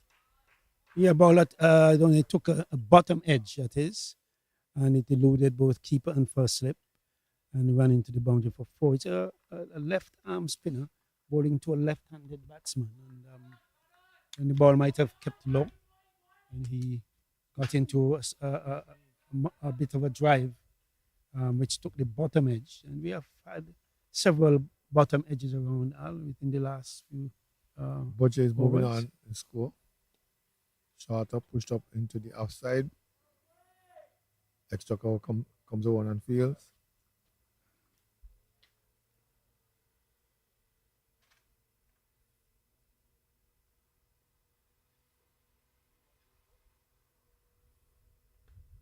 Slapped into the offside. There's a man out there and they're doing some sweeping duties. So they'll only get one.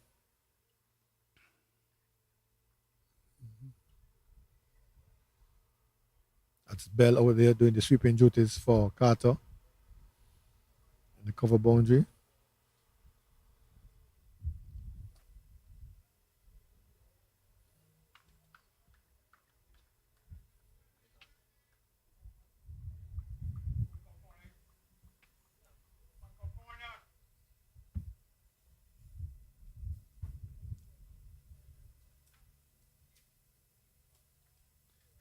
Harry Parley is now facing Carter. There's some adjustments being made to the field.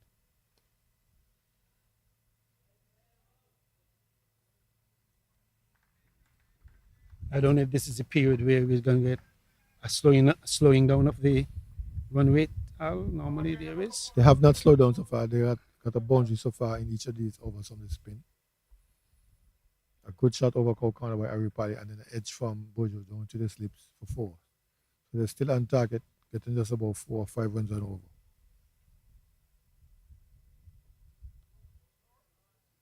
Chopped away by Harry Parley. Down to the point area. 1 run. The required run rate is 5.03. The current run rate 4.83, and the USA under 19 men's team requiring 191 runs to win, and all but 228 balls available for they getting those 191. So there's quite a disparity between balls and runs required. Bourget is 33 from 39, and Harry Parley is 6 from 15, being kept very quiet within the last few. He has had 1 boundary. Here is Baptiste, hop, skip, Davis stride. Turning into the outside is Harry Parley. So we haven't seen any cow corner being. Oh yes, there was one. Yes, they're just in the Yes. field, and so that has forced Harry Parley to just try to turn it into the outside. For a single, but he's not getting a single as the 2 men there, the mid wicket is coming very tight. Pulls in the air. That gone for 6.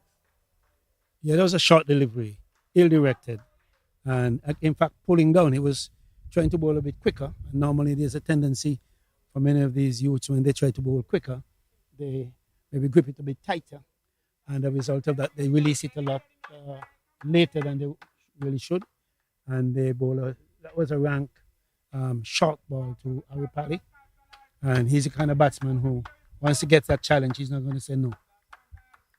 6 runs.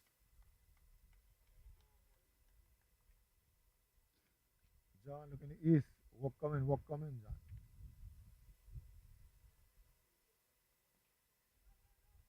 Playing it into the pad.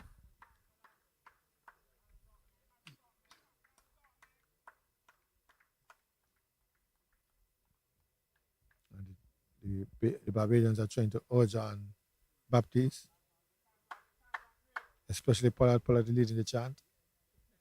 He's right out there in front of us at sweep in the air. Oh, and he missed it. Going into the boundary now. As Griffith missing that chance. Yeah, a ball that was directed more like just outside off stump, and he went centre on off is about. He went for this slug sweep as we call it, and he didn't middle it as well as he thought he might have, and Griffith down on the deep square leg boundary missed it really terribly. Got a hand to it, but he didn't take it, and that was the opportunity. If you wanted to get rid of Harry Parley, this was the way to get him. He didn't go for cow corner. He went a lot squarer, and he was dropped. Now he has a second life. Let's see what he'll do the second innings, as we would say. This time he's back pushing through the offside. There's a vacant position down there as they pull that man. But the sweep on the boundary comes around and fails. Meanwhile, the batsman calls for 2 runs. Baptiste could feel quite aggrieved, having lost the opportunity to take Harry Parley. Almost 1.5 overs, no maiden, 16 runs, no wickets. And those figures won't show the job chance. No, it wouldn't show. And I think he's bowling rather well, though. Just that that chance wasn't taken. Yes, he's been pulling out of Ripali. Again, he's trying to turn into the onside. Shot backward square. Shot backward square. Fielder is there. No one. Well, the balls required and the runs required, there's a rather great disparity between them. And until they get closer to each other, one would look at it that the USA is in the ascendancy at this point, 70 for 2 from 13 overs. They could consider themselves in the ascendancy for the first, well, not for the first time, but they have come here and they haven't won a game yet. And so if you take down Barbados, you take down the premier team in the championship this year. One of the premier teams. Okay. Here's Carter. Going a bit quickly for a spinner. But that one beat Boja outside the house stump. The oohs and ahs.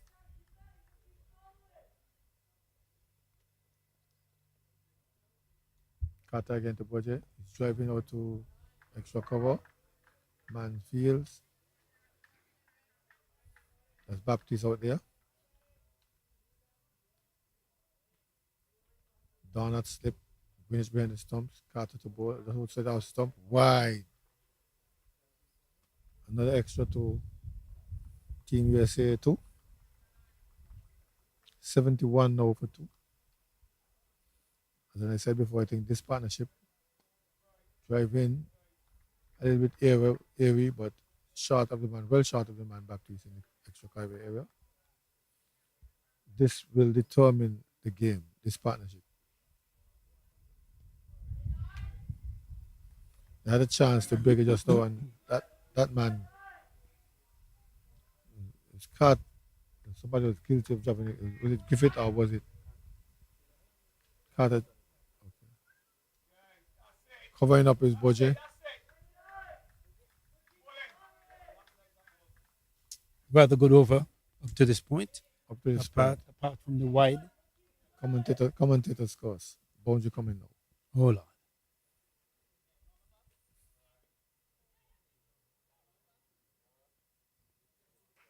No, not a boundary, but at least he got a single. Al, there's a question for you, though. No ball.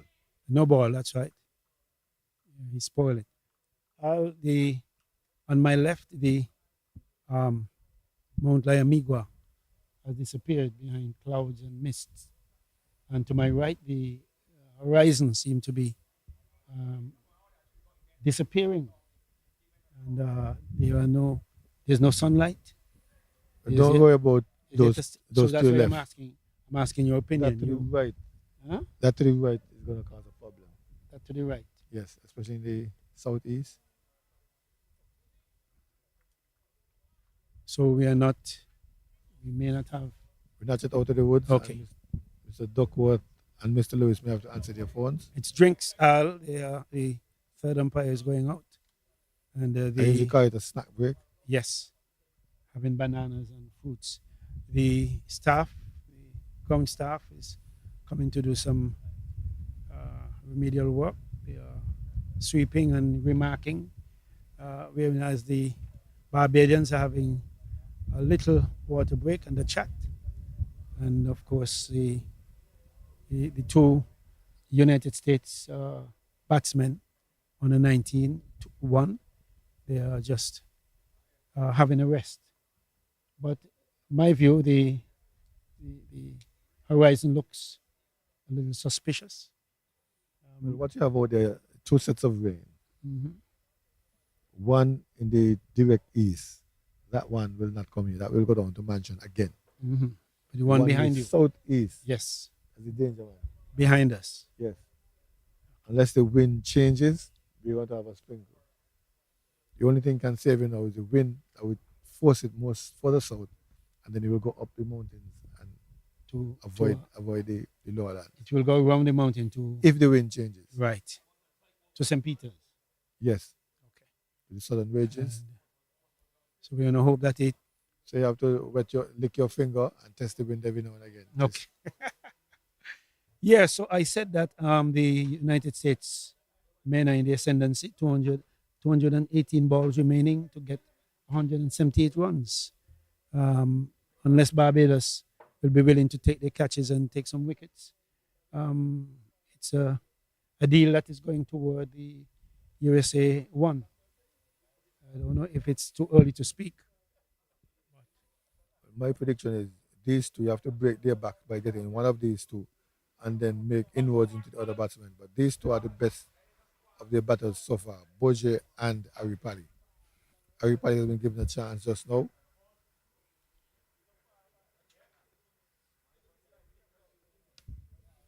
And Carter tried to respond by bowling a tight over. And in the end, bowled a no ball, gave up a couple of ones.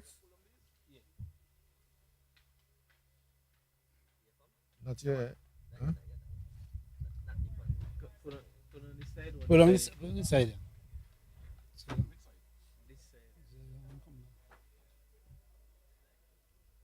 That one ain't coming here now. Is that one is behind us? Yeah. The one going down, mulling you, mind you.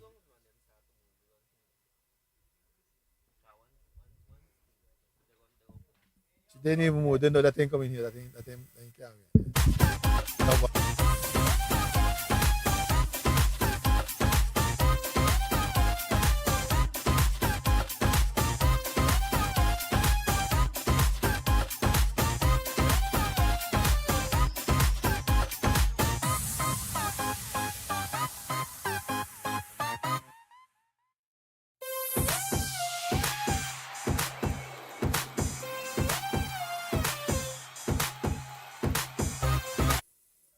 We see Barbados now trying to blunt these two batsmen and force them into error.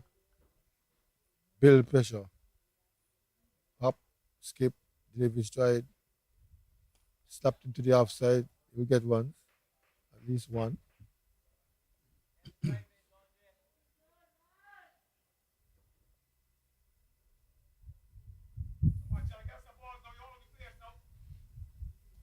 And now Batiste has Aripali who has roughed him up a bit, 6 on a 4, and then a chance. Up, skip, pull, hard. The man should get into it. Only 1-1.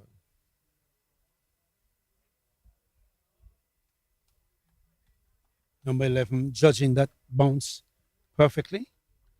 If he had been 2 feet back, could have had some problems gathering it. So he thrust himself forward at that last bounce just to gather it cleanly. Again, the left-hander to face. Boje. He's the man doing the bulk of the scoring. Shot outside the offside, spanked again.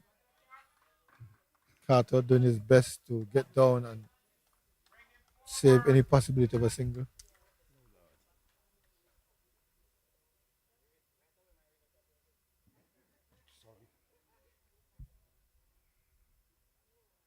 Here is Batiste. Forward, beating him, dropped by the wicketkeeper. Beating the batsman, beating the wicketkeeper. According to instructions, bring him forward. So he brought him forward, beat the bat, and the keeper, well, there wasn't an edge, obviously, but it's important to take all those. You can't ask a question unless you gather the ball. But the battle has been between Baptiste and Aripali. Yes. Now, he and Boje seem to be having a battle as well. Boje is not like expansive. Cuts in here. And did he get it? Yes, he got Good it. catch. He claimed the catch. Good catch. No, Boje hasn't moved. Is he disappointed or unclear? Well, both umpires are now. Well, we don't have Foreign. VAR, so He is. we have to have a meeting. He may want to replay. Yeah, that was a good catch. We don't see any fingers going out, and the Belgians No in fingers going up. disbelief.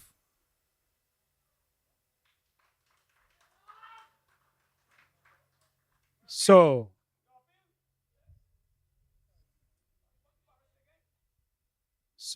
that's a no contest, ladies and gentlemen.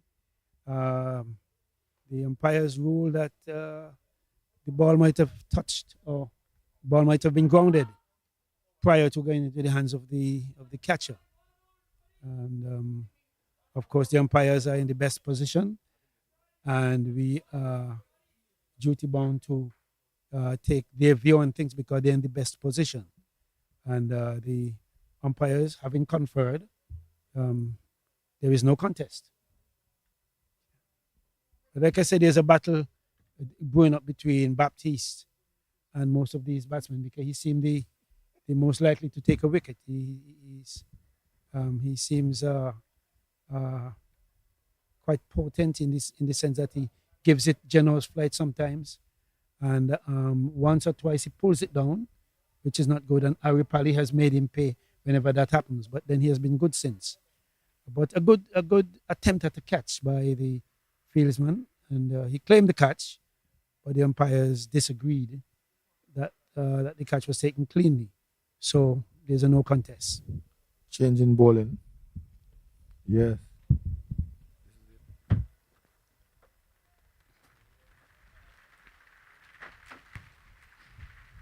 Yeah, it's raining here. There's one that is pulled away down to mid wicket and into the boundary for 4. Now the fielders are going off. It's a six runs actually, and so the score has moved on to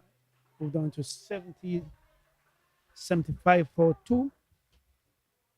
And with that, the rain is down. The umpires have called on the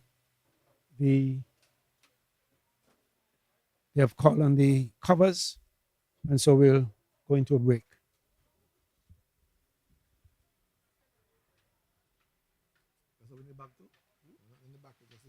Yeah.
Yes, welcome back to St. Mary's Park here in Keon as we about to resume the innings of the USM Men's 2. We would have had a, a brief rain break, and and this one is short, and it swung away to the man at mid wicket, and he's caught, and so a wicket falls directly after the rain break here at St. Mary's Park. It looks like Griffith who gets the wicket, and we're just getting some information that during that break we would have lost 1 over, and there was a revised target set uh, to of 246 in 49 overs. But Ari Pali will no will play no more part in this game. He departs for 20 a run about 25, including 2 4s and 2 6s. So the USMN 2 they are now 81 for 3.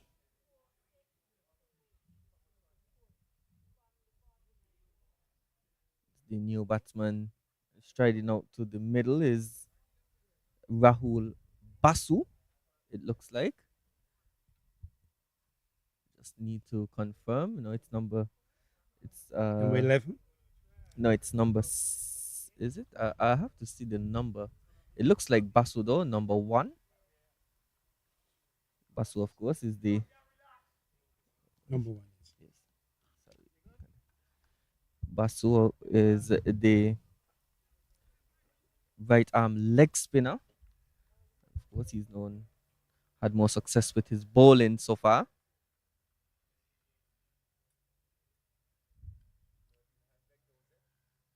Oh, and this one is flighted outside the off stump, and he's reaching for it. Is Basu? Number 1.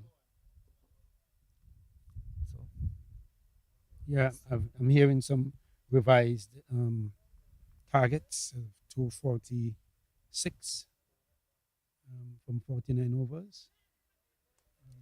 this one is played softly into the leg side. The batsmen were looking to get 2, but only 1 on offer. Yes, that rain break would have come right after Aripali would have struck a 6. First ball in the 16th over. He then pulled the second delivery out to the man at deep mid wicket. He was caught by Jackie Pollard running around. Of course, you see the balls were about 20 minutes apart, if you want to put it that way. So that break brought about a sense of complacency. And having hit the last ball for 6, maybe he thought, he can go again. And he perished, actually, from being caught by Pollard out in the deep mid-wicket boundary. Here we have revised target, 246. I haven't seen it come up on my thing here. Let me refresh and see if there's a. It's right here.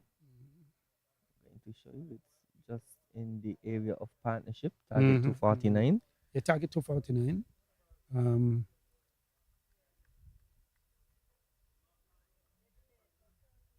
Boje, he's 35 from 50 deliveries. He's the key to the chase for the USMN, still having lost their captain, Amag Aripali. And that delivery concludes the 16th over. They score 82 for 3. Yeah, the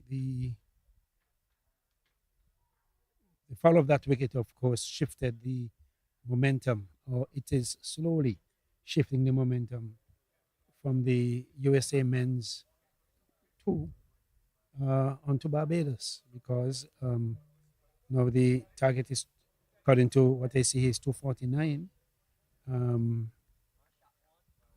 Still required 167. And that is right, 167 in 206. Well, that area hasn't changed. Again, I will refresh and see if my statisticians have updated this incorrectly, and Yes, it is correct. it is It's correct. yes, 167 runs required from 200 and 206 balls. yes. Baptiste to continue. He's flighting this one nicely, but driven well. A good square drive, and the batsman should push for two. And they're rushing back. Basu, he has played some good innings so far. He hasn't really gotten that big score per se, but he has gotten some 20s throughout the tournament. So he has shown some aptitude with the bat. Of course, he's going to need to stick around and with Boje, should they stand any chance of getting this revised target. Of course, we lost one over of play. Yeah, and we see the Americans are running well, turning for two and taking the quick singles in between. A feature that we wanted to see from the Barbadians, which was not quite evident. But in spurts, they did run well in sections of the game. Yes, and this one is just played into the leg side. So the field for Baptiste, there's a long on, a man at cow corner and a man on this square leg boundary. There's an orthodox mid wicket and a man at backward square. On the offside, there's a mid off, extra cover, slip, and a man sweeping on the deep cover boundary. So there's not a man in the point region. Basu settles over his bat.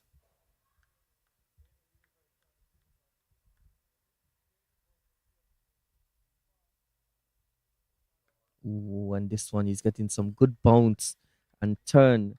So the revised target, the USMN2, require 163 from 196 deliveries. The revised target 247 in 49 overs.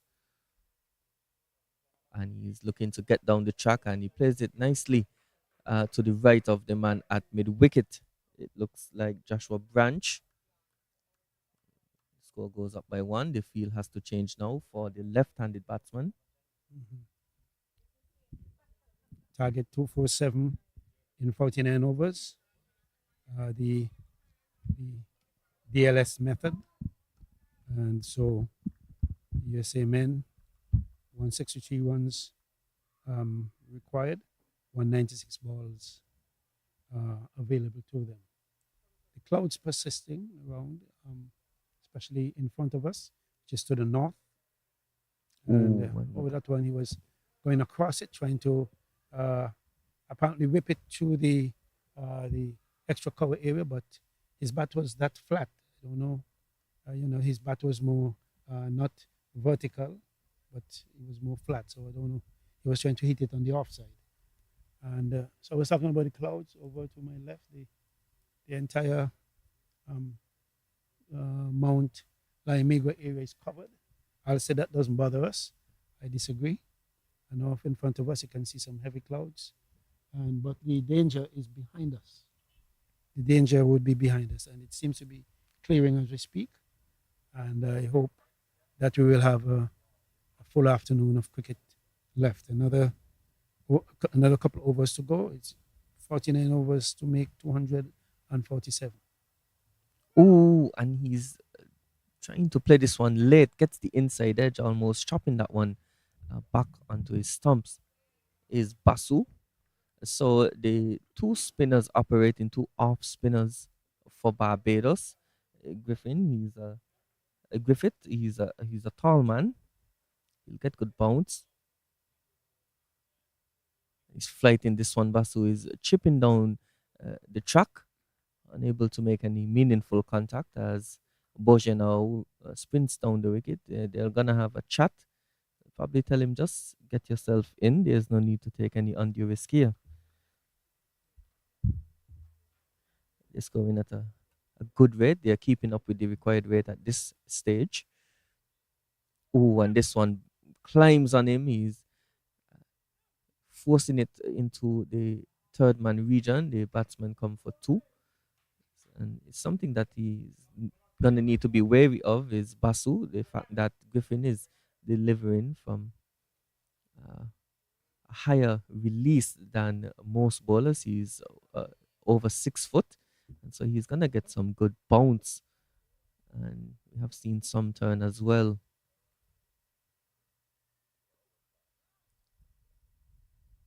Yeah, well, that's the difference between himself and Baptiste. Baptiste runs with a hop and a jump, and as he releases, he's jumping. So, but Griffith, he's naturally taller, carries number 11 on his back, and he releases from high up, produces quite a bit of bounce. This one is whipped stylishly to the man at backward square. So there's a fine leg and a mid wicket in the circle on the onside. There's a deep backward square, deep mid wicket, and a long on. There's a mid off, extra cover, and a man sweeping on the cover boundary along with a slip. And this one is pulled. It was short, and he got it fine past the man at backward square, and he's gonna get four basu. So poor delivery to end the 18th over. Yeah, short delivery. Like I said, most guys when they want to bowl something short, I don't know why they grip it a lot tighter, release it later. It slams into the uh, to the turf. It turns, yes, but it bounces and accommodates the batsman for a pull that most likely will go for four. And the young bowlers have to learn that you don't grip it too tightly if you want to bowl a quicker one. And as a result, the balance is shifting slowly. 156 more runs required from 186 balls. The disparity between balls and runs is changing as we speak. As the dot balls accrue, then the opportunities for the USA disappears. Now here's number 30 in Baptiste. Baptiste. He's bowling to Bourget, who's 35. When this one is forced away into the offside. So and it would be interesting to see how that shower impacts the grip for the spinners, of course. The pitch, there is some turn and offer. We see Baptiste with a rag sticking out from his back pocket. But he's bowled really nicely. He's given it good flight from this end as the batsman run a quick single, brings the man Basu back on strike. Al's prediction that it will go down to the wire is on course. And of course, with 184 balls yet, 155 to go, it seems possible that it will go right down to the wire. That is if the USA doesn't lose many wickets. They have now 92 for 3 as it stands. If they lose another 2 or 3 wickets, then maybe the Barbadians can slice right through the middle order. Ooh, and this one is bouncing off a good length. So they are getting some purchase here. One would think that with the uh, rain, inter- rain would have hit the pitch a bit. It's probably going to skid off, but he's is getting some purchase. Good bounce. Ooh, and this one is played a little late, but fielded by the captain. It looks like they had slipped. Yeah, the pitch may not have been affected by the rain, given the covers that were brought on quite early. But what would happen is that the ball will accumulate some water as it goes into the outfield. Hence, the bowlers do have at the back of their pants a rag that dries their hands and even sometimes the ball. And the ball's hardness could be affected. That's the end of the over, Yes. the 19th over. And yes, I was saying that the hardness of the ball could be affected if it gets too damped. But the rain was not torrential, it was just a drizzle. And I don't think it will be, the rain, it is not damp enough to affect it adversely. So, well, of course, what would be missing as the score is 92 for 3 in this the 19th over is it would be the sun to dry up the outfield. Of course, the sun has gone in hiding now. It's a bit overcast here on our left, which is the western part of the ground. The Mount Lamiga is covered by some grey clouds, of course. the rain normally comes from east to west, and that is on the western side. So we're not really at risk of the rain coming from that direction. It's just though blocking out the sun. Of course, the Belgians would be hoping that the sun comes back out, dries the ground and the pitch a little. And of course, the wind has disappeared. You can't feel the wind as it was. We've Yes, had that since we've started these games, a nice wind that blows across the ground. That is not evident at this point in time.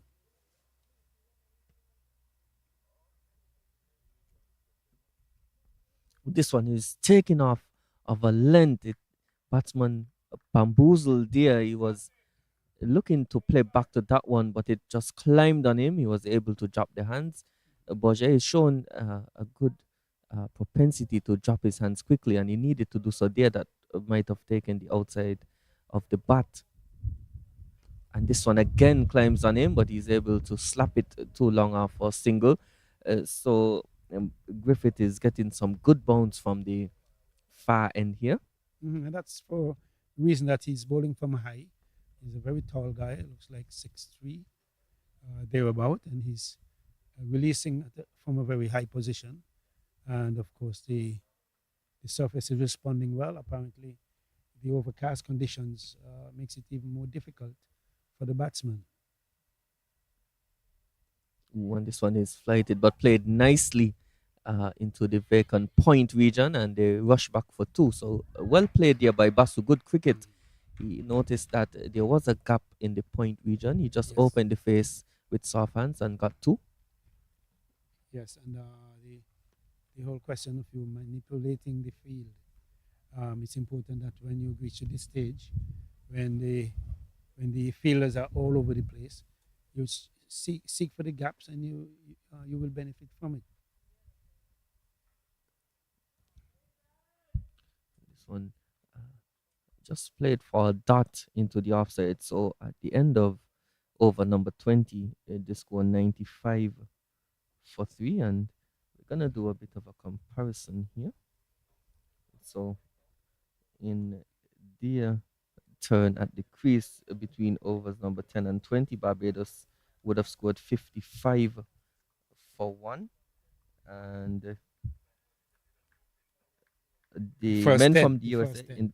no, that was in the second Second, phase. second Yes. phase, okay. And so the men from the USA, I'm going to tell you now, would have scored 48 runs for the loss of just 1 wicket. So it's been steady from them in the second half. Of course, they lost 2 wickets in the first power play. And this one is climbing on Bourget. They seem to be getting some good bounce now out of the pitch, and it's something that we haven't really seen. We've seen, especially from distant balls, keeping low, shooting, but since that break with the rain, it seems to have put some spiciness into the pitch. The bowlers are getting some good purchase, good bounce and turn, and it's causing a bit more difficulty for the batsman here. Ooh, and he's looking now ugly swipe across the line, and it's probably the fact that they've been bogged down after that wicket of Aripali, and run scoring has not been that easy for either of these two after the fall of that wicket. It's been difficult. The spinners have taken control, and they would have to manufacture or do things other than that which is normal to get runs. Disparity between balls and runs getting closer, 150 to 172, and This one, good leave, good judgment. Of course, Baptist wouldn't mind that if he has the arm ball, he'd probably be looking to slip that one in. or something straight. Yes, but that was a good judgment by Bourget, though.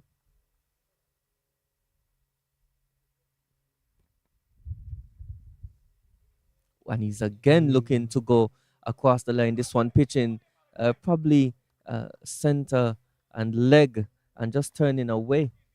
from the batsman. Of course, there's a man at deep mid wicket that is positioned for that sweep, that slug sweep.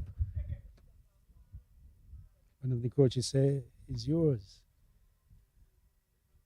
And this one is short and he's cracking it away to the man sweeping on the deep cover boundary.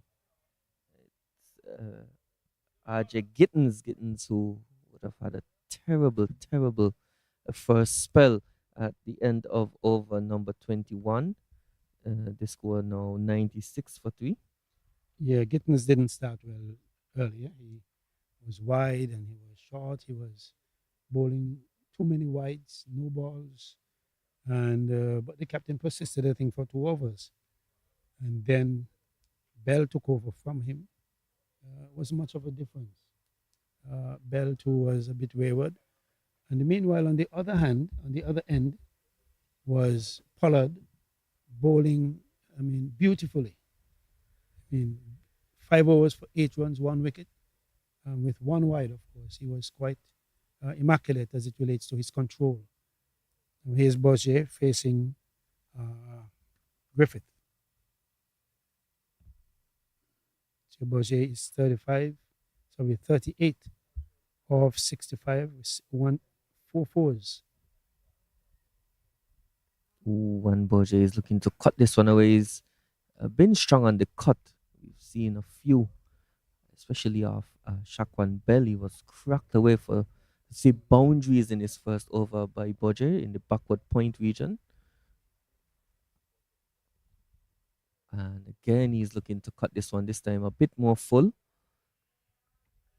And so Boje seems to be getting a bit more antsy. He seems more perturbed. He wants to score. He wants to turn the run rate over.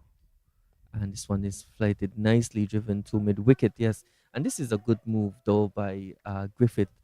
He's challenging the batsman. He has the mid on in the circle, and he's asking a question: go against the spin and go over him. Yes. And this one now cut to the man at cover. Yeah, the runs have been dried up as we speak. Even though Bourget is the more prolific of both scorers, he's been there longer. He finds it very difficult to score, and pressure is mounting, and something will give at some point. And this one climbed on him, but well played. And punch off the back foot to the man sweeping on the cover boundary. Score turns over by 1. And they're just inching to the 100-run marker, the men, US men's second team. They're now 3 away with 1 delivery left to negotiate.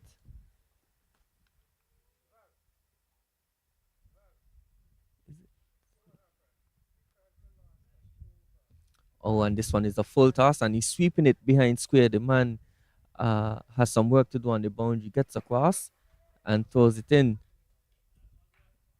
So the score moves up by 2. 99. Well, I'm seeing 97. Yes, it should be 99. Yes. And so at the end of over number 22, the score 99 for 3.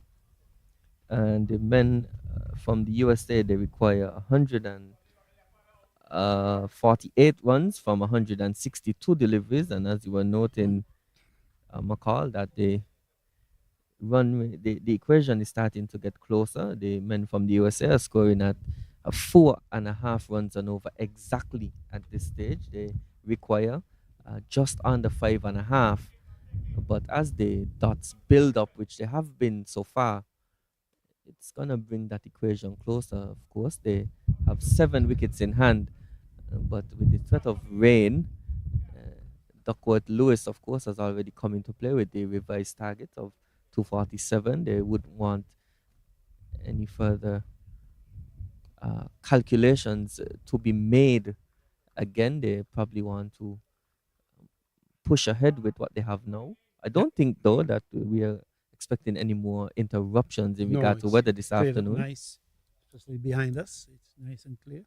The sun seems to be fighting its way through the clouds to administer some drying effect on the grounds.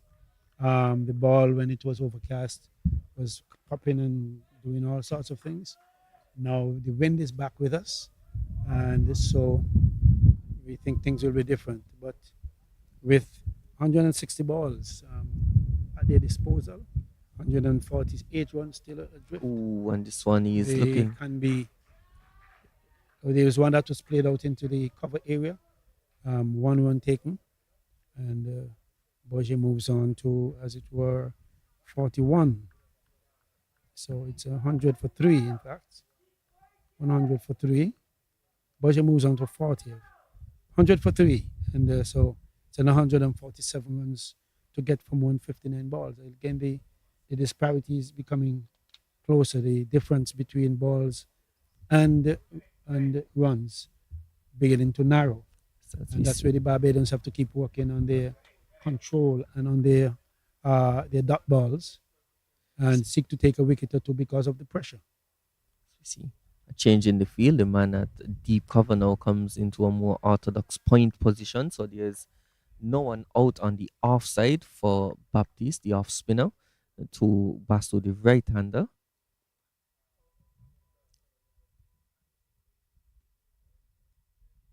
Ooh, and he's trying to get a bit cheeky. Is Basu? He was trying a fine sweep, but no connection and no call by the umpire. So it would be interesting if that passed over the stump.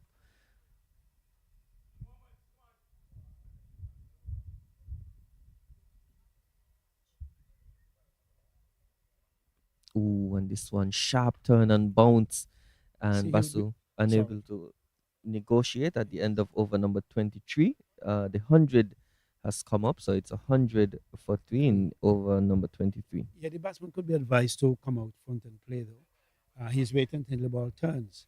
No, the field is set. So if the ball turns and he pulls, there's people in the mid wicket corner and so on. If he shot on the offside and he cuts, the people at point extra cover and mid off. It will be nice for him, therefore, to come down, take the ball on the full or just as it on the volley, and hit it back past the bowler. That's a easy single, maybe two, maybe four, and but to allow the dot balls to accumulate, the Barbadians are destroying the chances that the USA men have of winning this game. 147, 156. In the 7 overs that have uh, passed since the captain Aripali, as we see a quick uh, Oh Lord! second being taken here, and there was a mix-up. The batsman collided, and the bowler though failed to gather. And I think had he done so and broken the stumps, there would have been a run out, and that was due to the batsmen. They collided with each other. I'm not sure how they got in the way of each other, but they're lucky that the bowler Griffith was unable to collect that one cleanly. That Yeah, probably would have been the fourth wicket falling. They were turning. They did turn for two, and what happened is that they collided, and the bowler did not collect the return from the bowler, from the fielder, and as a result of that, they got away with it.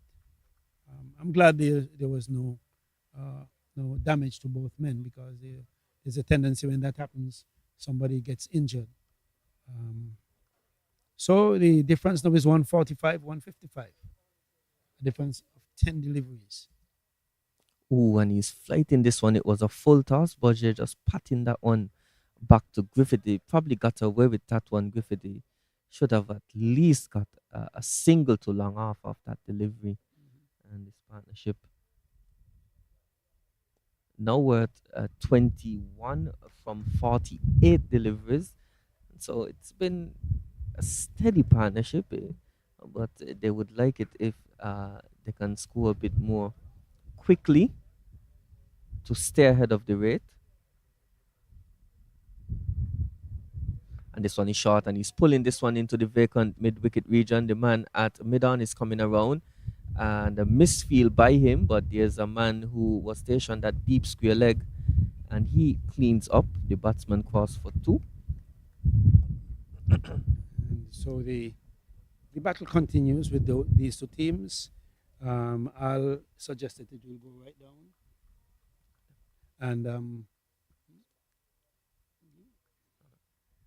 The batsmen continued to seek for the singles. There was one played out in the cover area and misfielded, or it got over the hands of that fielder at cover. It went down to the person at a deep extra cover area, and just 1 1 resulting.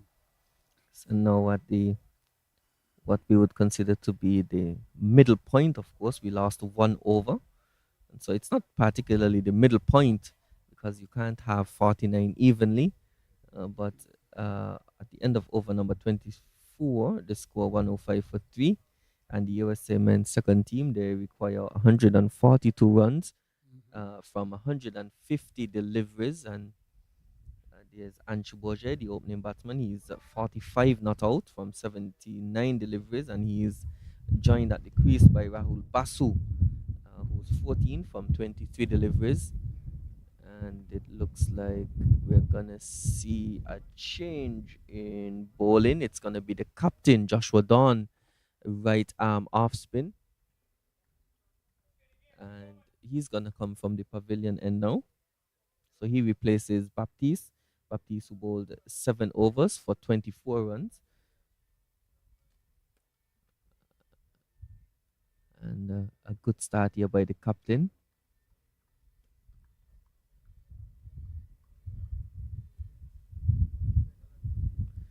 It's now 4:21 p.m. in the afternoon. Ooh, and he's flighting this one, and it probably turned off the pitch. It was stopped by the man at first slip, and so they are getting some good purchase now from the wicket. Of course, Al would have noted that this is a spinner's paradise, and it's certainly been playing as such. This one is played nicely though to the gap. Both batsmen almost collided for a second time. I would like to advise the gentleman at slip, that's a carry. Whenever something comes to him, take it. Yes. And the keeper as well, he has been busy. He has been guilty of letting a few go to the floor. Just in the event that there's an edge. You can't ask a question if the ball ends on the ground. You can ask a question if it's in the hand. Ooh, and this one is just flicking the pad and rolls to the man at looks like a backward square leg. So the team now, there's a man at deep square leg, deep mid wicket and long on. This one wide down the leg side. It was wide, it was short, not of the delivery, I must add. And of course, one is waiting for when this one was swept nicely down to the mid wicket area, and 2 runs had. Yes, and that was moves on to 42 or 44 after that delivery. 102, it is for three. Was Basu. He played a really good sweep. He rolled his wrist and kept it down. And now he's looking to get cute. And the ball just dribbles into the leg side. He was trying to sweep that one backward of square at the end of over number 25. The score 109 for three. And the USA men's do now require 138 from 144 deliveries. So as you were noting, McCall, the equation is getting closer, and so the pressure would increase on these two batsmen to continue to score. Of course, they haven't done a bad job so far. Yes, for the USA to lose from here, they would have to lose wickets or be pinned down tight by the Barbadians. I would like to see them a lot tighter. The ball is jumping and skipping around. Maybe it would be nice to have, since they're not going helter skelter, get somebody catching closer to the batsman. And just in the event that something pops, because the ball is making height, it's bouncing, it's turning, and it'll be nice to have someone just in the event that something hit the bat, glove or something, and pops up in the onside. Well, it's going to be difficult, or made even more difficult, this chase, as the return of Jakeem Pollard. Pollard, who had a really good opening spell from the pavilion end. He's now coming from the far end. His figures 5 overs, 1 maiden, 1 wicket for 8 runs. And he was really good in the first power play.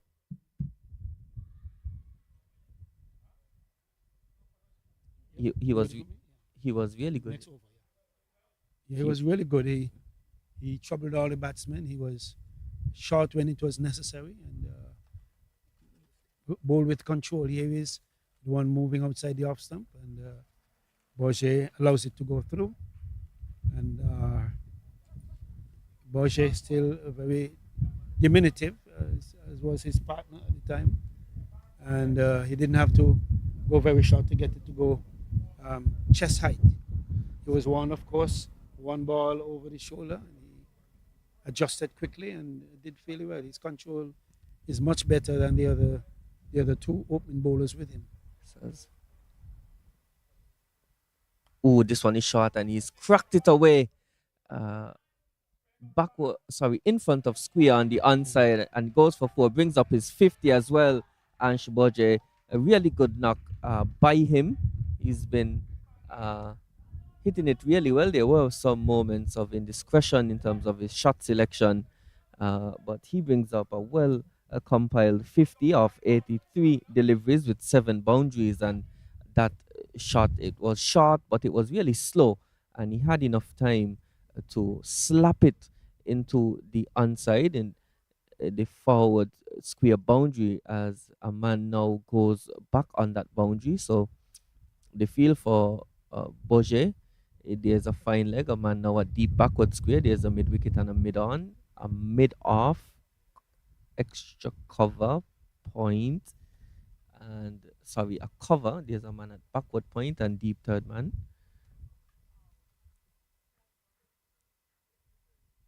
And he's gonna insist on being short now. This one very Yeah, short. I Uh, was trying to see what his response would be. Um, I realized he put in what you call a deep mid wicket. Sorry, well, it's it's a more deep backward backward square. square, That's yes. right, deep backward square leg. It means that he'll try something short.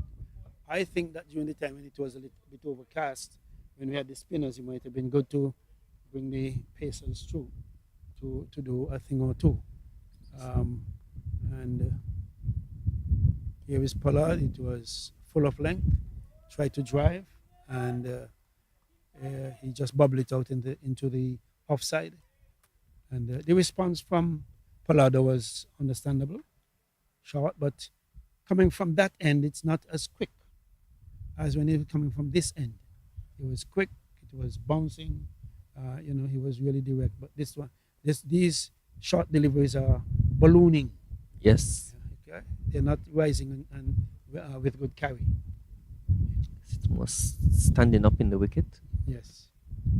as Pollardi pretends that he's going to take a shy at the striker's end. But yes, he does have a field set though for short bowling. There's a man, two men backward uh, square on either side. There's a fine leg and a deep backward square. There's a deep backward point and a deep third man. That's a bit wide as well. So Pollard's field is set for that delivery that is just back of a length or short on either side. And he's full though and driven nicely to long off. And that would conclude the 26th over. The score 113 for 3. As I welcome back Al to the commentary position, you're gonna see a short break here, change of gloves for it looks like Boje.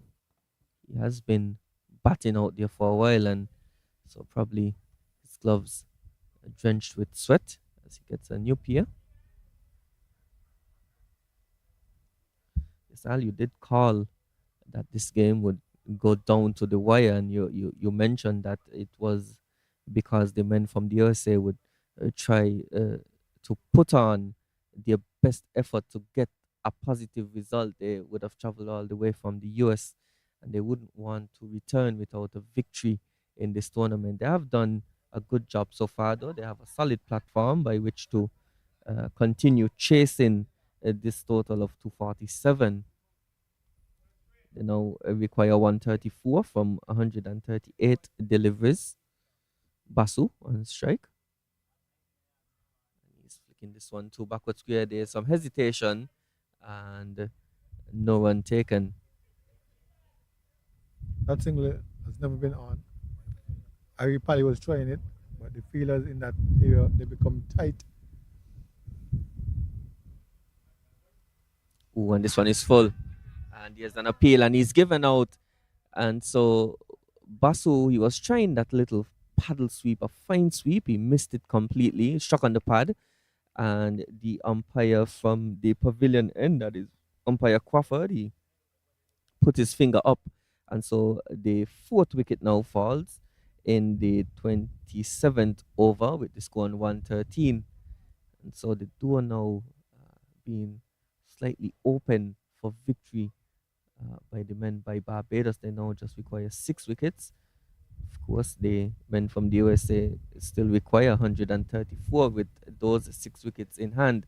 And as we've been mentioning throughout the course of this game, the batting is really what has been the problem for the USA men too. It's where they've really fallen short in this tournament.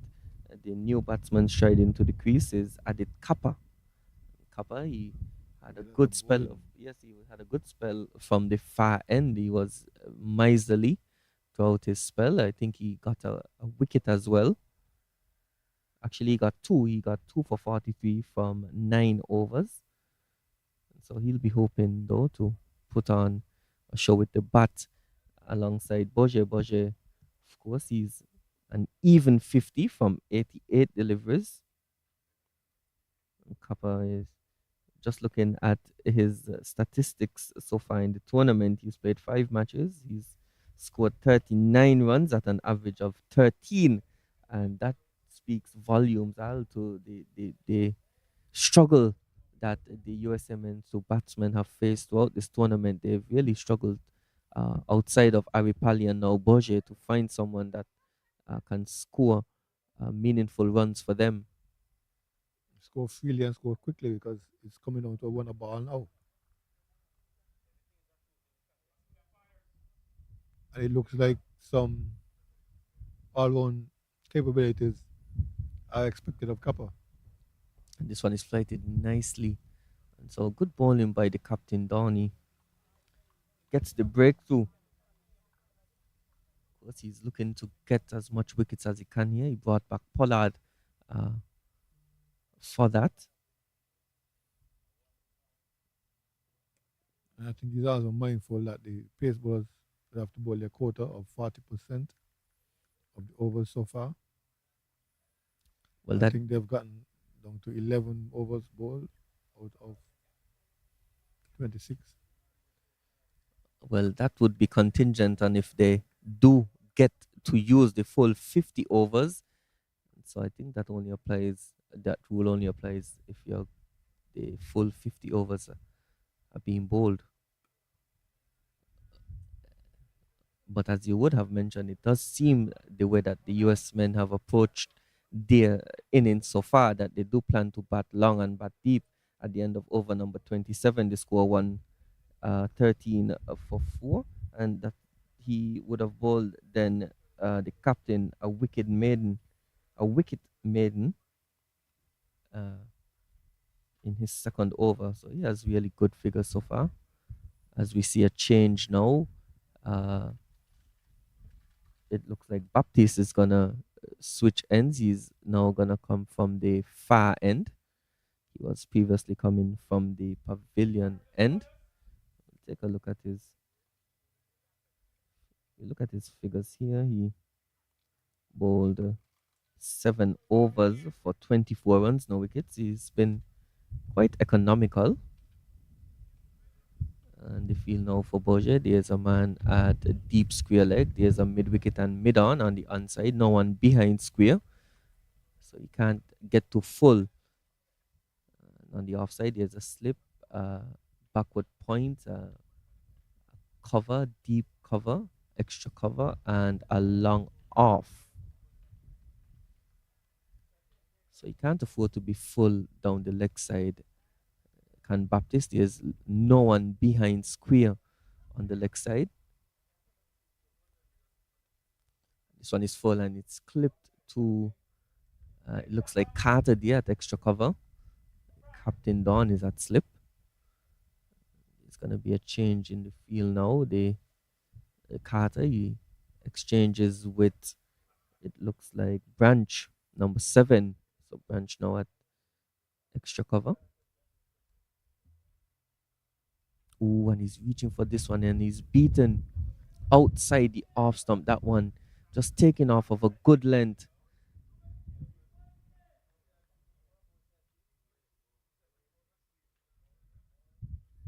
That's the end for the off spinner traditionally, the northern end.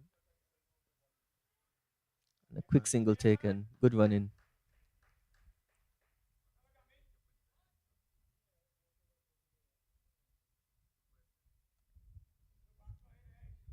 What's the equation now? The runs are no more than the deliveries left, and so they require more than a runner ball from here. Currently going at just a little over 4.15. Remember, they are chasing a revised target of 247 after we lost one over due to rain. Ooh, and this one is climbing on the batsman. Well played, though. That's Kappa.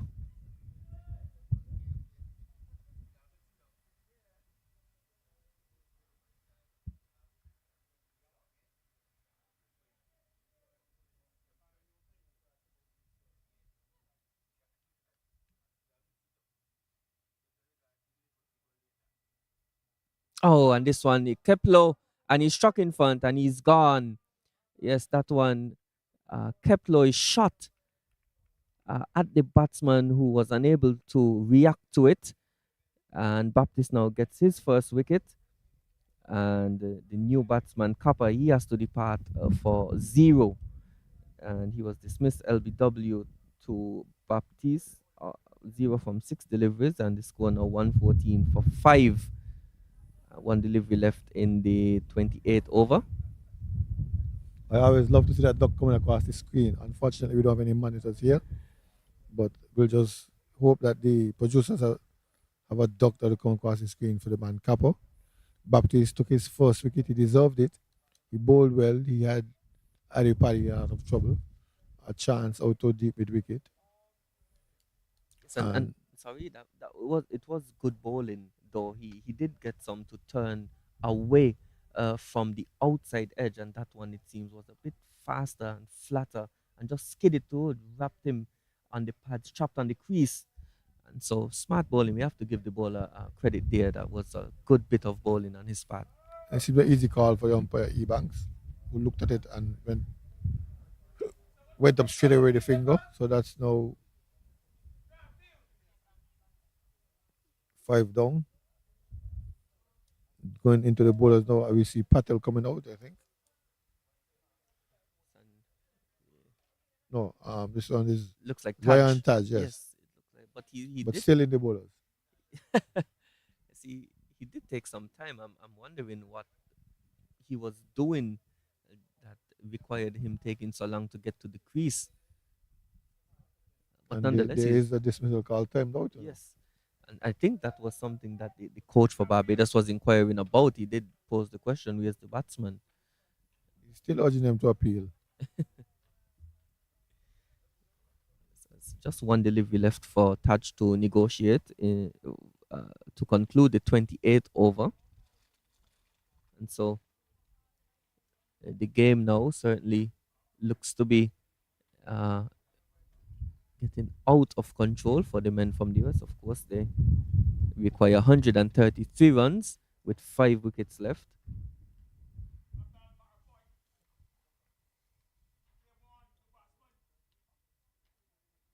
Of course, there would be Boyd, the men from the USA, with the fact that Boje, the top scorer, is still out there. He's unbeaten on 51 from 91 deliveries. Ooh, and this one. He'll have to bat the way Switzerland batted in the first game to pull this even close. As Baptiste completes his 8th over, and he's gotten 1 wicket for about 25 runs. Yes. Yes. Very good bowling by him, and the captain Don will continue from the pavilion. And of course, Al, we are in the summer and the days are much longer. The sun sets at about 6:30, going on to 7 o'clock here in St. Kitts Nevis. So we do have about about 2 hours of play left, and with just that would be Total player, total sunlight. 2 hours of sunlight. 2 hours of sunlight.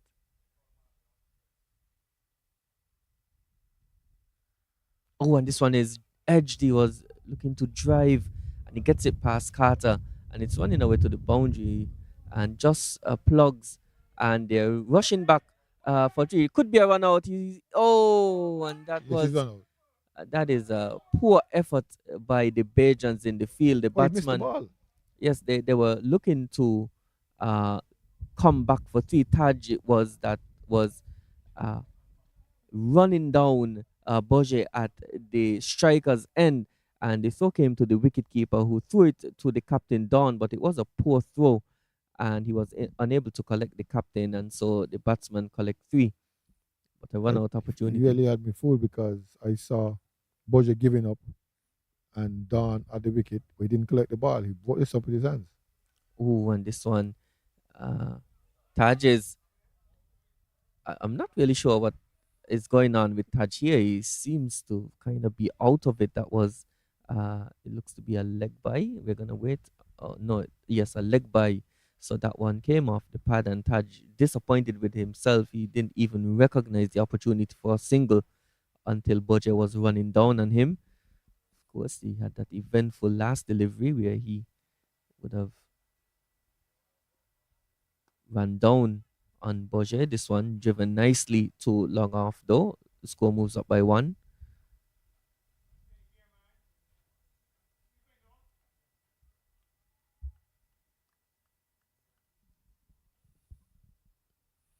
But they want to carry it deep.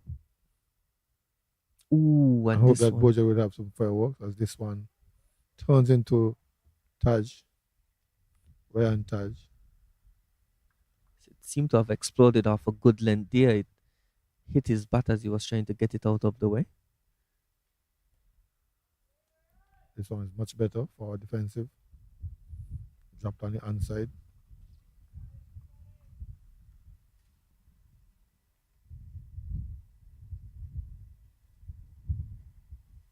Oh, and a full toss. Gets away with it. Does the captain. And that delivery concludes the 29th over. The score 119 for 5.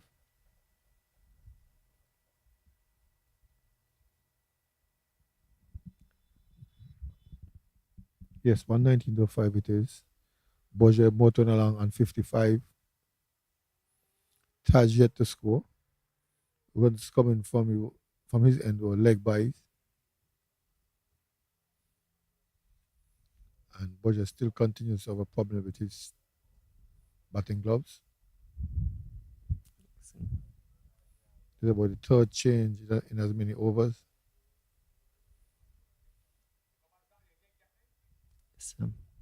not sure how much gloves he owns. That is the third pair that he's using in this innings.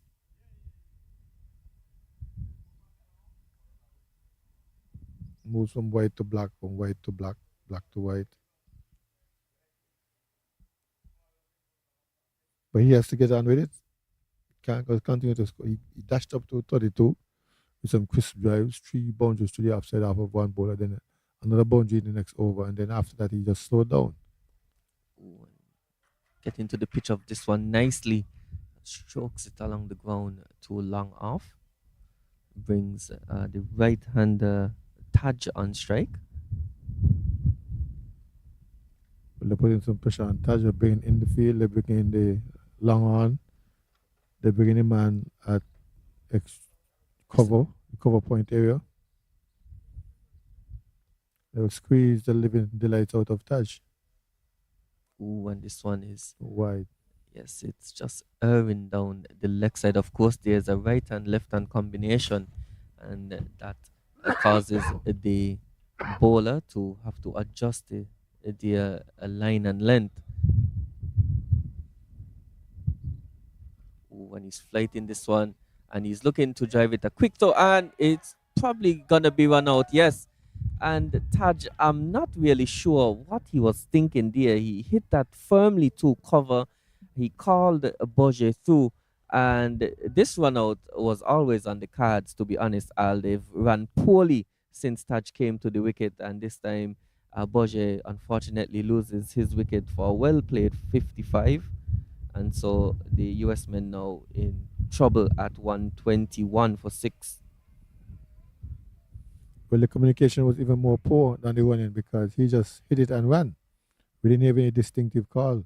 Budget tried to respond, but by the time that fielder would come on to his strong hand, gave a good throw to the keeper, and Greenwich didn't have much trouble at all in breaking the stump and asking the question of the umpire.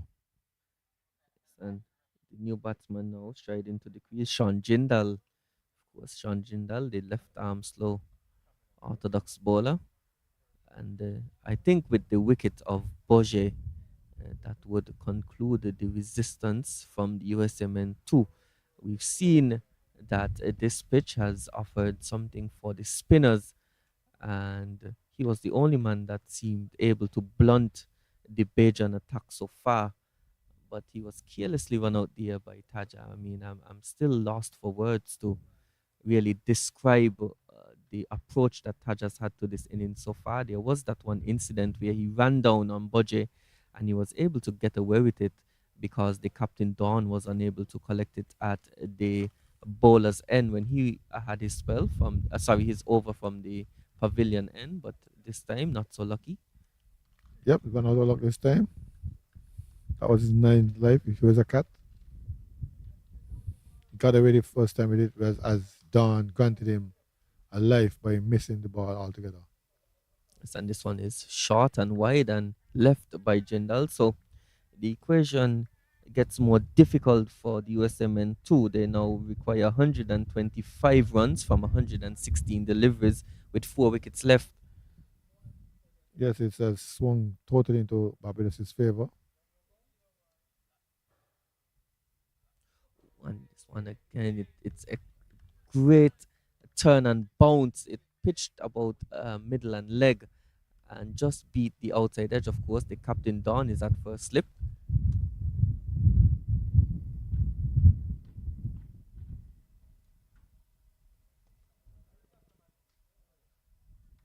Chinal just plays this one into the offside.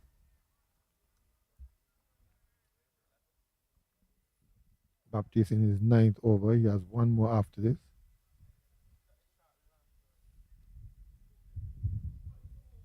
And this one is straighter deliveries and he's keeping it out. So a really good variation being shown by Baptiste here. He got one to bounce. He's got one to go straight and keep low.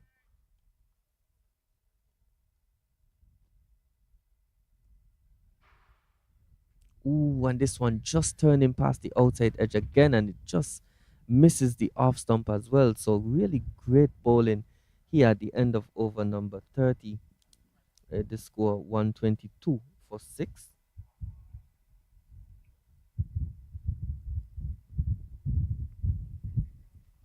Well, Barbados team is showing that they have some energy, realizing that the game has turned totally in their favor now. They're in among the bowlers. Jindal and Taj, nothing like Aripali and Bojo. Aripali and Bojo are the two top batters. And I was saying earlier, once they got rid of those, their chances would have even increased to win this game. But they still remain in position number 2, and we'll have to play against the USA team, USA 1, that has the rank of number 1 in this tournament so far. In the finals on Thursday to be played at Canary. Yes.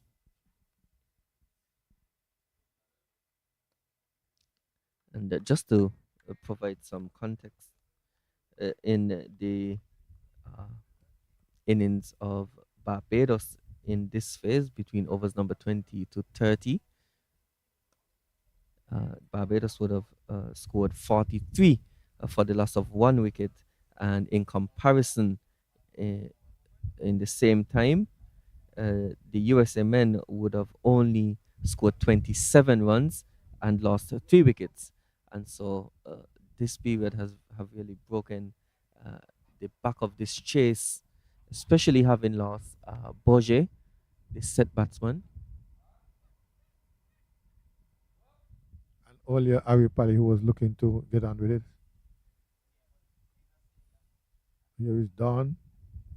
And he's looking to swing this one over the leg side. It comes off the outside edge and it's going to run close to the boundary. Batsman cross for 2. So there's an inquiry going on out there, I think, between the captain. He's asking Carter probably about his effort.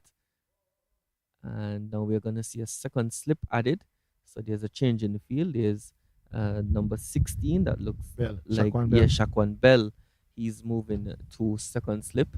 And it looks like Joshua Branch. He moves to mid off, number 7. There's an extra cover, a point, and a man sweeping on the cover boundary. So getting more attacking is the captain down here. A 6-3 field.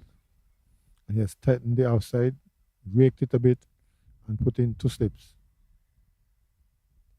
And this one played with soft hands, and it's just past that man at backward point. Again, hesitation by the batsman with their running. And again, it's Taj running to the striker's end. So I'm not feeling really confident with the running when Taj is at the crease. Really, I don't think that he's calling well. And there are too much moments of hesitation when he's calling. I think Bojo, who is back in the pavilion, is feeling the same like you. He whips this one aerially just past the man at mid-wicket and gets a single. One delivery left in this, the 31st over.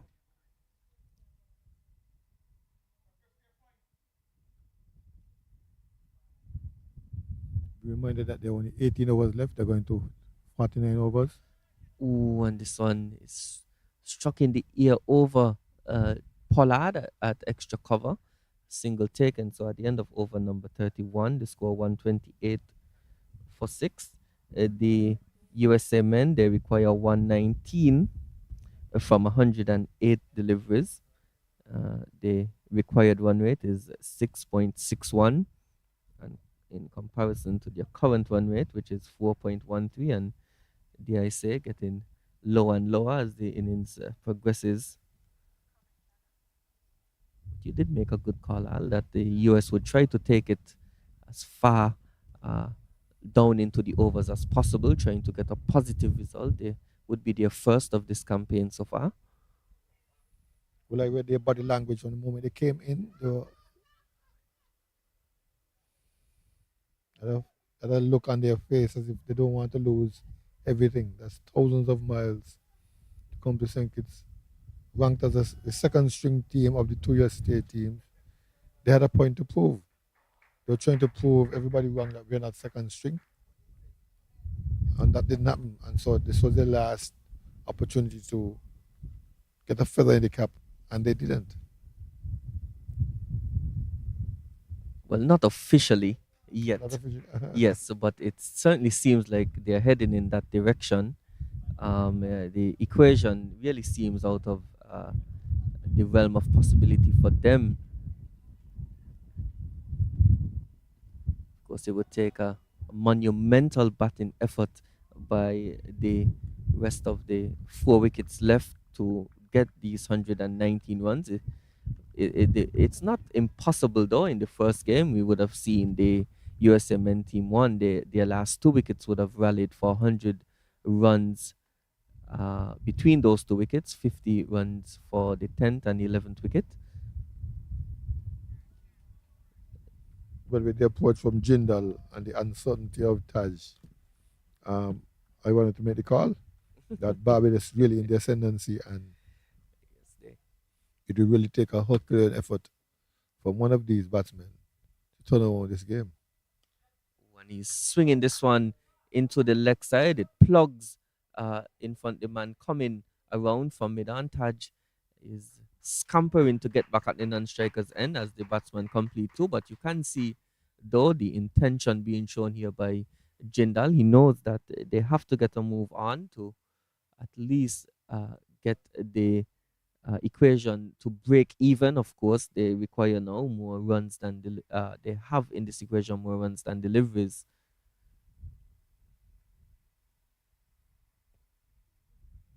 And a good recovery by that man Baptist. And so his spell concludes. It was a really wonderful spell of bowling. He bowled 10 overs, got 1 wicket for 30 runs. So he'll be pleased with his effort at the end of over number 32. The score 130 for 6.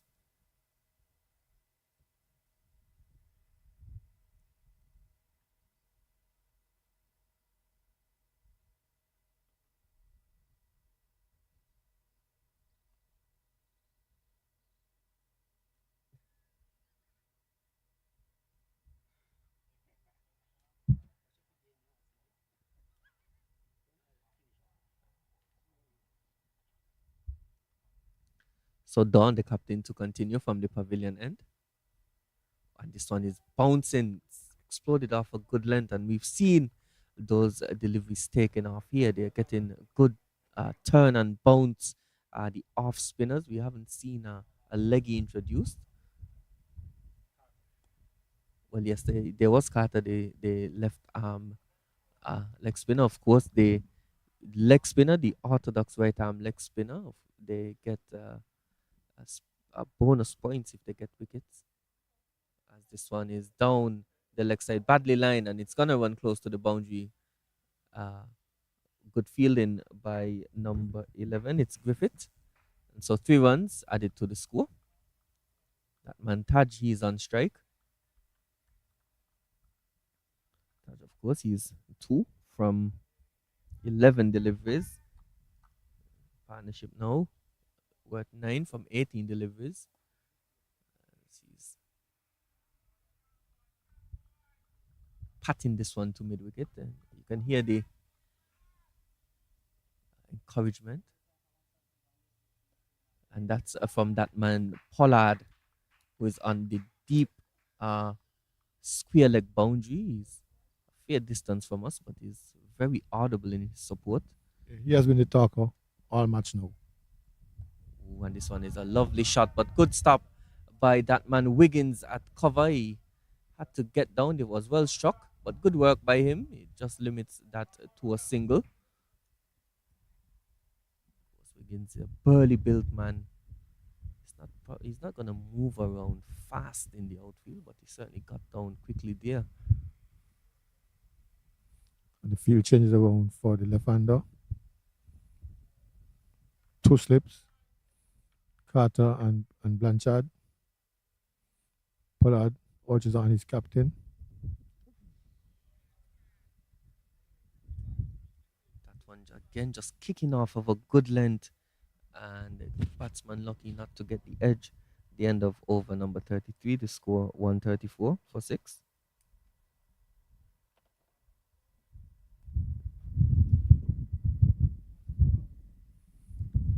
An uphill battle.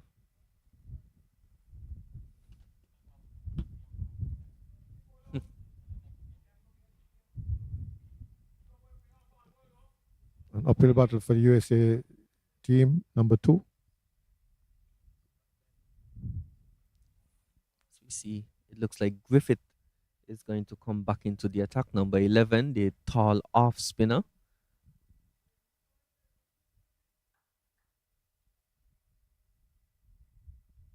Griffith, who's bowled 5 overs for 24 runs, and he's claimed 1 wicket. He's going to come from the far end. He is replacing Baptist, who would have completed his quota of overs for the game, 1 for 30 in his 10 overs. Really good spell. And Griffith would be hoping to continue the good bowling that Baptist was doing from that end. Well, Baptist's spell doesn't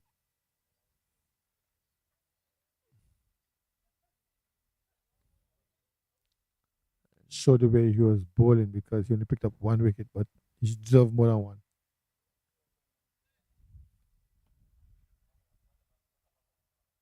That is interesting. The rag of the bowler would have fallen out during his delivery. This one is flighted nicely. He's giving it some good air. Of course, the wind is coming from right to left. So if he does go over the onside, he does have the wind to assist him. Unintended cut, chopped into the ground. So Taj just found it really hard out there. He's 3 from 16 deliveries.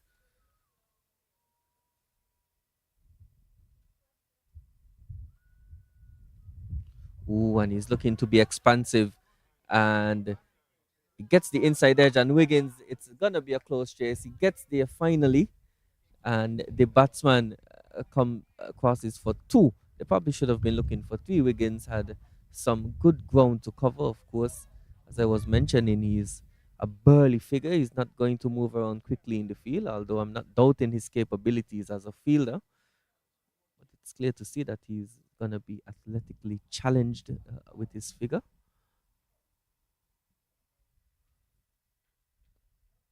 This one now played nicely. Full face of the bat. I think we're on the cusp of a water break.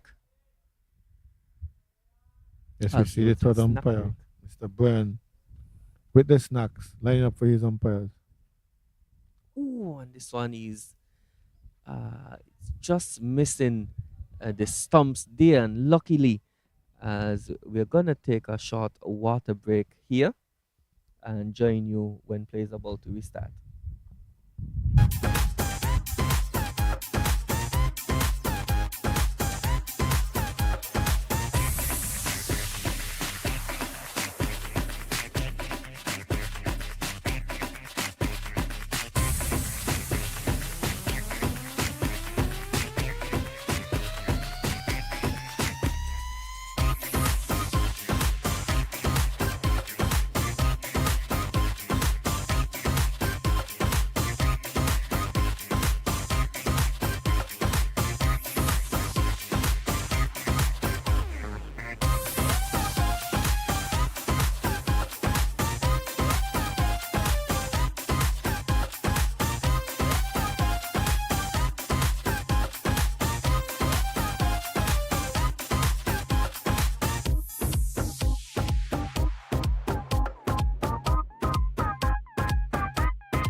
We resume with let's say, the last part of this game with USA on 136 to 6, requiring 111. 111 more runs to win 90 balls. from 90 balls, a tough task, an uphill battle. Well, Barbados is seeking to get some revenge after having lost to the USA 1 team, but this is the USA 2 team. We have at the crease Ryan Taj and Jindal with the task of scoring just about 6 and over. They're not doing so at the moment. And so the equation is getting more and more difficult as every ball goes by.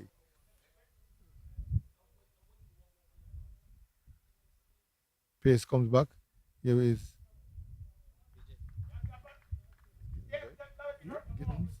Gittins. Gittins had a difficult first 2 overs. Was indisciplined and wayward. Now he's looking to redeem himself from this sudden end. When he got it lined up, it was good, but apart from that, he was wide, overstepping. But on this occasion, delivered well. And he comes again, driven straight out to cover. No run. His first spell, Al, he had 2 overs. No maidens, 14 runs, and 1 wicket. That's Gittins. And I'm sure most of those ones were Wide. wide. No balls.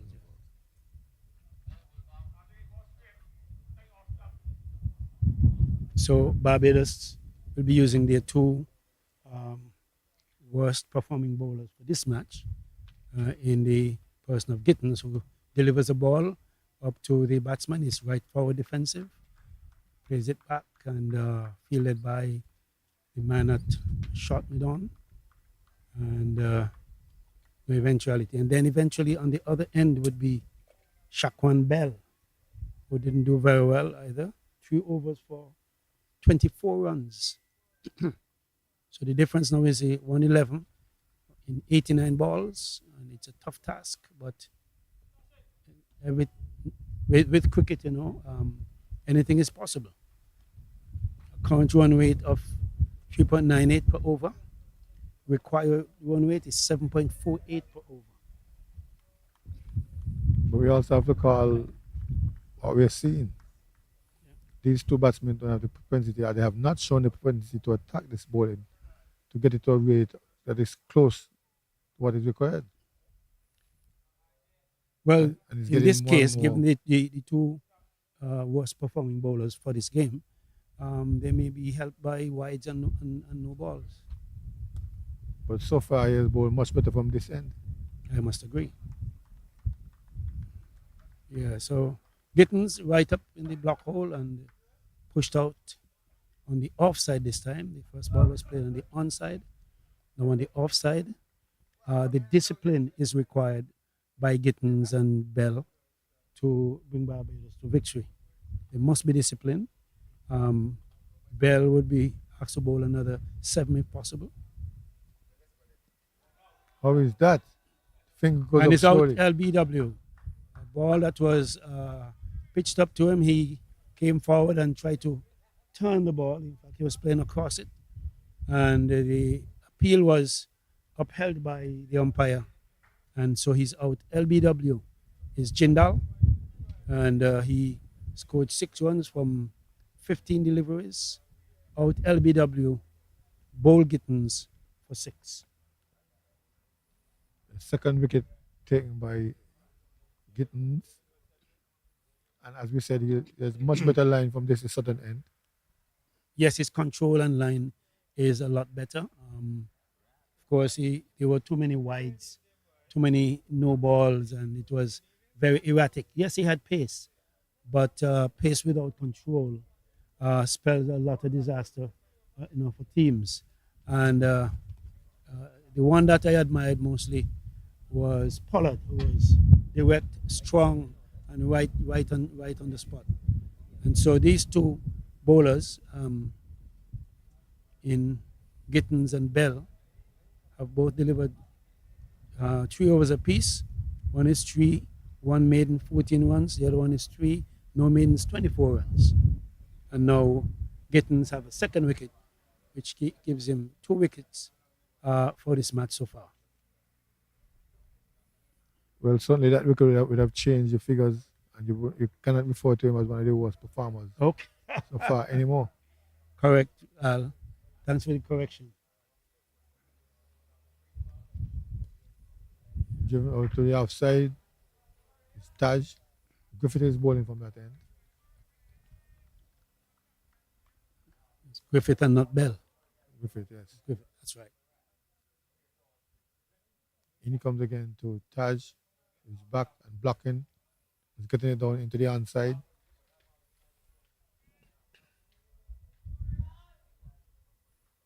No addition to the score. Still 138 for 7. Number 9 batsman is the non-striking batsman. It's Sentil. Drive down to long on and he takes off automatically. Again, the running of Taj leaves a lot to be desired. He has hit and run. And while he's on his way, then he's calling, yeah. Yeah, the calling must be yes or no or wait. Taj has been involved in a couple of bad running episodes, and one would hope for a US standpoint that he will improve on that. 111 runs yet to go, according to my calculations.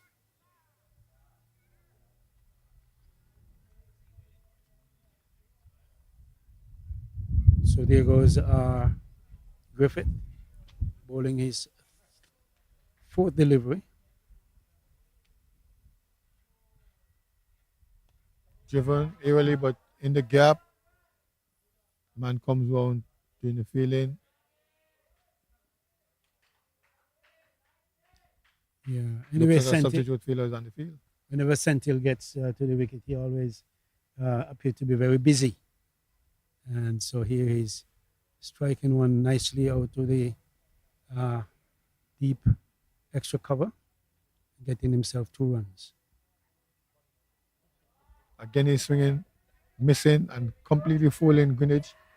Ball runs away for four byes. Actually, there's no signals. Apparently, there was an edge to it. Yeah, 108 runs left, 79 balls to go. And that over, of course, even though there were 6 runs, I could remember the current run rate is showing at 3.88. And they required at 8.20. So it's getting further and further. It's getting more and more difficult with every delivery for the Americans. But once there are people at the wicket and once the game is on, anything is possible.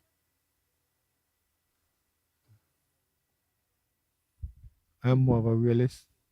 Mm-hmm. And based on what I'm seeing from St. Hill, earlier from Jindal, they're getting deeper and deeper into the quagmire. According to the figures, yes. Figures show you that they need 8.20 runs per over. And these batsmen, they may not have that sort of pedigree to produce that sort of runs. Just now they got 6. RJ Gittins outside the off stump. No contact made by Taj.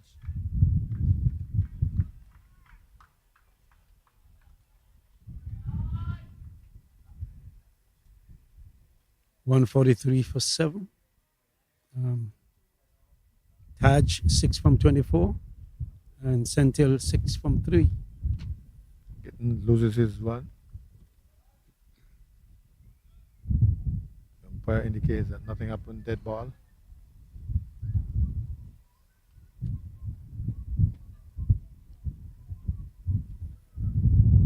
Another attempt at getting the delivery in. Gittins into Taj. Taj is cutting in the air, down to the gap, down to third man. Fields gets one, and one only. at this stage, they require a boundary, at least a boundary in every over, or to score appreciably off of every ball. St. Hill, the man charged with the task, Gittins trying to end this game a bit earlier. Here he comes now. Ball to St. Hill. Foolish delivery, clipped into the onside. Man from deep backwards square comes in. He looked at the substitute fielder.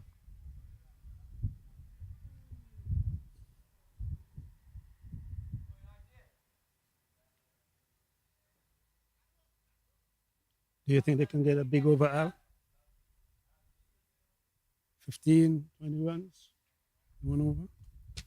They need several big overs. And I don't think they can get them.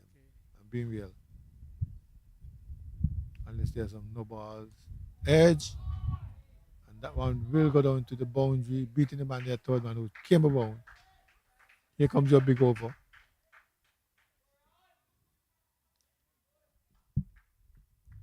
Yeah, that one was slightly wide of off stump. He drove at it, peeled off the outside edge. The keeper couldn't reach it. It ran into the boundary for 4. Of course, 145 for 7. Still 102 runs, 75 balls yet. And that's when I speak about the potency of the assets remaining. How good are they? How pointed are they? How strong? How productive? It's a wide delivery. Getting a big over, Makal. Yeah, that's a big over, yes. Edge down to the boundary away, that's 5. And there was a single that was scrambled earlier. Yes, that's 6. Need about 2, 3 more of those singles or more. And the fact that he bowled the wide means that he has to bowl an extra ball. Kittens in the air, should be taken. It is taken. Touch goes. Yes, he got a full delivery which he tried to work on the onside. And again, going against the one of things, he tried to work it on the onside. A leading edge was taken. Apparently got his timing wrong. And it went way up into the air. And a fielder settled on it. Let me try to see where that fielder is. He settled on it and was out.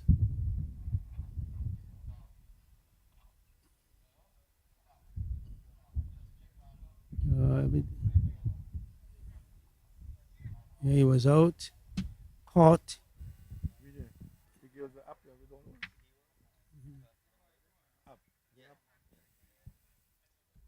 Yeah, so the score stands at 150 now for 8.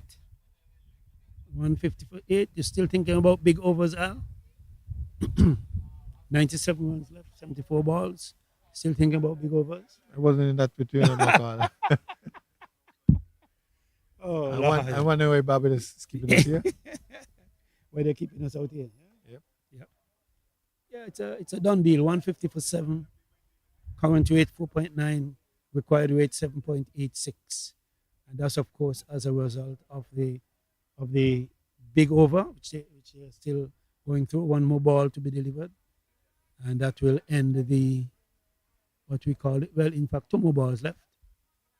No, that's the last delivery now to end the big over.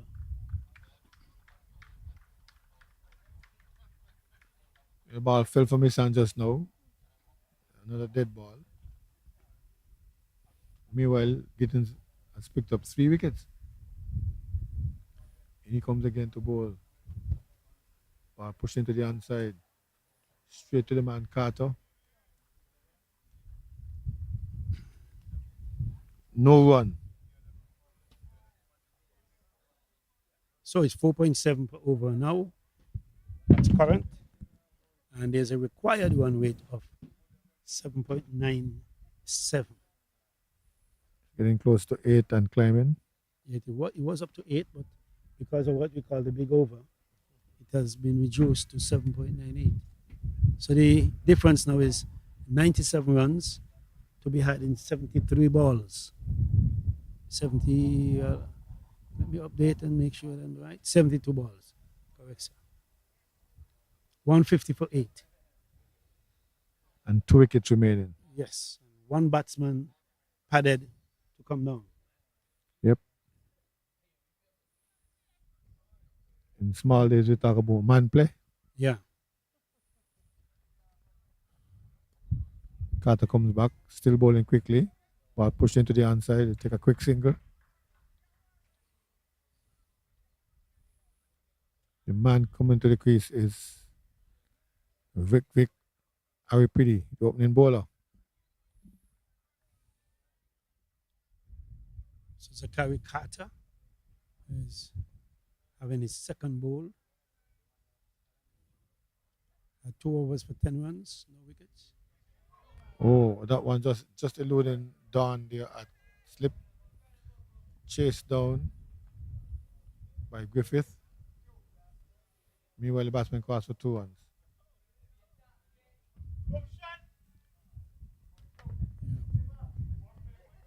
It's a good performance by the Barbadians this morning when they batted. They started quietly.